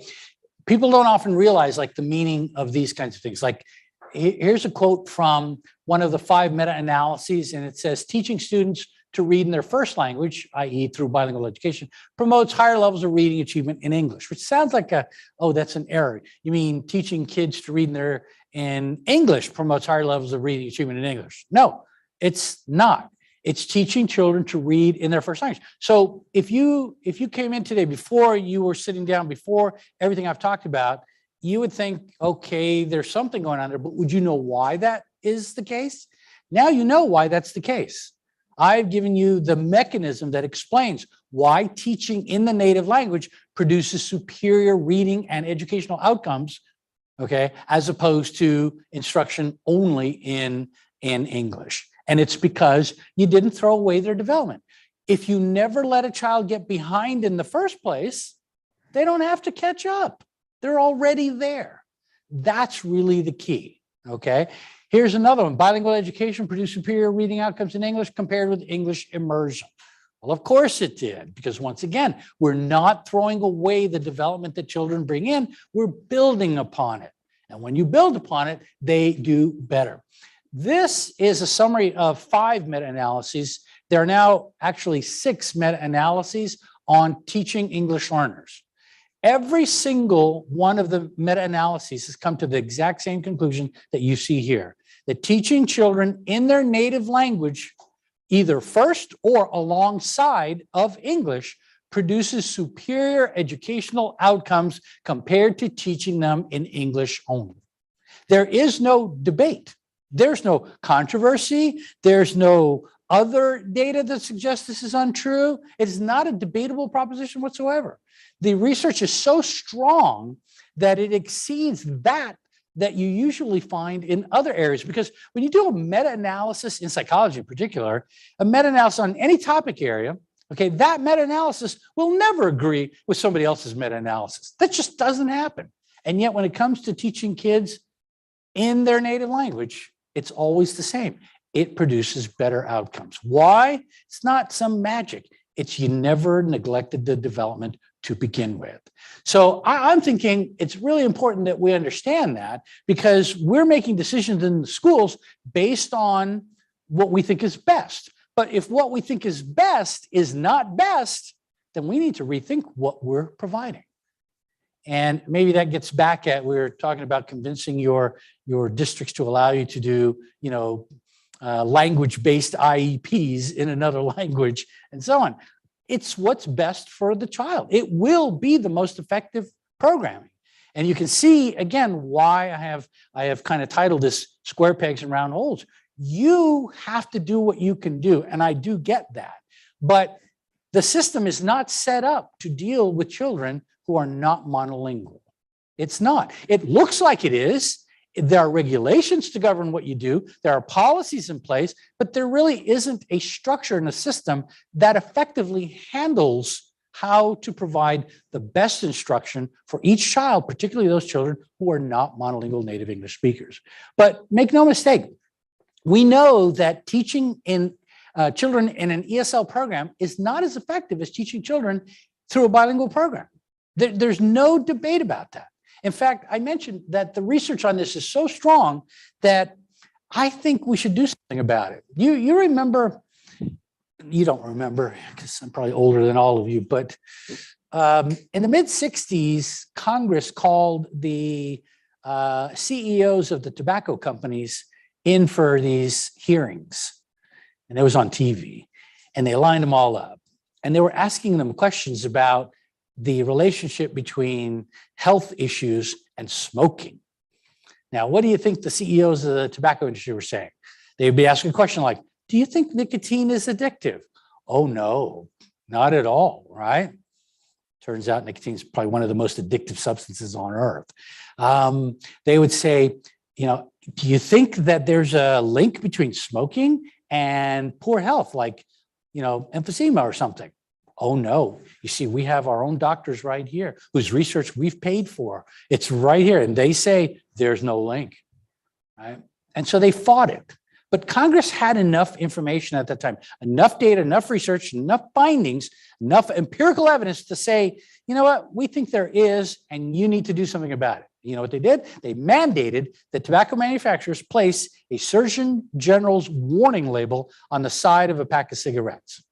And if you're old enough to remember, that Surgeon General warning said something to the effect of smoking may cause lung cancer. Now, notice the wording, may cause, because at that time, you know, people were still trying to debate it. Tobacco CEOs were still saying it's not a problem.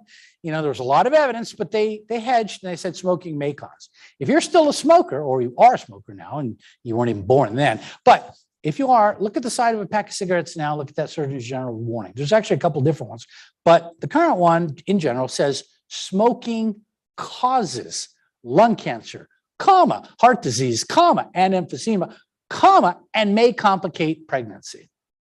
It doesn't say may cause, it says causes. Why does it say that? Because the evidence is so strong that you cannot deny it anymore. It is there. And in 10 years, it probably won't say may complicate pregnancy. It'll just say, and complicates pregnancy. It'll be undeniable, all right? So I'm thinking those data are pretty strong, but you know, the data for bilingual education and superior outcomes, it's even stronger. So I'm thinking when you send those forms home when a kid is being enrolled in your school, why don't you send that form home with a little Surgeon General warning next to the box that the parent's going to choose to opt in or out for their child, okay? And I just happen to have a modest example for you that I will show you here under the ESL program. We should put a Surgeon General warning that says something like, this program has been scientifically validated to lower achievement in English, increase special education placement, raise the risk of dropping out, and decrease rates of graduation. Because that's what it does. And in which case, a parent might say, well, I don't really want that. I'll take that one over there. Even my own mother told me, if there was bilingual education when you were in school, Mijo, I wouldn't have put you in it. I'm like, but why not, Mom? Would have been great. She says, because I wanted you to learn English. Right? I would have learned English. That's part of the program. It's not a program where I'm not learning English. And I would have learned English better. And I would have succeeded more rapidly, more easily, right? It would have been tremendous benefit. Question? There's a question in the chat. Can you respond to essentially, I think, how to respond to teachers who say things like, I don't speak the language. How can I catch up English learners? They don't speak the child's language, I hope is what they're saying. Because if they don't speak English, that could be a problem, right? I mentioned before that the only time the child is hearing the kind of school-based language that they need to learn is when they're in school. So the fact that you don't speak the child's language is actually not an important issue. It is in terms of sometimes making sure that the instruction is comprehensible, but you can get help with that, okay? If you're speaking with the child, you should be using the English that you expect the child to use. They need to hear it. They need to be exposed to it. They need to understand this is the level that I want you to get to. Because if you don't do it, who does? The parents can't do it. They're going home. You think their friends are doing it? You think your friends, you hang out with your friends somewhere, riding your bikes, and you're all saying, I was pondering that question that the teacher posed before us today. It was really illuminating. But giving it further thought, I deduced that perhaps the answer was not what she had expected. They talk to each other like that? No, you don't even talk like that, right? But that's what we want kids to learn. They need to hear it. So the best thing you can do as a teacher is to maintain that level of language. And more than that, make sure that the language going in is understood and that the language coming back out is also understood. I'm going to show you some examples because that's why I was telling you, I'm thinking of changing some content a little bit because I was not going to do some part of it, but now I'm thinking I'm going to do that part instead, let you read the other part of it, because I think it may help people understand these learning issues a little bit better. So that would be my recommendation there. All right. So I think this is where I'm going to maybe, let's see. So we got an hour and a half. Now we took sort of an early break. How are you guys doing? Do you think the postprandial sedation will hold off for another hour and a half? Or are you going to need a nap in the afternoon like my kindergarten students, right? You're going to need a nap. Well, if you need to take a nap, just go ahead and put your head down. And if you're at home, I can't see you. Put your head down too. It's all right. But I'm going to go till 3:30, okay? And I'm not going to stop because we had to do the break with the technical difficulties. So that was my break. If you need to take a break, though, those of you who are in here, please feel free to get up. The bathrooms are right out that way, right out this way. Take your own breaks at your own speed, okay? But I'm going to go because I want to get through this because I want to make sure that it's good. This is the part I'm going to go through fairly quickly and just kind of throw out there so I can get to some other stuff. This is a framework for instruction. And the only reason I show it, well, two reasons. One of the co-authors is Dr. Julia Esparza-Brown. Some of you probably know. And her colleagues, Amanda Sanford in particular, and Miranda Turner, have developed a PLUS program, which is based on a lot of the concepts I'm talking about relative to language development, that you match the language and the instruction to the child's language ability. So these are the elements of the model: pre-teaching critical vocabulary, all right? And pre-teaching is a way of not just giving the child a vocabulary, but also doing it in a way that you're warning the child, these are words we're going to be using. And so I'm going to let you know what they are now, so they're not just completely brand new the moment you hear them when you hear them in the classroom. Language modeling and opportunities for practice. You kind of see the theme here in terms of what I answered for the question previously. You're giving the language that the child needs to have to be successful in school, because they're not going to get it anywhere else. Visuals and graphic organizers, just a way of being able to organize information that might make it more comprehensible for children, because language is difficult. So if you're just giving it all text-based, that's hard. Putting it in pictures, easier for the child to grasp. Systematic and explicit instruction. I mentioned, make sure you know what went in. When you say something to the child, you must assess their comprehension of it. And then when they're giving you a response, you must assess their understanding of their own response. It's input and output, and it's direct, it's explicit. You don't just presume that they understand simply because you said it or simply because they said something back to you. And then strategic use of native language and teaching for transfer. Whatever the child may have in terms of language, even if they've received no formal instruction, can be valuable. I had no formal instruction, but I never knew, for example, till I was, how old was I? I was 30. My parents used a particular word, but they never used this particular word. At least I didn't think they did. I was doing my clinical psychology internship at Wright-Patt Air Force Base Medical Center, and I was doing the consultation liaison rotation where we are assigned patients who are admitted already in the hospital for some type of illness or disorder or something, but then they develop psychiatric symptoms. So we go in and kind of help with that. And one of my consultation was on a patient in the cardiac ICU, the CICU, and I was reading about the operation and what had happened, and they were talking about some work on the what's known as the anterior descending aorta. And I'm thinking, well, which one are they talking about?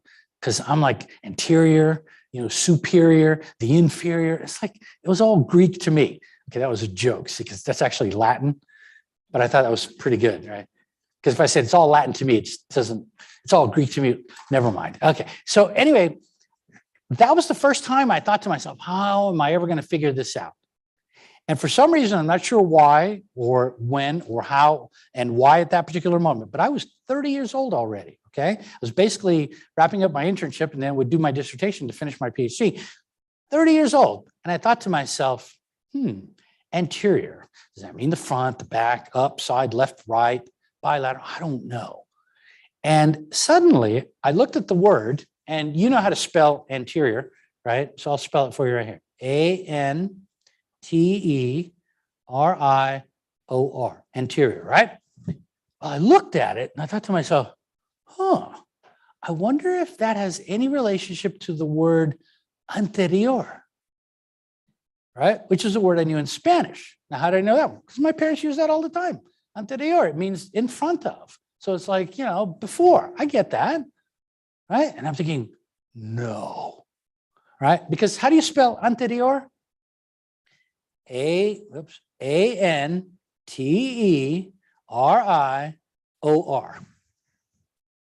They're cognates. Same exact word, spelled exactly the same languages.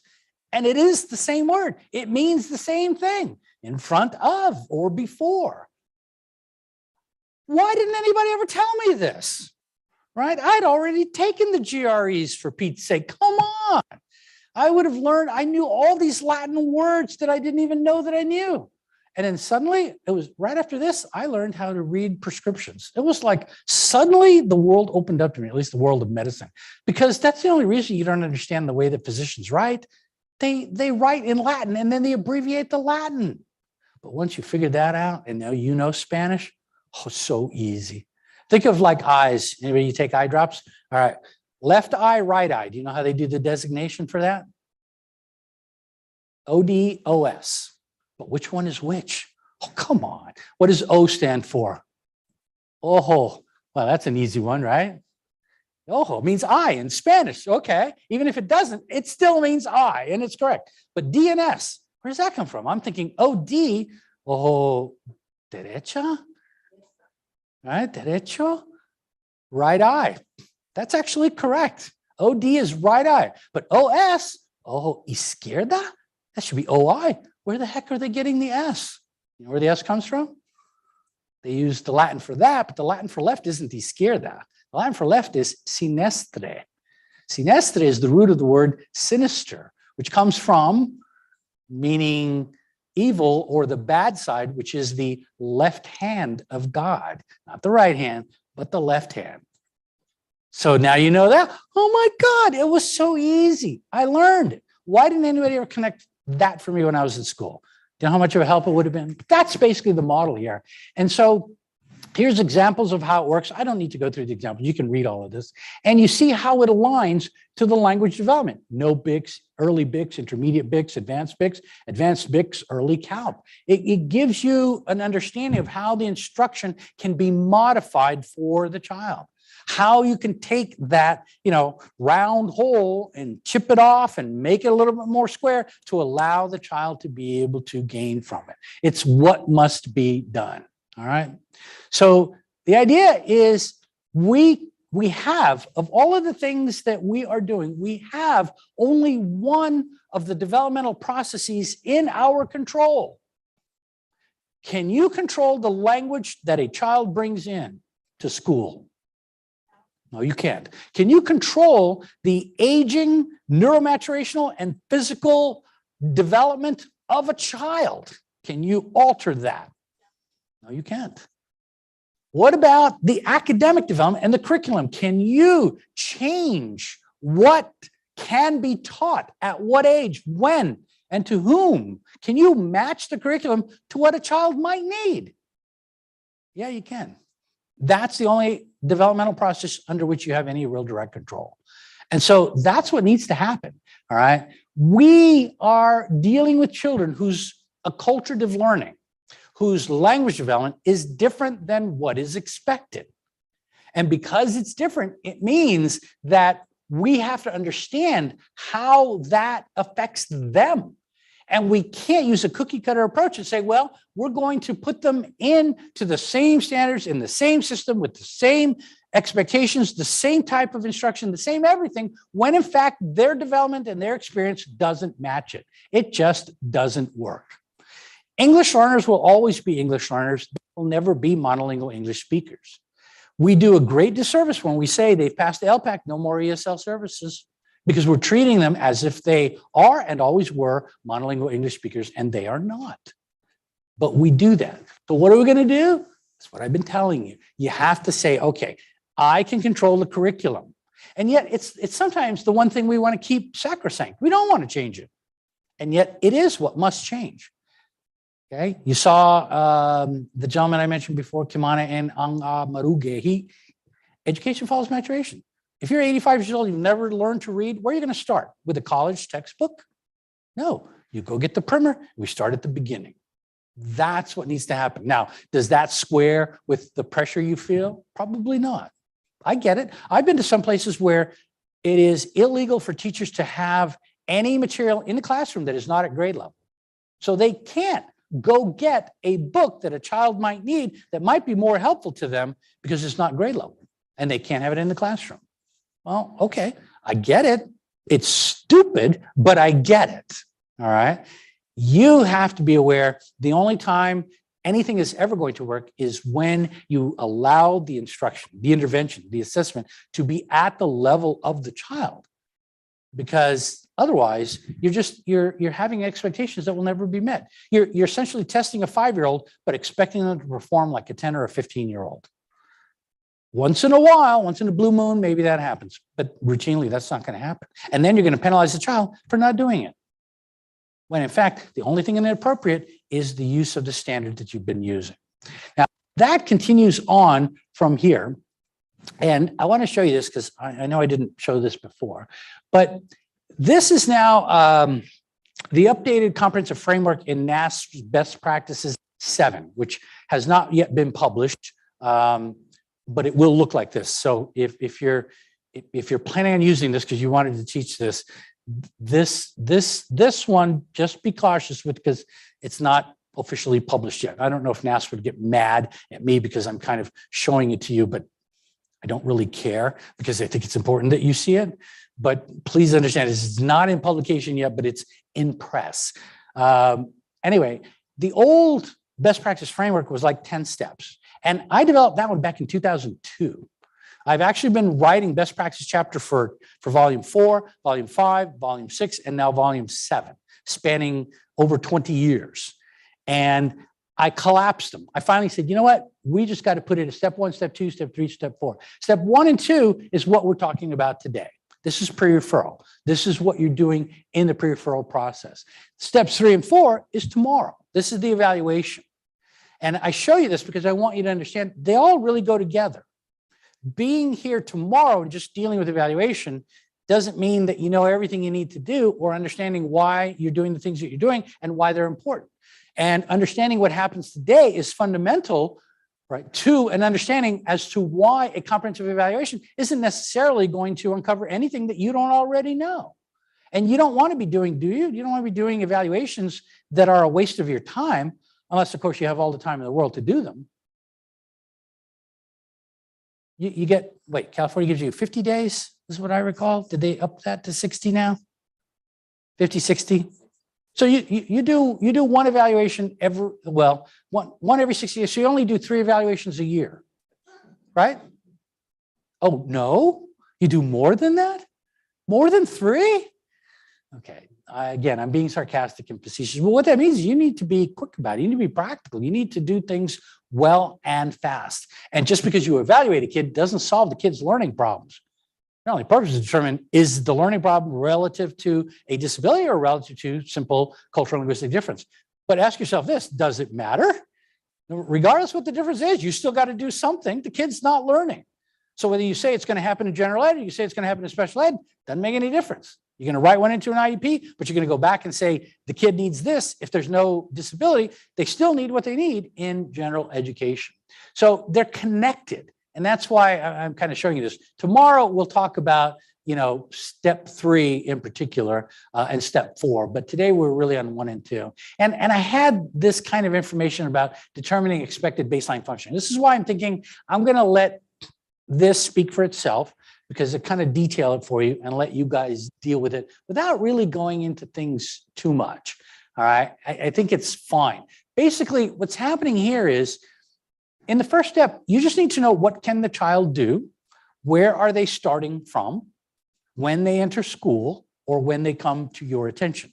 So if somebody says, let me refer you, or I'm referring a child to you, or I need your help on something, you need to know, well, where are they right now?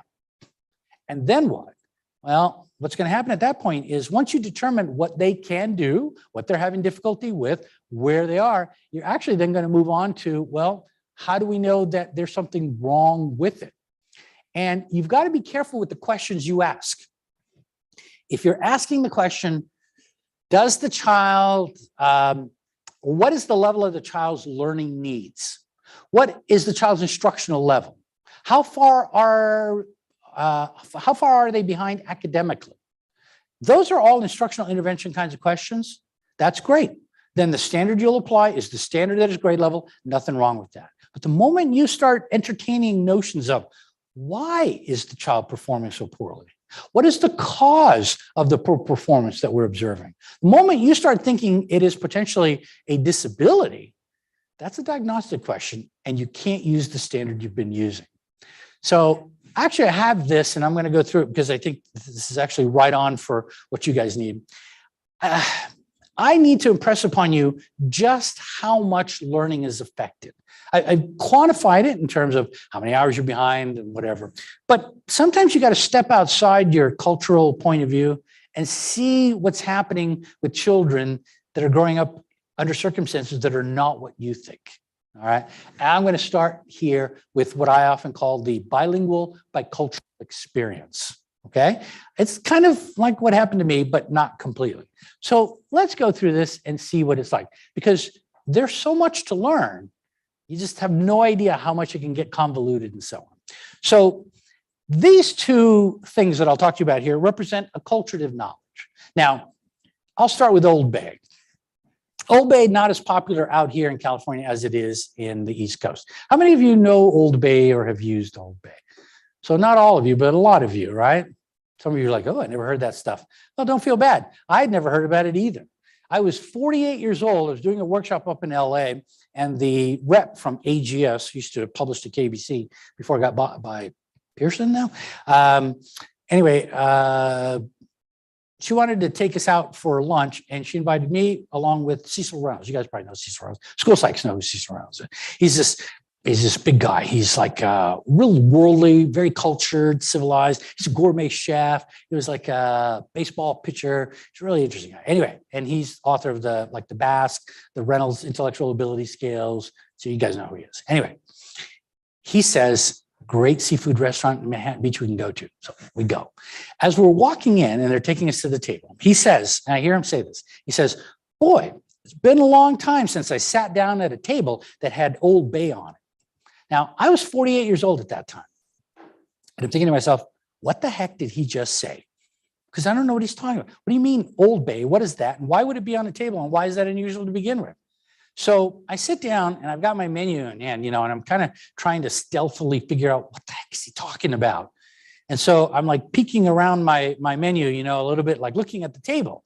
And I notice it has this like white paper on it. I'm thinking, is he talking about that paper on the table? Because I don't know, I haven't seen that much before, but I'm thinking, don't they call that like butcher paper or something? So maybe they call it Old Bay. I don't know. So I keep looking, and at one point I look, and on the table were a bunch of canisters. And one of them was this little can here, yellow, red, and blue. And on the side of it, as you can see, it says Old Bay seasoning. I'm thinking, oh, that must be what he's talking about. So at least now I knew he was talking about Old Bay on the table, but I didn't know Old Bay could be on the table, that it should or shouldn't be on the table. I didn't even know why it was on the table. All right. But at least I knew what Old Bay was. So 48 years old, 48 years old, living in the United States. I had never heard of that stuff.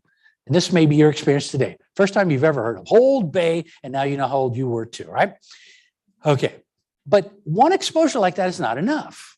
You see, it has to be reinforced. And that's why experience matters so much. So how did it happen for me? I am not kidding when I tell you 1 week later from that workshop, I was back in New York and we were in Manhattan for NASP. Okay. And I'm doing a presentation, and then I need to get to the Woodcock Munoz Foundation dinner, but I'm late because of my presentation. So everybody's already seated in the place and they're getting ready to serve dinner, and big round tables. So they lead me over to my table. Everybody's already there. And as I'm sitting down, all right, a woman 2 chairs over from me is holding the conversation. And guess what she is discussing? Old Bay seasoning. So by the time, it gets around to me and I can join in the conversation, they're talking about Old Bay. I'm like, Old Bay seasoning? Oh, of course, I know. You put it on crab cake. Good stuff. Yeah, I'm like, I know all about this, right? So suddenly I'm so worldly and acculturated. I just learned about it a week ago, and here it is, completely randomly brought up again. That's how the learning takes place. There's a big can of this in my house now, but that's how things work. Now, if I had grown up in the East Coast, I probably would have been exposed to that much sooner. So regional differences can affect what you're learning. But think about it. Tests that you give, expectations in school about things you should be learning occur through that experience. Well, how was I ever going to pick up Old Bay? Not that Old Bay is school related, but it's an example.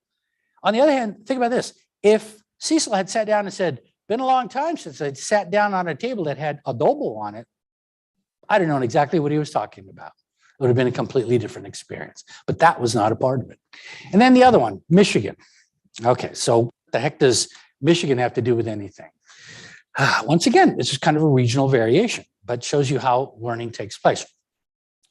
I was driving into my office at St. John's on the Long Island Expressway a long time ago. Again, this was maybe 3 or 4 months after the Old Bay incident, interestingly enough. And I have a comedy channel on. And I'm listening to this comedian, and he's talking about how he's so happy to be back in Michigan because he's from Michigan. And so he felt at home, and he's telling all these jokes about Michigan. And one of the jokes he tells is that people from Michigan, when they tell you that they're from Michigan, they'll do so by holding up their hand like this and pointing to it. So they'll say, I'm from Lansing, about there, or I'm from Detroit, right about there. Or they'll even try to do, I don't know, Upper Peninsula or something like that, whatever. Okay. And I'm just like busting out laughing, thinking that's the stupidest, weirdest thing I've ever heard. And I'm pretty sure because he's a comedian, it's just a joke anyway, right? But it was funny. So I get to my office, I do my office hours, then I go teach class. It's a cultural diversity class. The students are doing their final self-culture presentations. And lo and behold, first woman up to do her self-culture presentation is from Michigan. And as she says that, she holds her hand up and points to where she's from. And I just started laughing out loud again. I could not believe it was absolutely true. That's what they do. I don't think there's anybody from Michigan here, right? All right, probably online, I'm sure there's people from Michigan. I had the good fortune of presenting in Elkhart, Indiana, which is like where I was staying was literally 2 miles from the Michigan border. And when I did this there, everybody knew that, hey, yeah, that's exactly what they do. So I'm not lying to you, all right? It's what they do. And so, it's one of these small tidbits of Americana that you pick up along the way. And I know it seems strange, and I honestly don't know why they do that. It's kind of weird because no other part of the country does that, right? I don't think. No, yes, I understand. Okay, you're explaining to me, right? You're going to tell me it's because it looks like a hand. Yeah, I get that part. All right, I can see, yes, it looks like a hand, but that still doesn't make it any less weird because, hey, I went to Italy. I asked people where they were from, and just because Italy was shaped like a boot, they didn't say, well, I'm from Palermo, right about here. So it's a weird thing to do. But it gives you an idea of how, again, what you pick up is dependent upon where you're growing up and with whom. So it's not that easy. Is there a question, Mary? Yes. Yes, there's a question. I don't want to get too far ahead before we address it. And it's part comment, part question. And the individual is thanking you for talking about the various variables, the student variable, educational variable, instructional variable, second language acquisition. And they're asking, how do educators and get administrators to understand this concept when they don't have those courses within their university program. So how do we get those that maybe don't know about these aspects to understand the importance of them? You invite me to come speak to your district. That's how you do it. Which I do, by the way, frequently and often. If they're resistant to it and they're not going to value your expertise, well, what chance do you have of convincing them of anything? If they're set in their ways and they don't have any openness to what you might be able to bring to the table, then they're just respecting you. There's no other way. You bring the facts, you bring the information, you say, this is why I'm making this decision. Here are the reasons. Here's why it should be done and why it's best for the student. And they might say, I don't care. Out of curiosity, do you have any like research articles or things you could forward to us that we could send out to folks if they want to know? Sure. I believe at the end of this The presentation, as link, well as the one right? tomorrow, there's a bibliography. Yes. And everything that I have presented is always cited at the bottom. If there's no citation, it's my original work. But if there's a citation at the bottom, that's a good resource for anything. So if you go to any of the slides that are interesting, look at the bottom and follow that particular resource, you'll get everything that you need. Yeah. All right. Okay. Yes. So there's been a long debate about SATs. About what? SATs. SATs, yeah. And the reason why the debate has stood for so long is because the test doesn't test the way we teach. Okay. Isn't that kind of similar in the ideology of what you're talking about? You know, we're expecting kids to take these standardized tests, but yet it's so different from what they've learned and how they've learned it. How do we expect them to do well on it unless they have this incredible IQ and they can just figure it out? Okay, so the question is about the SATs and whether or not what they're measuring might be a reflection of things that are different than what is actually being taught. Now, if you talk to ETS and say, what does the SAT measure? Okay, you'll get a bunch of different answers. Currently, I think they have fallen into saying verbal reasoning, right? And kind of analytical math skills, sort of where they've gone. They also had a writing section, but I think they've dropped that again as well. They kind of bring it in, take it out, bring it in, take it out. I don't know where it is at the moment. It's hard because writing is difficult to grade and you have to train people, but then it becomes very subjective and it's weird. And people have learned as long as you just write a lot, you get a better score. So then they go to try to get AI to read it. But then if you just write a lot, you get a better score. So I don't know where they are. Now, the key is this.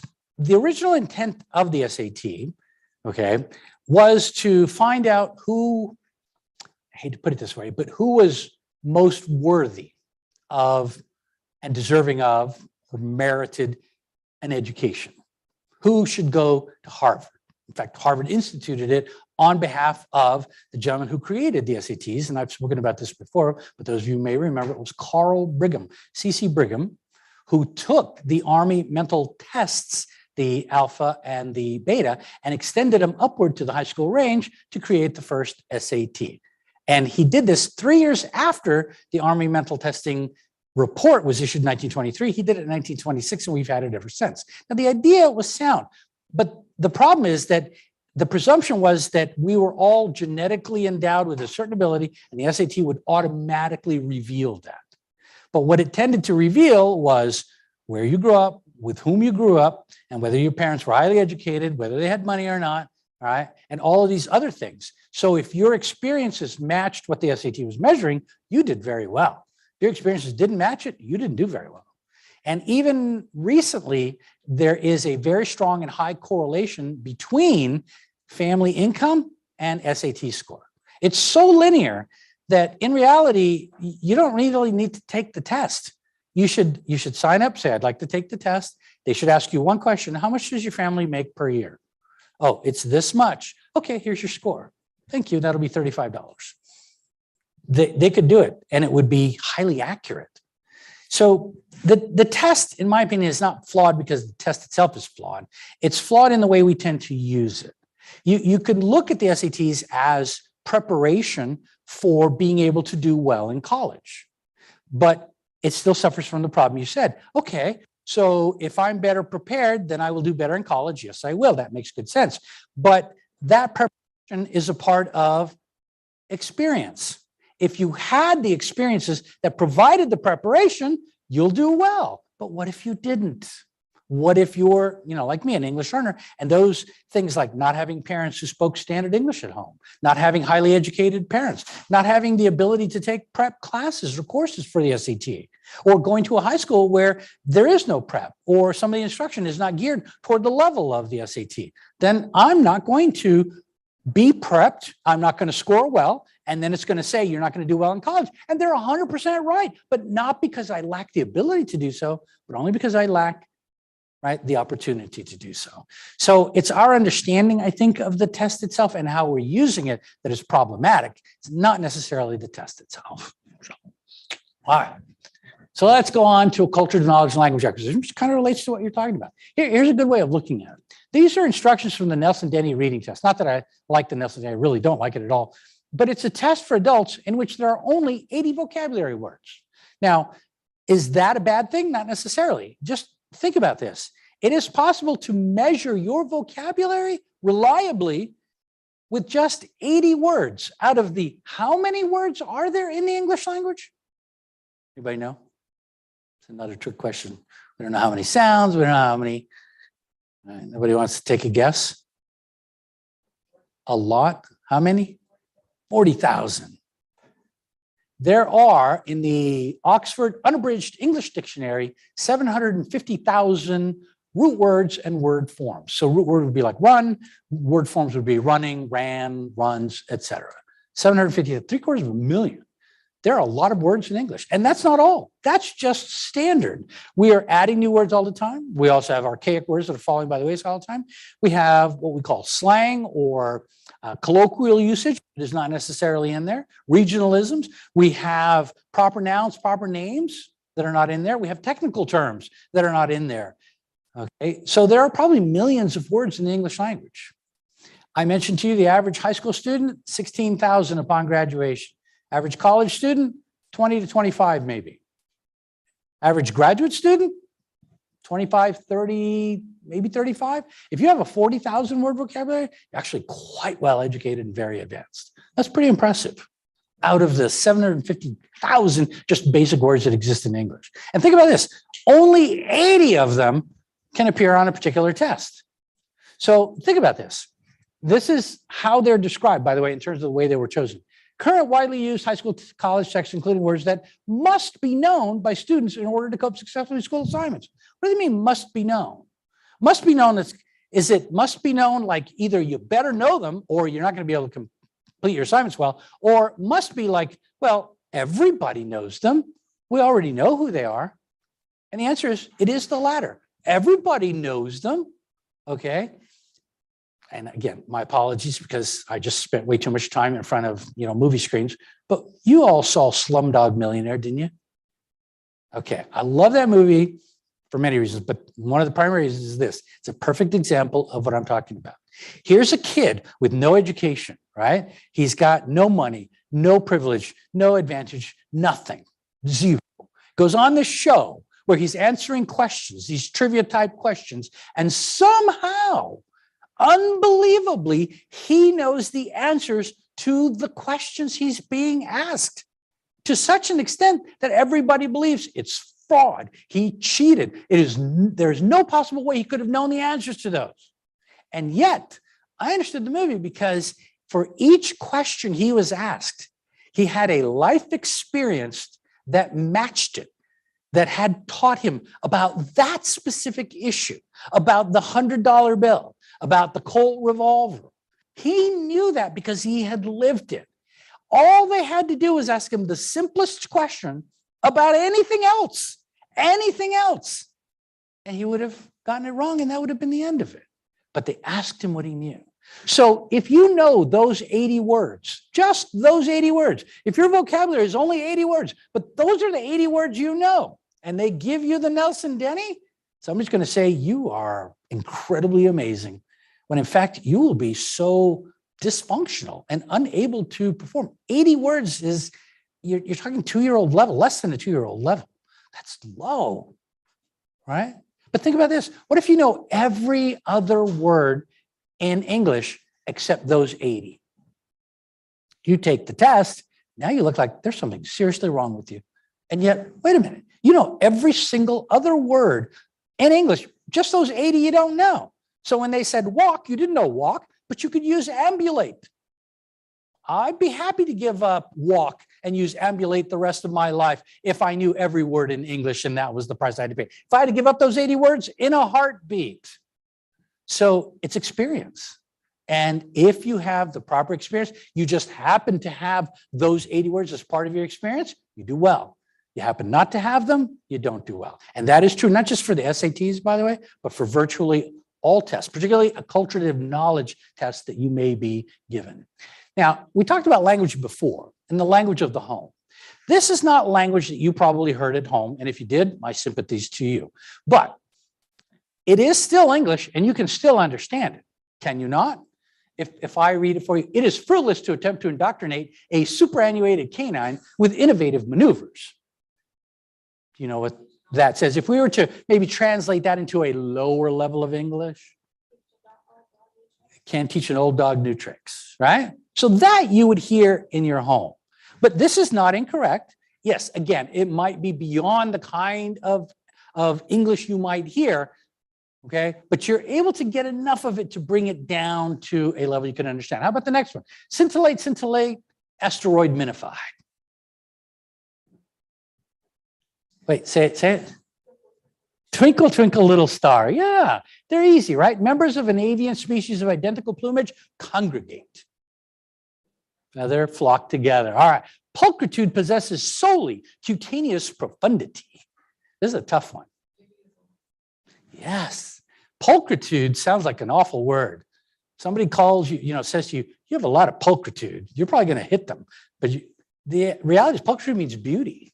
So somebody says you got a lot of pulchritude, say thank you. Okay, don't hit them. How about it is frivolous to become lachrymose over a precipitately departed lacteal fluid? Don't cry over spilled milk. How about eschew the implement of correction and vitiate the scion? This one's a little tough too.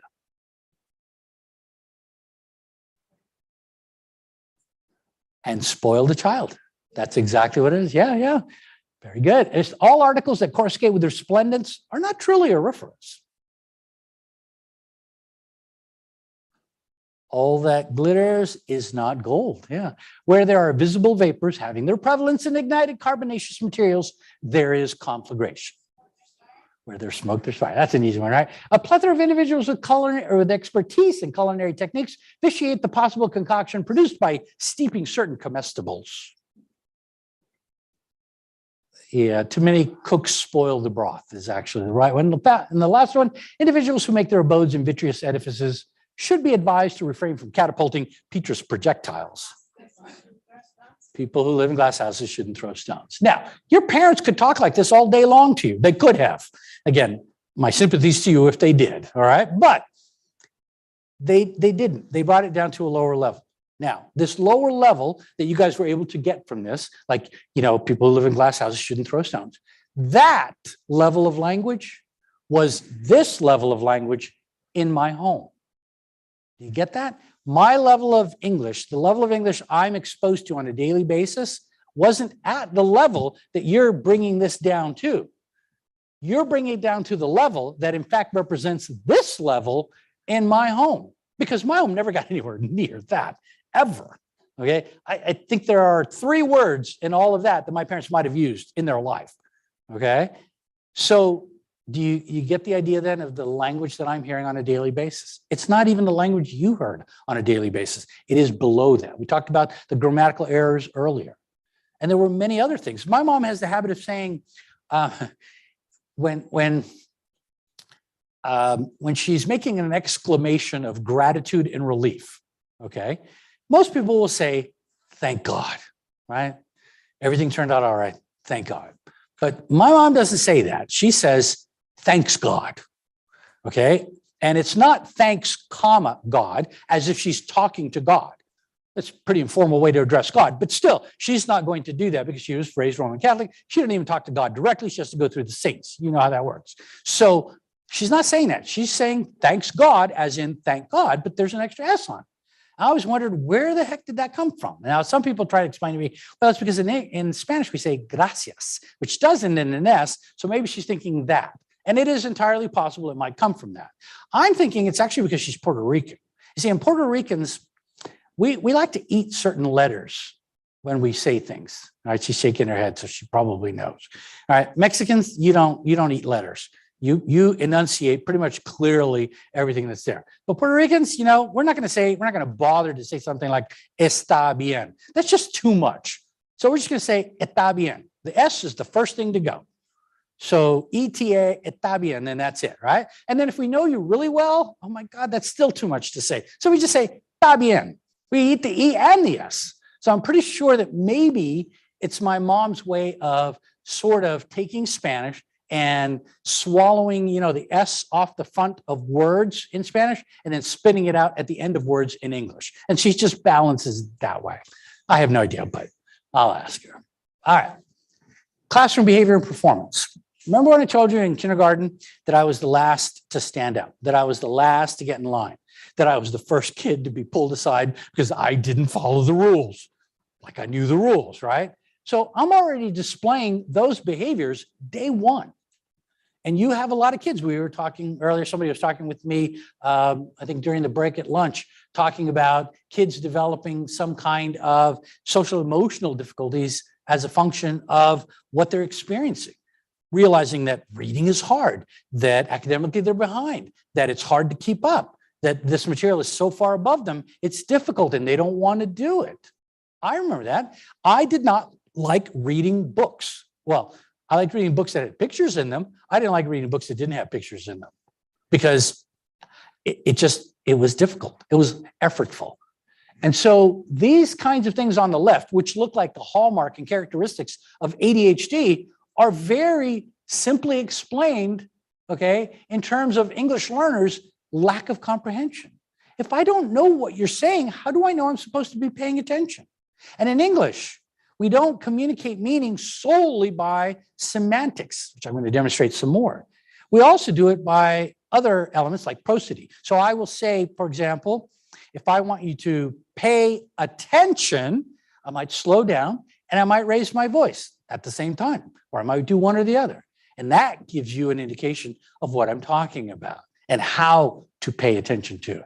So these kinds of things that we see here, you must understand, are very common for English learners. They will look that way. If the comprehension is limited, they don't know that they're supposed to be paying attention, that they're supposed to be doing something. They don't know that they should have started already or that they're supposed to be finishing quickly. It affects them. And those of you doing testing, you'll see those same kinds of things if the child has very limited English comprehension.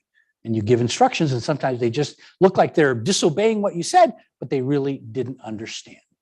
Now, I talked earlier about input and output and making sure that what's going in and what's coming out are understood. So you probably recognize this, and I'll read it for you here. I pledge a lesson to the frog of the United States of America and to the wee puppet for witches' hands, one Asian under God in the vestibule with little tea and just rice for all. Now, you probably recognize that as the Pledge of Allegiance, but you probably have never seen it said or written like that before. Why not? Well, this is from a book by Betty Bowell Lord called In the Year of the Boar, Jackie Robinson. It's a fifth grade reader. It's a wonderful book about a Chinese girl coming from China and having to learn what's going on. And what do we do with kids with the Pledge of Allegiance? We never teach them the Pledge of Allegiance. We have them stand up, put their hand over their heart, and then recite it. Now, a child who is learning English, okay, particularly by the age of 8 or 9, there's going to be, remember, some phonological issue going on there. A child knows that what you're saying when you're speaking to them is supposed to make sense, but their brains only go so far as make sense to the extent that you're saying words. So I should understand your words.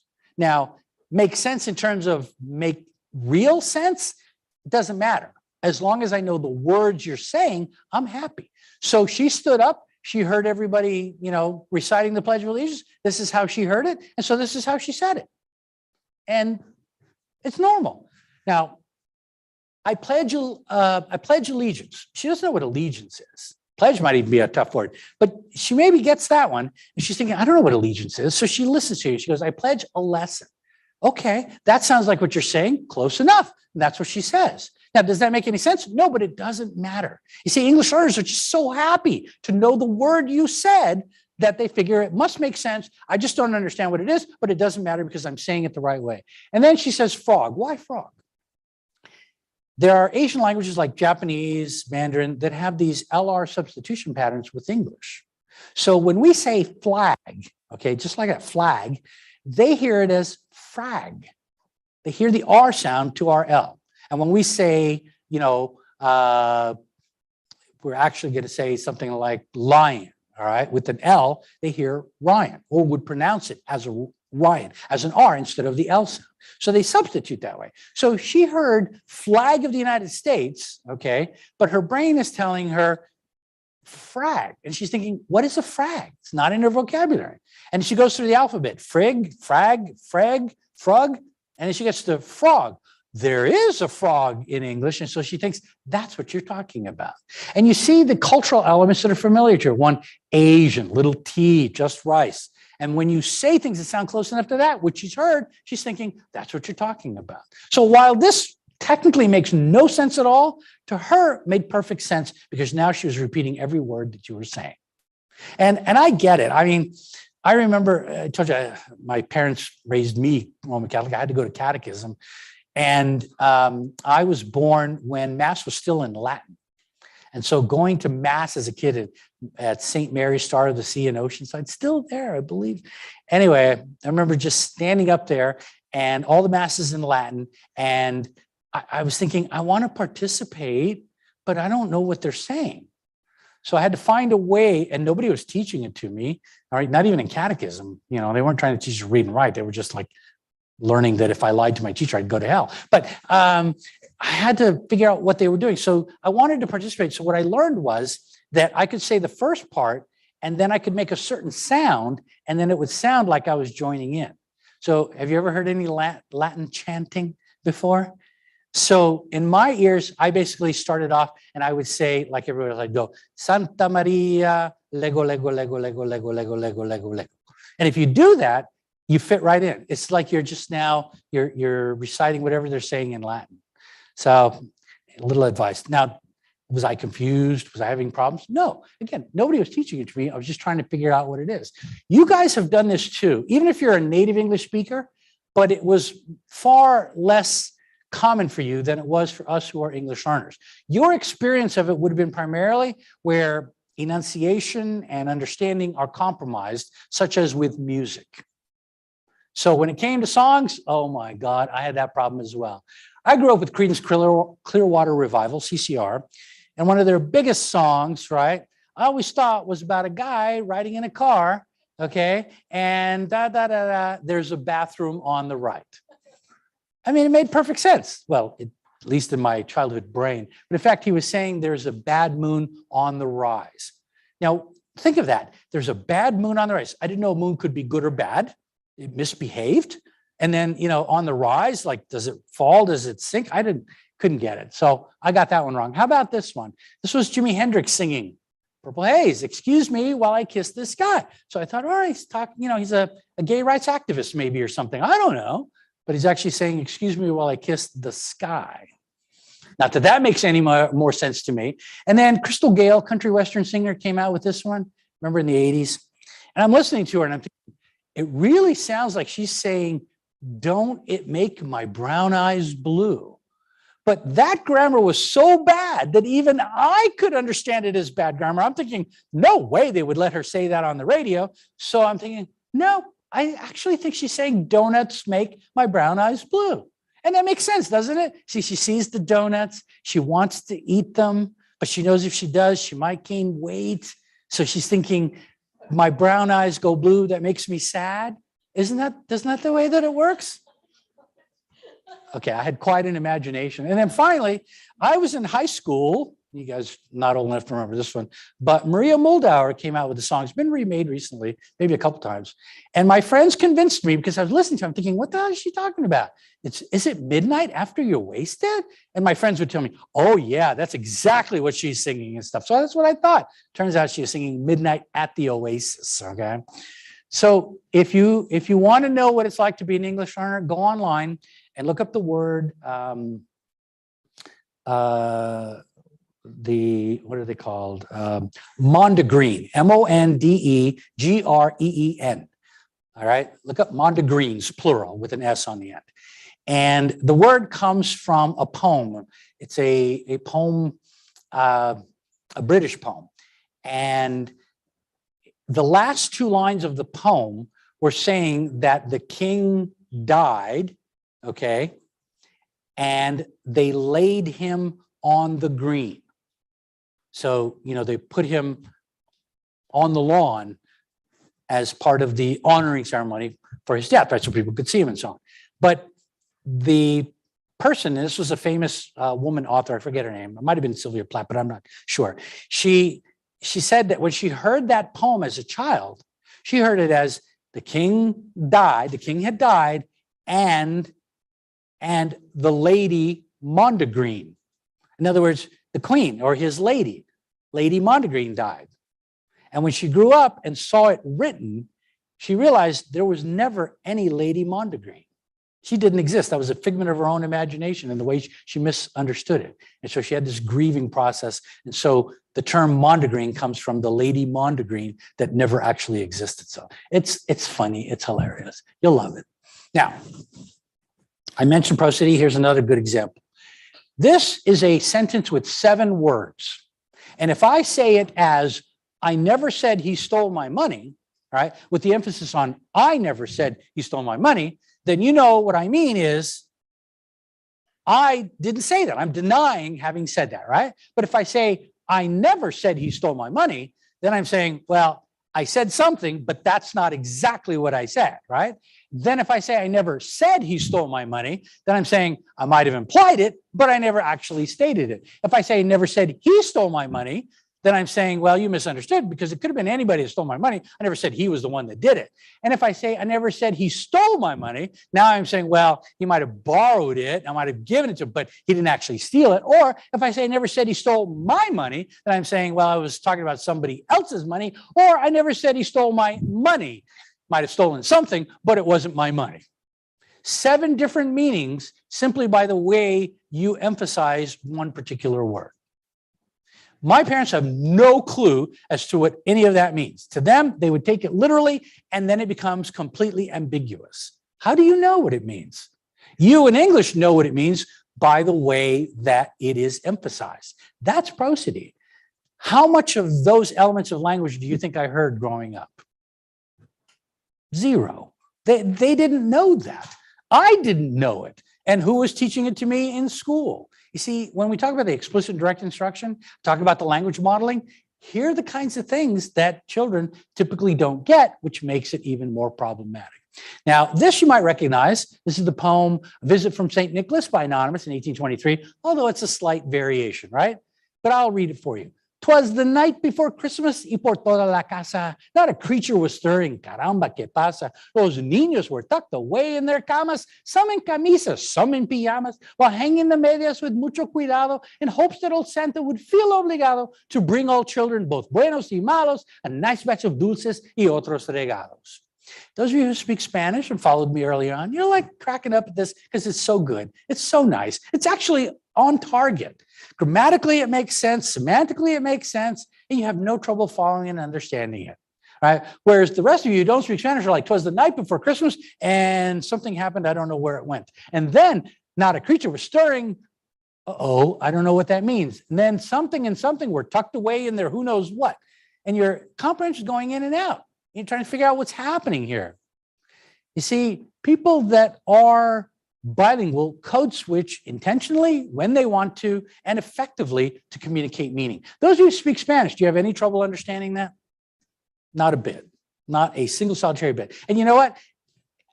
Even after having read it, I can tell you what it all says, but right now I couldn't necessarily tell you which parts in English, which parts in Spanish, because it doesn't matter. To me, it's the comprehension. Did I understand everything that was said? Yes, I did. Does it matter whether it's in English or Spanish? Not to me. Okay.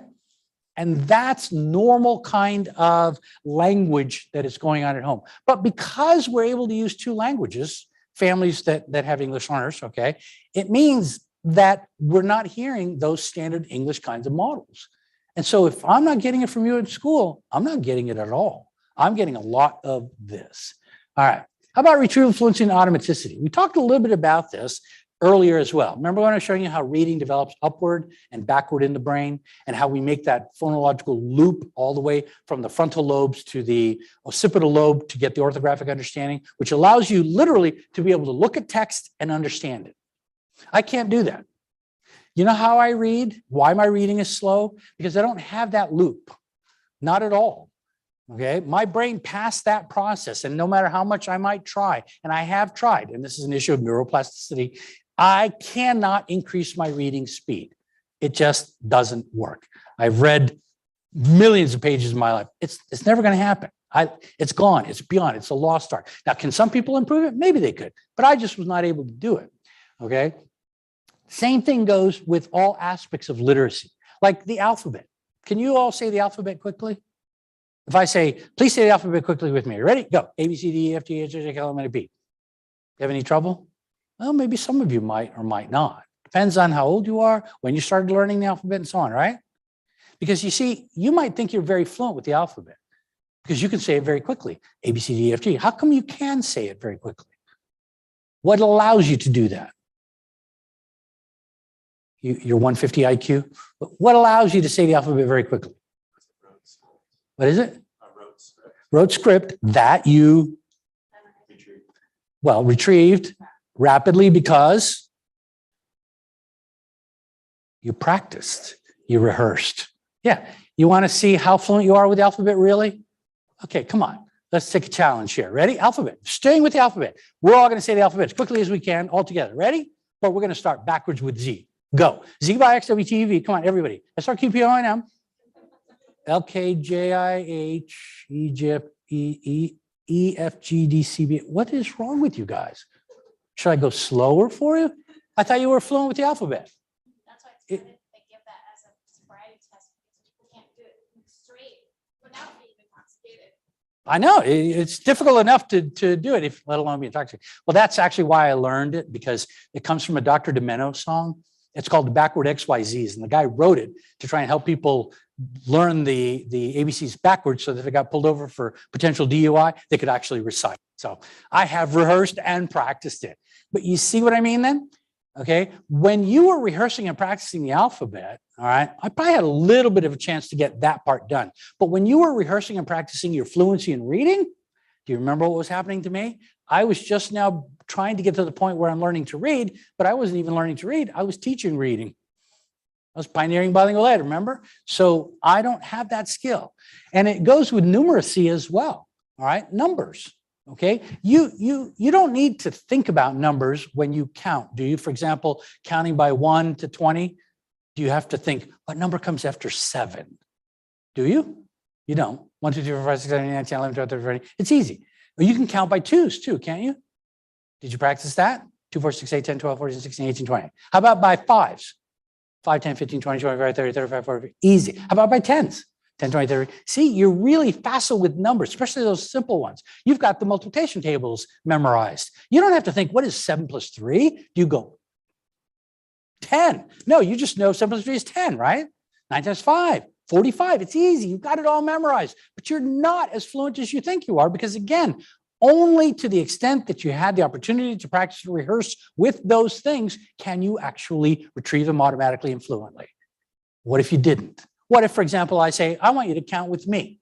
And we're going to start with 100, so we'll do it easy. And we're going to go backwards by 7. Ready, go. 93, come on, everybody, 86, 79, 72. What's wrong? 65. Is it hard? No, well, it is, but only if you didn't practice it. So that's the thing.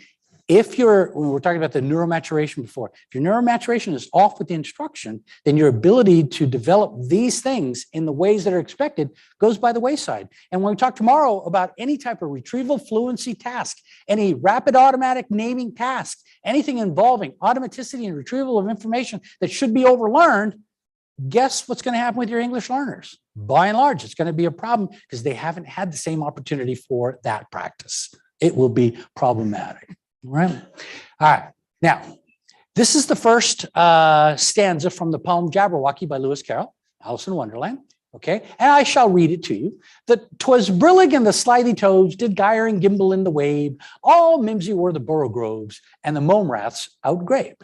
Now, I know that not one of you has any idea what that stanza says, let alone what it means, right? Zip, zero. Okay, I'm not sure it has actual meaning, to be honest with you, although some people claim that it may.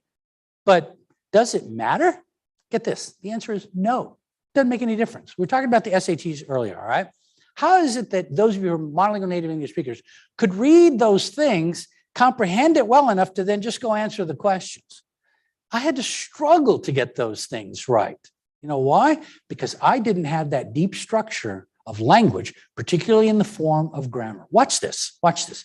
I'm going to ask you comprehension questions about that stanza. And you're going to get all four of them right easily. You will. I'll show you. You ready? Let's do the first one. What things were slithy? The toves. Absolutely. What did the toves do in the wabe? Gyred and gimbled. How were the borogoves? Mimsy. And what kind of raths were there? Mome raths.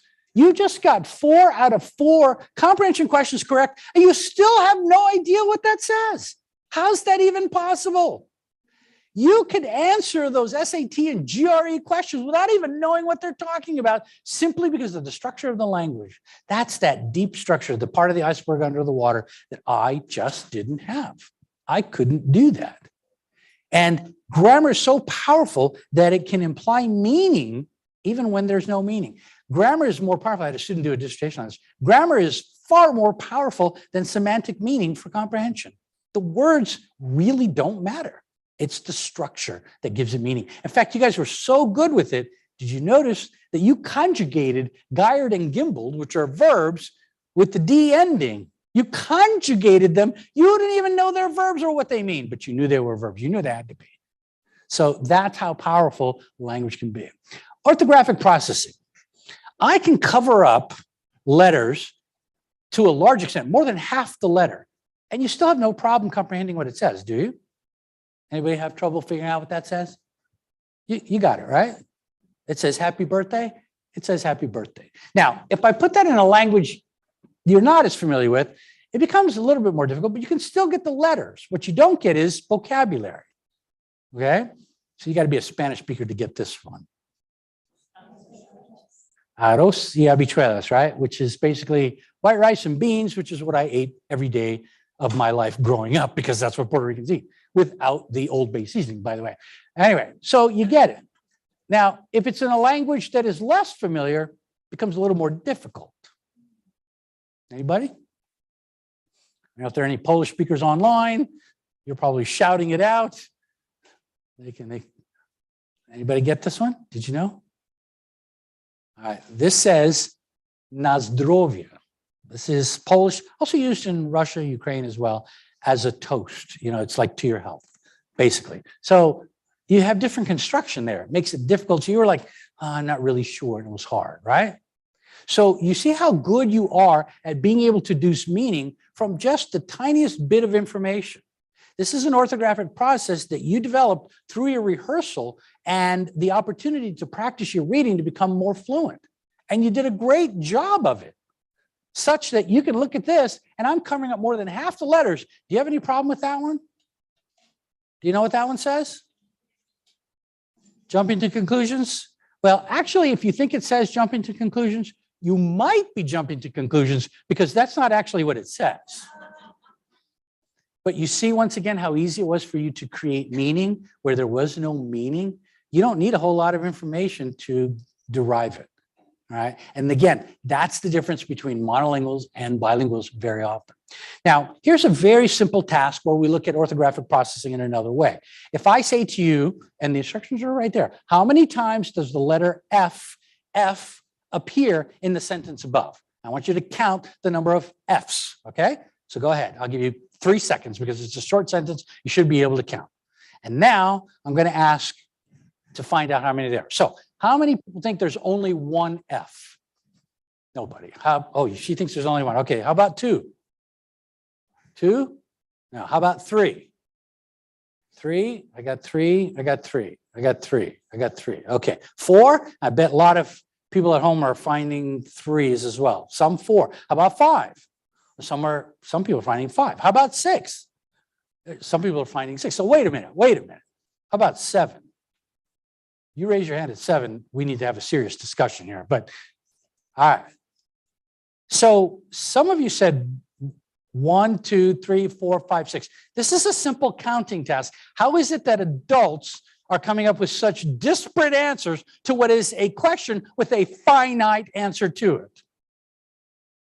Well, the reason is this. It's orthographic processing. Many of you, most of you, I would say, probably thought there are at least 3. And there are. You probably found that one, and that one, didn't you? Very simple. But many of you missed the other F's, which are there, and there. There are 6 F's, not 3. Why?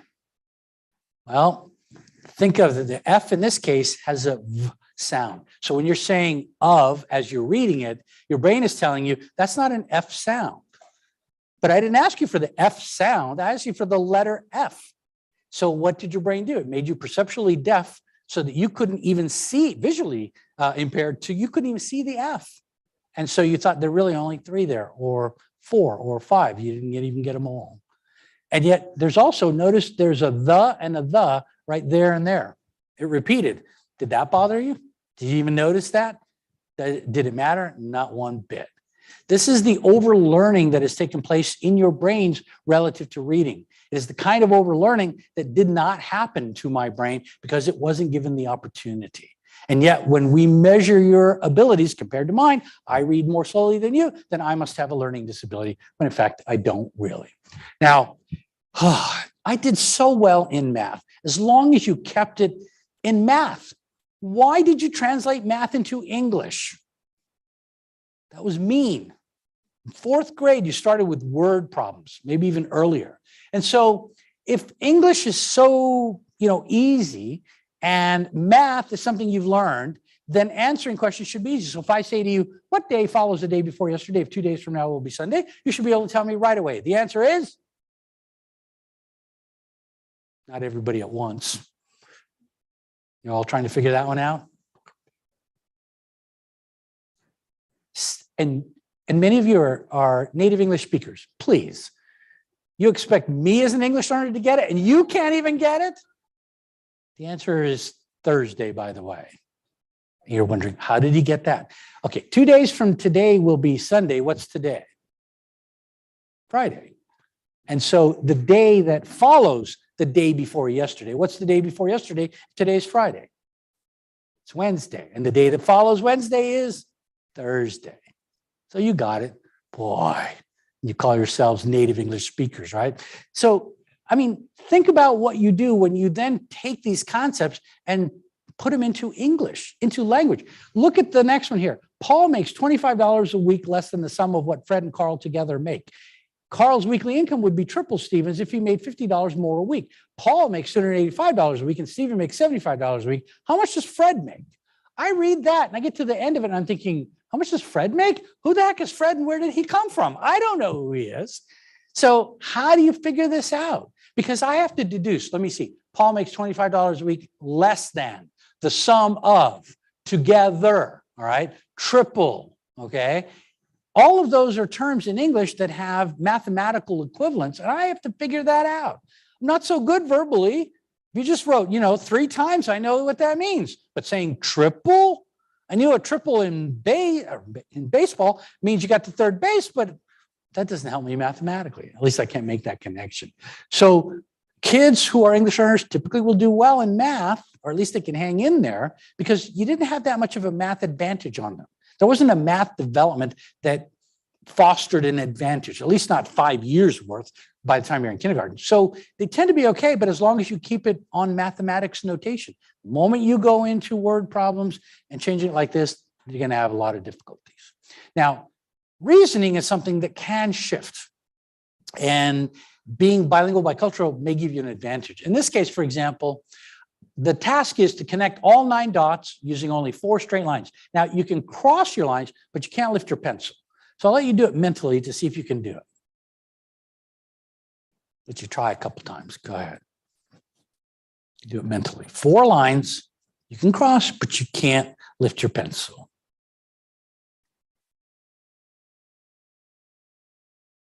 You all got it?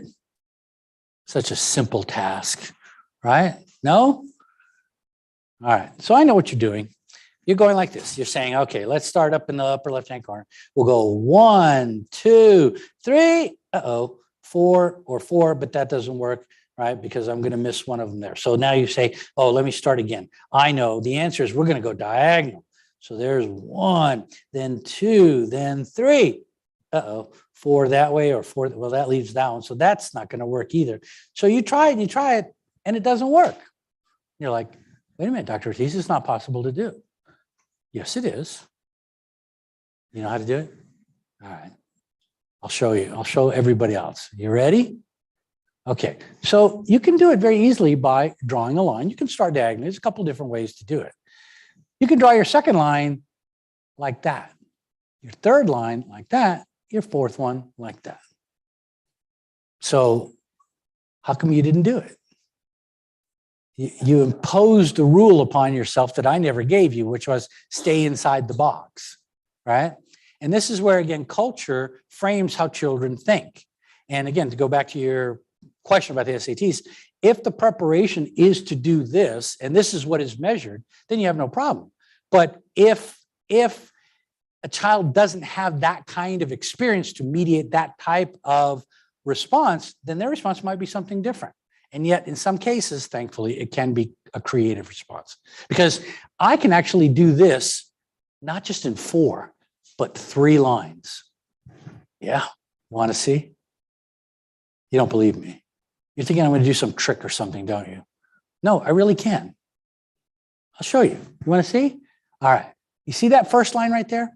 I'm drawing it on the outside of that dot, the middle of that dot, and then the outside of that dot, which means that line is not actually perpendicular.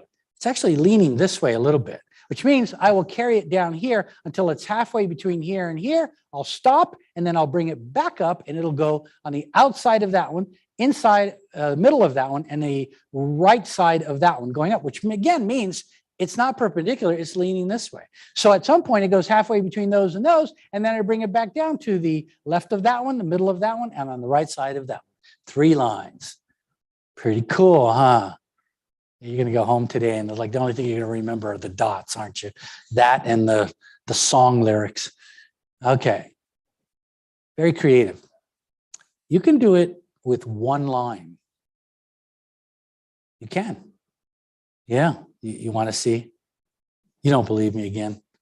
All right. And I won't cheat. All right. I'll just do 1 line. Now, you're probably thinking, are you going to do this line that runs like through infinity and loops back through a wormhole or something like that? No. We'll do it right on the page for you. Want to see? Here we go. 1 line to cover all 9 dots. There you go. Okay. It's a fat line, but that's just an issue of scale. That doesn't mean it's not a line. To somebody who's really, really big and, you know, in the context of the entire universe, that's a really thin line. So, all right. General knowledge. I have to kind of give you this because this captures, again, the cultural aspects of what's happening in my home. All right. I'll start with Tabasco. Tabasco, many of you know, is a state in Mexico. Many of you know that the colors of the Mexican flag are green, white, and red, right? Okay, as are the colors on the bottle. And so Tabasco, you're probably thinking, like I was thinking when I was a kid, is basically Mexican hot sauce. Does anybody think that? Raise your hands. Come on. You're too shy, aren't you? Right. All right. Well, I appreciate your honesty because I did too for the longest time when I was an adult. And then I checked the label a little bit more closely. And if you look at the label, it actually says right here, made in USA by McElhaney, an Irish guy and company, Avery Island, Louisiana. Tabasco is not Mexican hot sauce. The original pepper plants that McElhaney got did come from Mexico in the area of Tabasco, probably, which is probably how he chose the name. but he took those pepper plants in 1868 and planted them right after the Civil War in Avery Island, Louisiana, where they still are. Tabasco is more American than apple pie, Chevrolet, and baseball combined. And yet I had no clue. I just assumed, right, growing up, because I didn't look very closely, nobody ever told me, Tabasco is not Mexican hot sauce. How about this nice little drink here? Kahlua. Now, notice the spelling. You got a K, you got a silent H, you got an accented U there, you got a Polynesian-looking architecture label going on. Right? And where did we find this stuff? I don't know, for some reason, it just seemed like whenever my parents were visiting Hawaii or something, they'd always come back with a bottle of Kahlua, maybe some pineapples. So we're figuring it's from Hawaii. And I was literally 50 years old, and I called my sister one day and I said, Grace, do you know what Kahlua is? She goes, yeah. I said, do you know where it's from? She says, I think it's from Hawaii. I thought, yeah, me too. That it's not. Do you know where Kahlua is from? You don't know. Ciudad Mexico. Kahlua is Mexican coffee liqueur. Kahlua is more Mexican than Tabasco. Yeah. And you didn't think you'd learn anything today, right? So not much, but I had no idea. Enfamil. Notice the way I say it. Why do I say enfamil? Because that's how my mom said it. When did my mom buy this stuff? When my brother, who I told you was 10 years younger than I am, born, we had just moved to Puerto Rico because my dad had been transferred to Vietnam. So my mom flew literally 8 months pregnant with my brother and with my sister and me in tow. I was 9, my sister was 10. Flew literally halfway around the world from the Philippines to Puerto Rico. And she wanted to be near her mother in case anything happened to my father. And nothing happened, thankfully, but, or should I say, thanks God. And while we were there, she would go to the commissary, which is a military word for grocery store, and buy Enfamil. So I figured, Enfamil, it's Puerto Rican baby formula. And when I was at my clinical psychology internship at RIPAD Air Force Base Medical Center, I had a case on consultation liaison where the physician prescribed Enfamil to the patient. It was a young kid, I think maybe 4 or 5 years old. And I'm thinking, wow, that's really strange. Because I thought, number one, I didn't know Enfamil had any medicinal purposes, okay? But number two, I didn't know you could get Puerto Rican baby formula in Ohio. I thought it must be imported, right? Good stuff. Now, I read the side of the can and it says, Mead Johnson, USA. And then I realized, oh crap, Enfamil, it's a contraction for infant milk, right? And why did I say it that way? Because that was the way that my mom said it. So it wasn't Puerto Rican baby formula. It was actually US baby formula. Now, this one is harder for you guys to understand because you're West Coasters. I was a West Coaster. I never saw this company anywhere because they're an East Coast company. And so therefore, they don't advertise over here. And the only place you're going to see it perhaps would be in a magazine. And I did. So I'm thinking, wow, there's a company out there somewhere that calls themselves a moco, which those of you who speak Spanish know that it's basically, yeah, it's you know, code switching. A moco means a booger, you know. And I thought, if a company wants to call themselves a booger, who am I to complain about that or judge, right? Besides, look at the logo. That looks like a booger up there. So I'm thinking it's pretty appropriate, right? Turns out the company name is not a booger. It's called Amoco, which actually stands for American Oil Company. It's an East Coast petroleum company that still exists and is still out there. So I finally learned how to pronounce it correctly and what it really was. How many of you like chicle? Chicle is what we use in Spanish for gum, right? It's very common.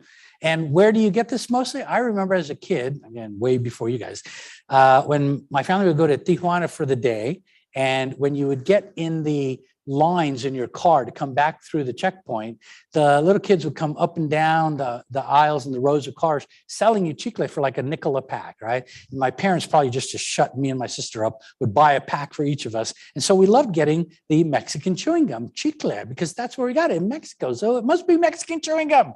And then I looked at the pack very closely one day. It's actually made by Cadbury Adams, Chicago, Illinois.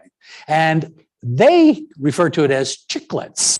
So they Americanized the name, which actually was a variation of the Spanish term, which was a variation of the original indigenous term, which I can't even pronounce, but it was borrowed from that. So I got that one wrong. And then finally, there's Dorothy. And those of you who speak Spanish or might be from the Caribbean, I have to apologize in advance, but this was my life, okay? There's this young girl named Dorothy, and I saw this trailer for a movie she was in called The Wizard of Oz that would come on Channel 4, NBC, every springtime. Now, this was before cable. It was all network TV. And I saw the trailer and I thought, that looks like a great movie. I want to watch it. So springtime rolled around, I plopped myself in front of the TV, the movie starts, and the first thing I see is Judy Garland right there, all right, Dorothy running around saying things like, Toto, where are you? And I'm like, oh my God. Because see, how do I put this?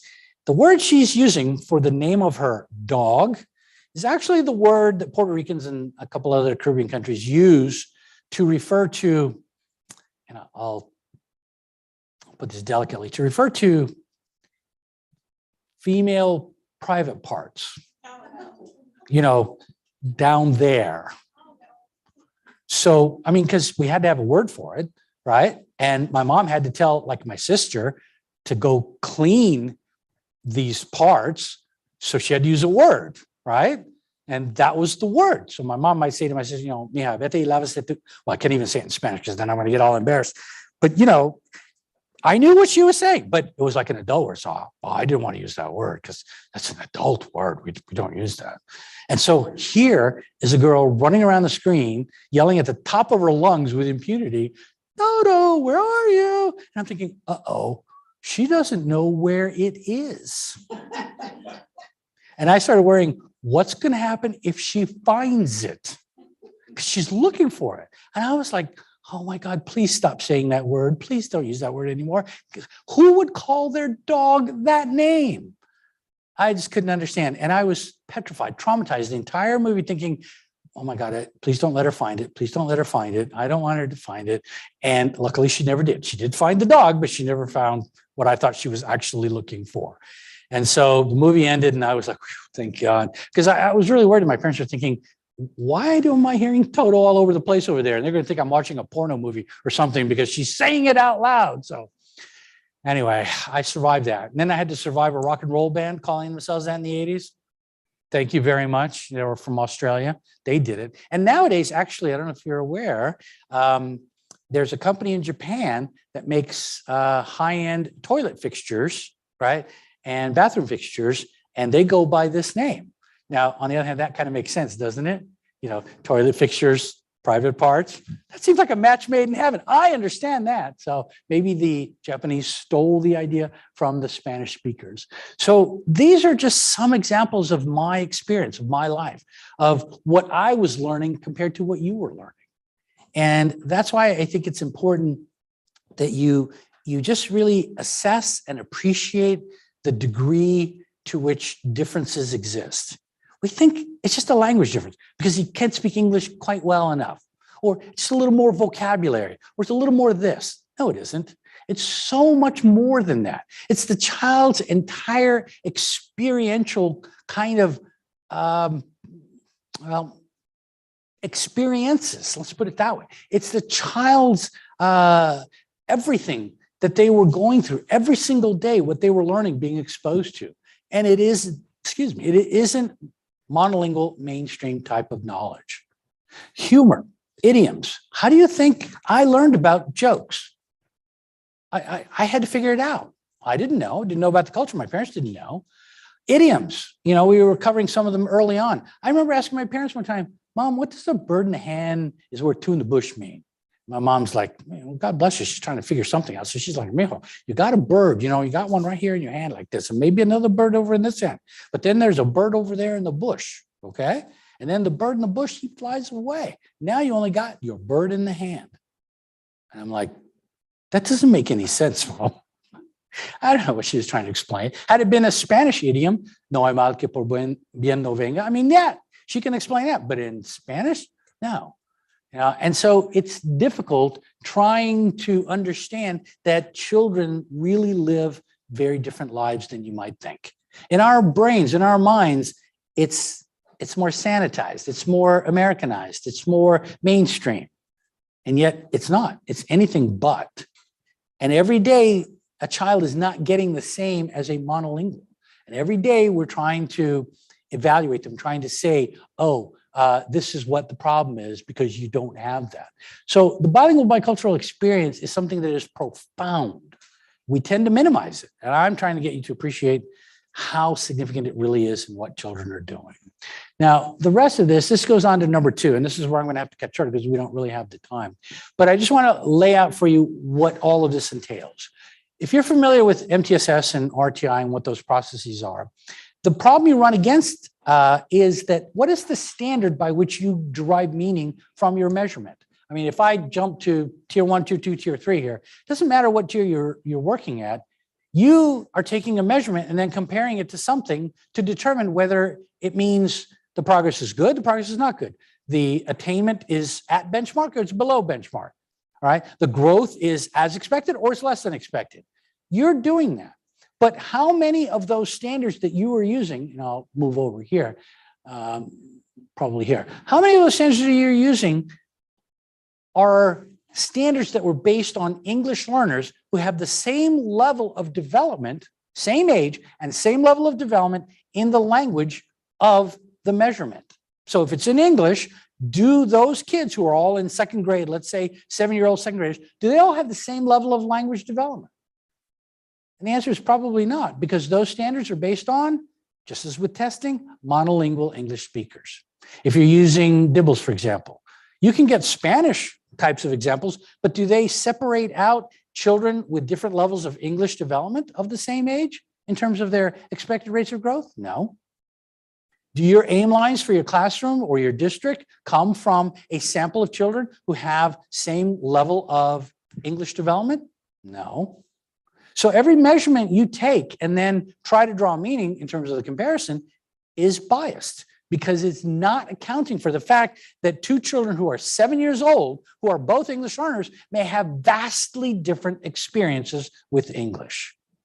By just aggregating them all together doesn't give you the standard that you would expect. And that's what I'm going through. Like I said, I'm not going to explain all of this, but tier 1 in RTI and MTSS is already violated, as we know, if you're not even giving native language instruction, because we know that's what's empirically established as being effective. And if you're supposed to give effective instruction for groups of ELL students, then you better be giving them native language instruction. So you're not doing that, you already violated tier 1. Then why bother with tier 2 and 3? So technically, in all cases, when you're doing RTI, MTSS, you are ignoring tier 1. And I don't know that that makes a lot of sense. How can you implement 2 and 3 if you're already failing at 1? Because this is what you should have been doing.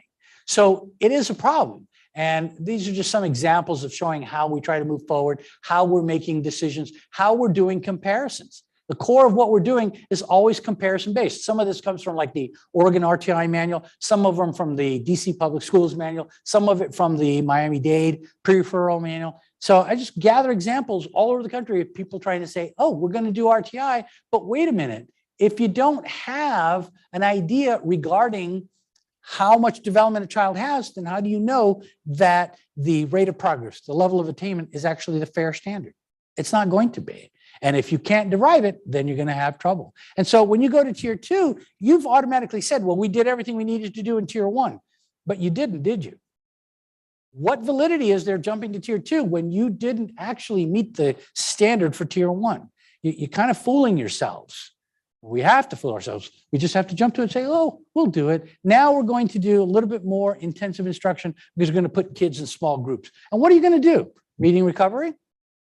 Reading recovery has been shown not to be validated on English learners. Not that it doesn't work.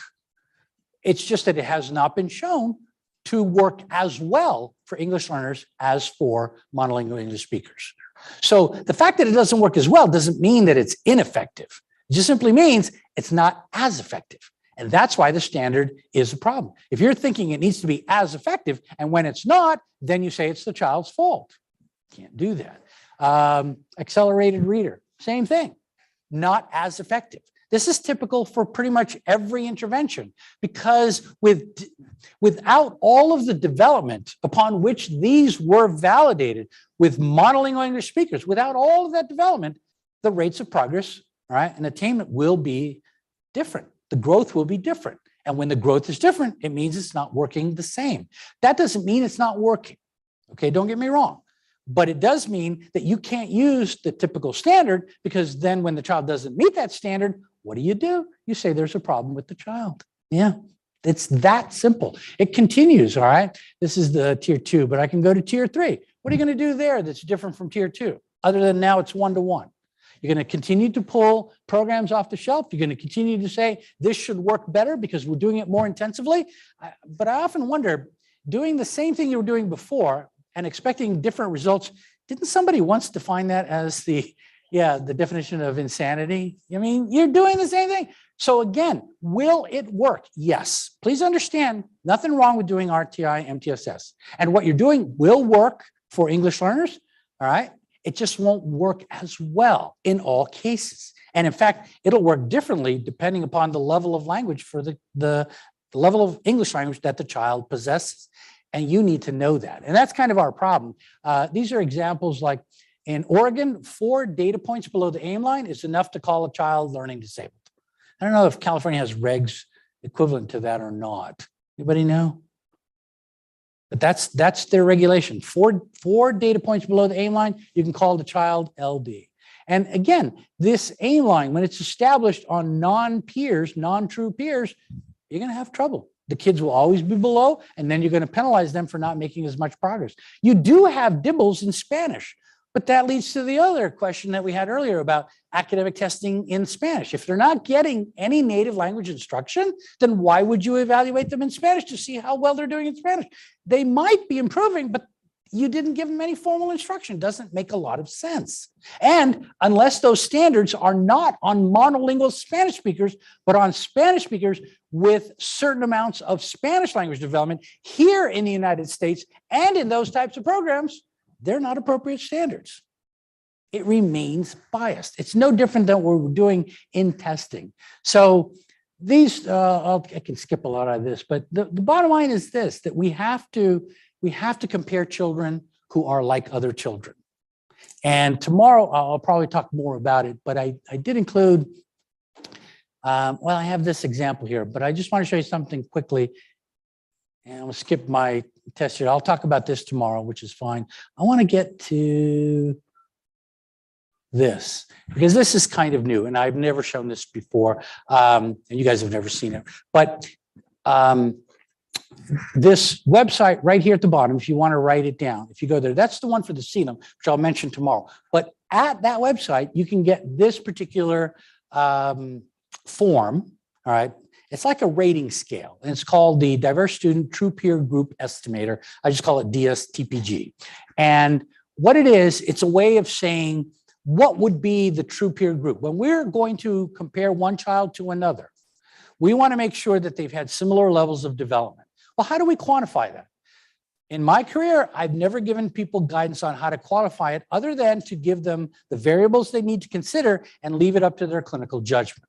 Well, more recently, I'm not sure what it is over the past year or two, people have really said, no, we need more, we need more, we need more. So I developed this and it looks like this. It's an Excel spreadsheet, by the way, it's completely free. You can go there and download it right now. Those of you online, follow that link and you can go and get it and open it up. And you just put your ratings in here from 1 to 5. 1 means lots of whatever is being asked. 3 is some, 5 is little, and then it just adds it up, gives you the number, and that tells you the degree of difference. Slightly different, moderately different, markedly different. Why? Because again, if we aggregate all English learners together, that's unfair. They don't have the same level of language development. So we have to begin parsing it out. And the best we can do right now is 3 groups: low, language development, moderate language development, and a high level of language development. So think of slightly different as having high language. Think of moderately different, kind of normal, your typical ELL, markedly different, very low language, but also the presence of other inhibitory factors: poverty, homelessness, trauma, abuse, neglect, immigrant status, refugee status. And you can see that's one of the questions, it's like right here. And by rating the child, you'll know then what that true peer group is.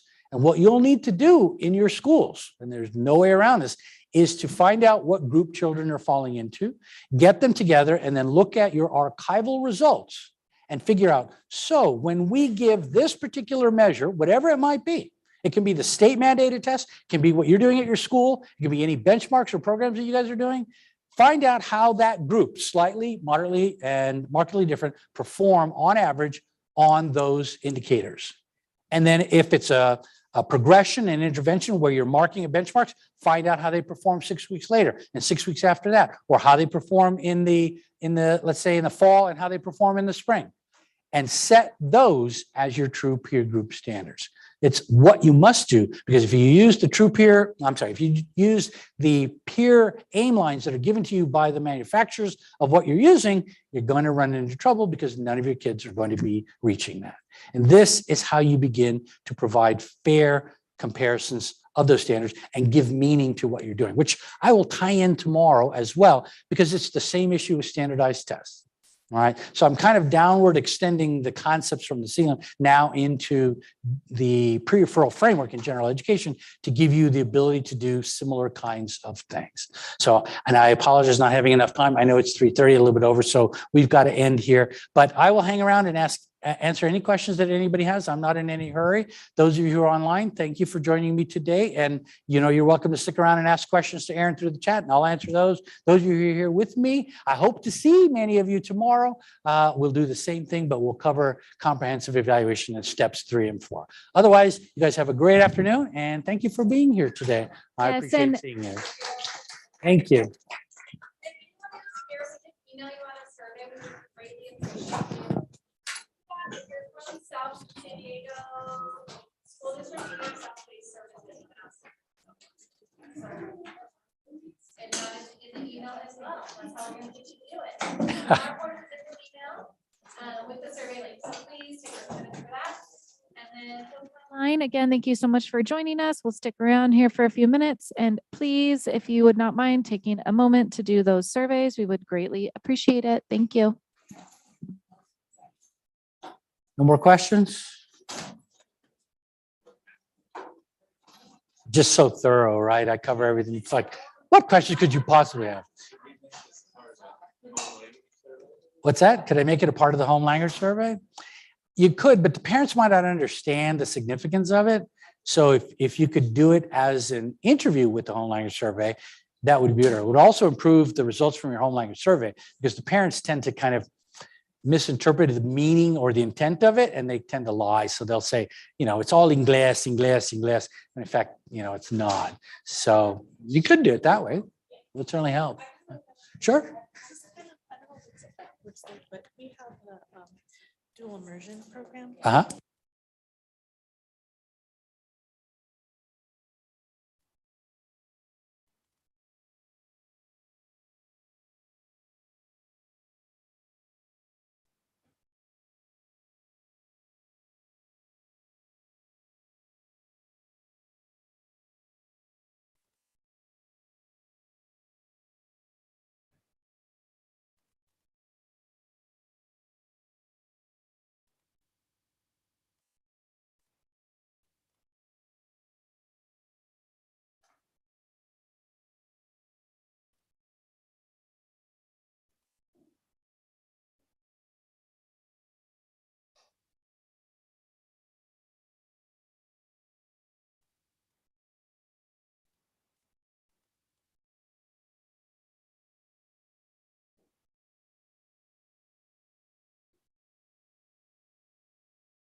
Say there was a question?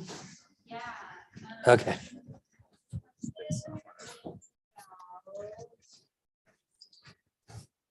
Thoughts on